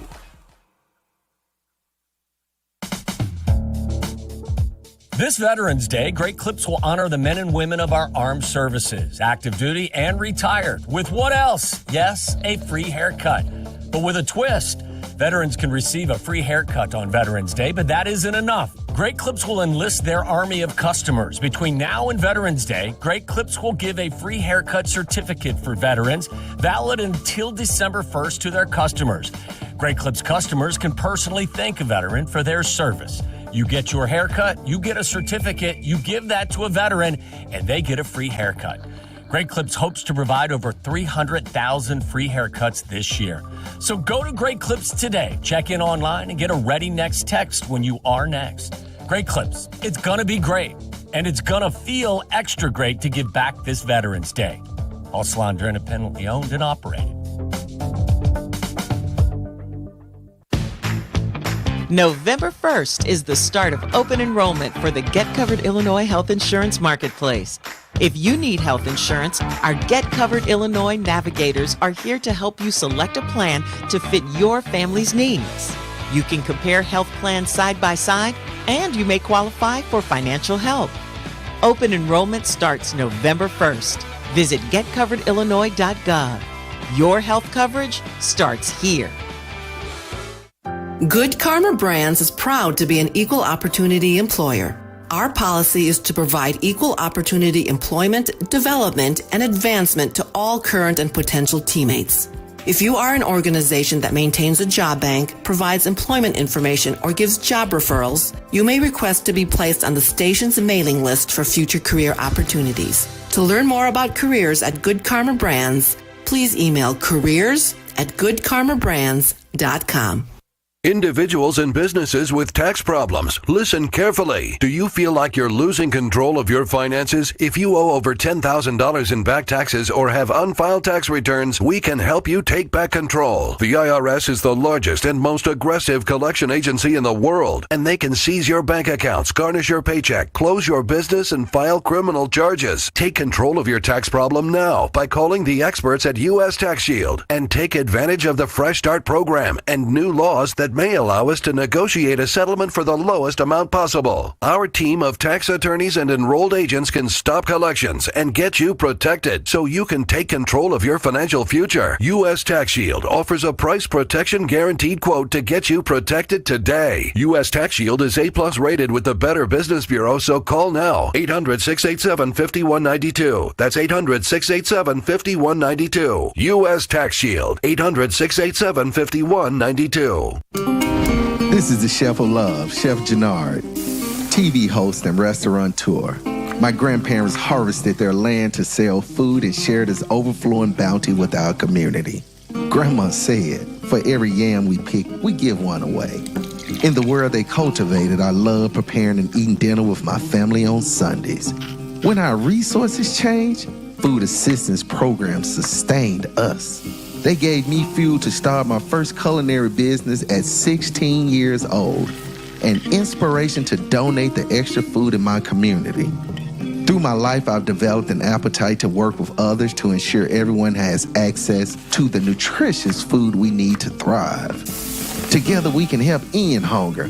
Come on, join the movement with Feeding America by volunteering, donating, and advocating. Learn more at feedingamerica.org/act now. Brought to you by Feeding America and the Ad Council. With over 20 years of generous community support, Wounded Warrior Project has helped post 9/11 veterans and their families with no-cost services, legislative advocacy, and more. And we're just getting started. Visit woundedwarriorproject.org/possible. Postgame continues now on the new home of the Bears, ESPN Chicago. Here are your hosts, Jason McKie, Jeff Meller, and Pat the Designer.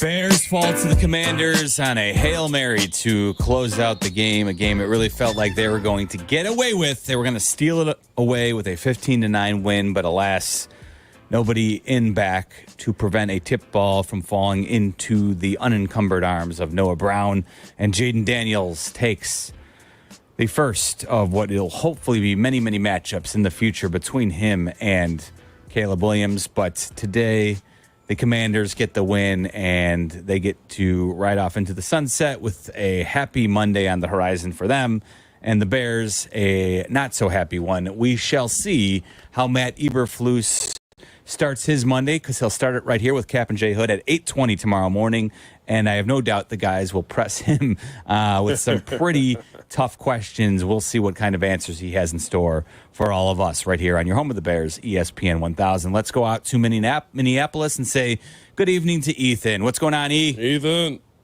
Hey guys, what's up? Thanks for having me. I'd love to keep talking about this gut-wrenching Hail Mary, but like everyone said, it's not really the root issue for why the Bears lost today. Yeah.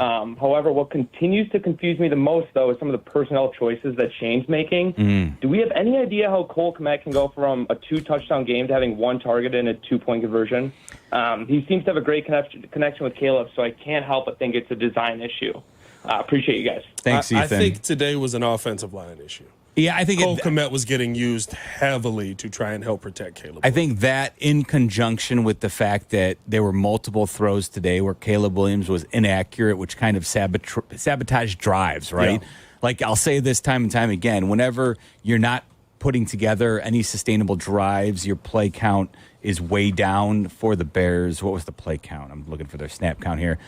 Caleb threw 24 passes. They had 34 rushes as a whole. So 58 total snaps. He took 2 sacks. So 60 snaps. I mean, that's not a lot of plays that the Bears ran. So that in itself is going to take down the number of opportunities for Cole Kmet. And I think you're right. You hit on it, Pat, right? Like when they're not protecting him at all, one of the first things that Shane Waldron is going to do is going to keep Cole Kmet into chip and at times be that extra blocker. They always feel surprised by the fact that the offensive line is bad. It's like it keeps happening. I'm just so thrown off. Well, listen, it is tough though. You get lulled into a bit of a false sense of security when you play bad teams for a couple of weeks and it's not an issue, and then you think, "Oh, have we discovered something?" And then you go back to you pointed out earlier, Washington is not a good defense. No. So you thought you could maybe handle teams that weren't good defensively, but what we saw today was you can't always count on that with the Bears' offensive line. Even bad defenses may get them. The worst part is you don't have an answer that doesn't include Cole Kmet in there, because Cole Kmet, his connection with Caleb Williams has been amazing. He is, I believe, he is still at just above 90% completion from Caleb Williams on the season. Like, he's dropped like 4 footballs that Caleb has thrown his way the entire season. How are you not trying to exploit the one thing that's 90% this year? lot of issues for this Bears team these days. Let's try Jeff, who is out in Pennsylvania. Jeff? Hey, what's up, fellas? How you doing tonight? Man? So I was down at the game, and I could not believe how inept the offense was for the first 44 minutes of football until Swift broke that run. Nobody looked in sync. And I know Caleb was missing some plays, and then you just have a complete lack of discipline on the Hail Mary. And if I'm Poles, I'm going into Flus's office tomorrow morning, and something has to be done with Stevenson. This is too many negative moments with him over the last 2 years where something has to happen. You see it in baseball where a manager will pull a guy or sit a guy. Something needs to happen there so he can kind of get it through his head that he can't be making those plays while there's still time on the clock. I trying to process this whole night going from super high to super low in the span of 30 seconds. It's tough. And you guys have hit on the prevent and everything else, and it's like we let them go down the field at the end of the first half too, playing prevent. Like I just don't see this coaching staff learning from their mistakes, and I don't even know how to fathom this anymore. I will say this, Jeff. Yeah, no, there's not a whole lot of answers. I'll say this, Jeff. This is at least the team, especially being up there a lot, who will finally, like the players themselves in there, will hold each other accountable. Tyreek Stevenson very accountable. There's only so much a coach can do, right? You can't really fine them for this. You can't, unless there's like something internal that you're doing. You can't really benching's the best you can do, but now you're hurting the team because Tyreek Stevenson is a good football player. Are there moments like this where you go, this sucks? Yeah, but he is a good football player. I think this will be one where you probably don't hear about it. You don't hear anything about it. It goes away as we continue going through the weeks, but the team themselves handle it. Certainly possible, and even Matt Eberflus may address Tyreek Stevenson privately and say, listen, I would man, hope so. And maybe he says, listen, this is your one get out of jail free card. If it happens again, whether it be a personal foul or a dumb decision that you make. I can't imagine. It would be insane to think that he actually finds himself jawing with the crowd at any point in his future in his career. Yeah. It would seem insane to do it a second time after being caught and exposed the way he was today. It would just be.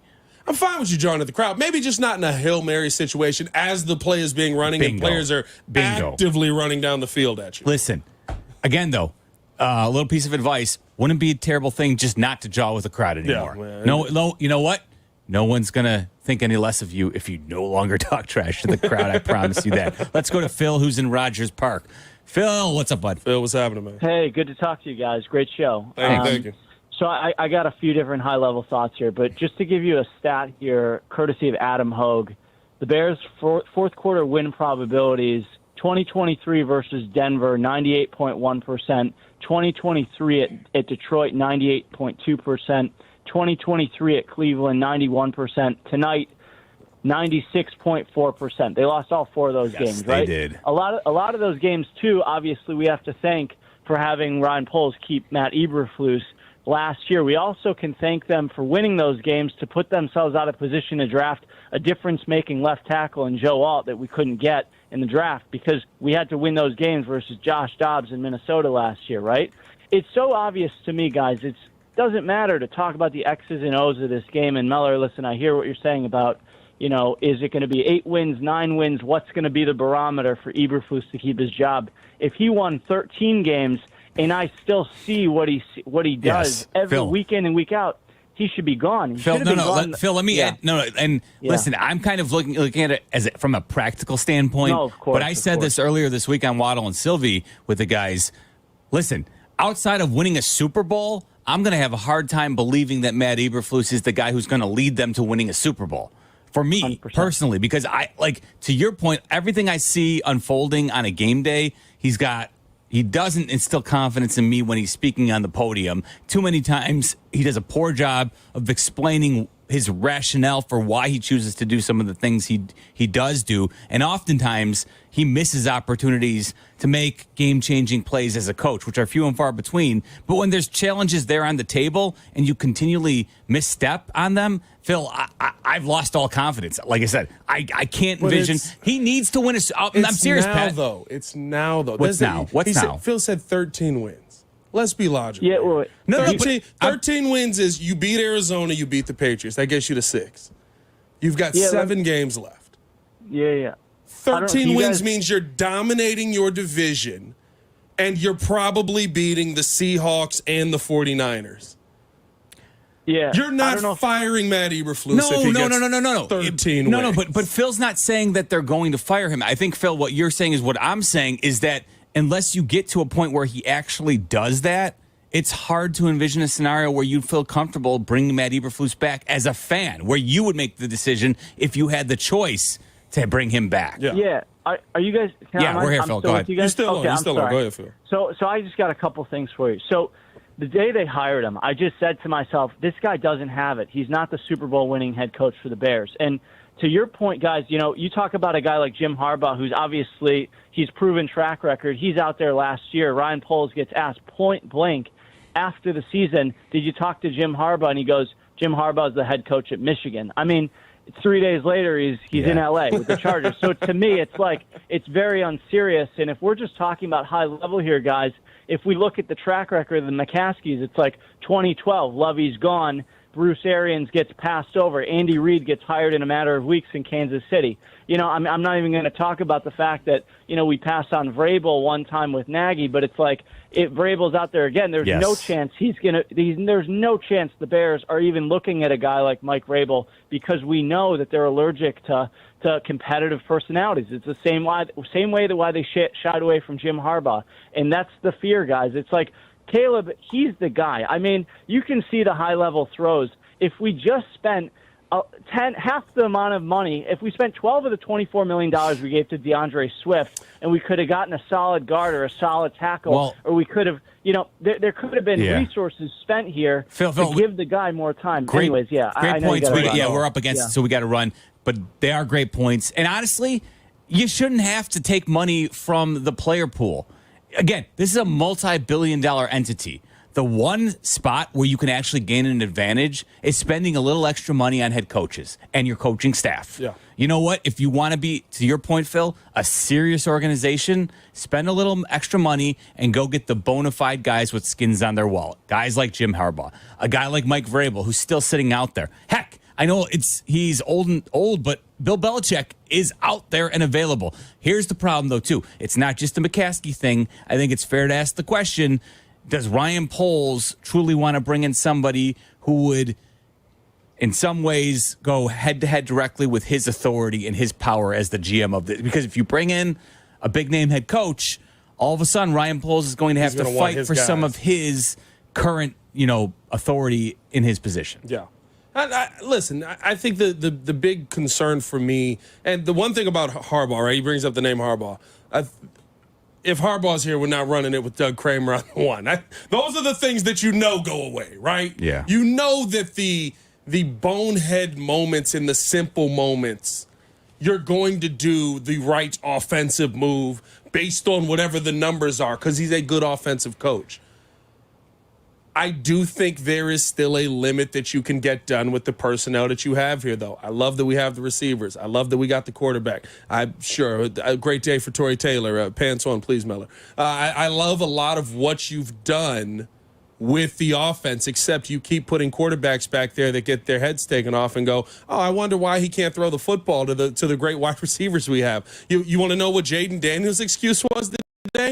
He was standing back there fairly comfortable for most of the day and was able to deliver the football. Unnecessary sideswipe when Tory Taylor had 48.7 yards on his punting average with 5 inside the 20 on 7 punts. He kept the Bears in the game today. I said keep your pants on. It was a good unnecessary keep your pants on. sideswipe, Pat.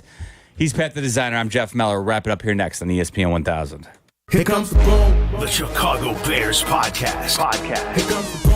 If you aren't listening, you're not getting the whole story. Join host Pat the Designer with special guests and guest host daily. See it or hear it now on the ESPN Chicago app or wherever you like to pod. Yeah. Our favorite reason to choose Diamonds Direct over any other jeweler? Free service for life with no fine print. That's right. When you buy your engagement ring or any piece of jewelry at Diamonds Direct, you will never have to pay a dime in the future for sizing, cleaning, or routine maintenance. At Diamonds Direct, there's no gotcha clause, no fine print, no looking for ways to void the warranty. Diamonds Direct, the jeweler you can trust with a no questions asked 100% free lifetime warranty with no strings attached. Come see us to learn more. Reason number 52 to choose Diamonds Direct over any other jeweler. Only Diamonds Direct gives you a 110% diamond upgrade guarantee. Diamonds Direct will give you 110% of your original purchase price toward the new stone. That's 10% more than you paid the first time. Guaranteed appreciation. Who else does this? There's no fine print and no minimum purchase requirement. It's 10% more, period. Buy with confidence. Diamonds Direct. Your love, our passion. LoadSmart offers you a fresh canvas, empowering you to take control of your supply chain. Instantly price, book, and ship with guaranteed capacity tailored to your unique needs. LoadSmart's automated solutions eliminate the chaos of manual processes, giving you the freedom to design a more efficient, cost-effective operation. Whether it's FTL, LTL, PTL, expedited, or drayage, LoadSmart helps you shape your logistics your way. Join the likes of Amazon Freight, Cabot Creamery, and Scott's Miracle Grow to move more with less at LoadSmart.com/ESPN. Picture this. 5 blocks to the office, you're wearing layers of clothes. It's bone-chilling cold. If only a friend could tell you about Bluetooth-powered heated apparel. Hi, I'm Adam, your friend. And I'm telling you about mobile warming by Field Shear. Heated apparel with temperature control at your fingertips. Check out all of the mobile warming options, socks, gloves, jackets at fieldshear.com. And we're friends, so here's an exclusive offer just for you. 25% off site-wide. Just use promo code ESPN25 at checkout. That's ESPN25 at fieldshear.com. Every 40 seconds, a child is reported missing. That's 2,000 children every single day.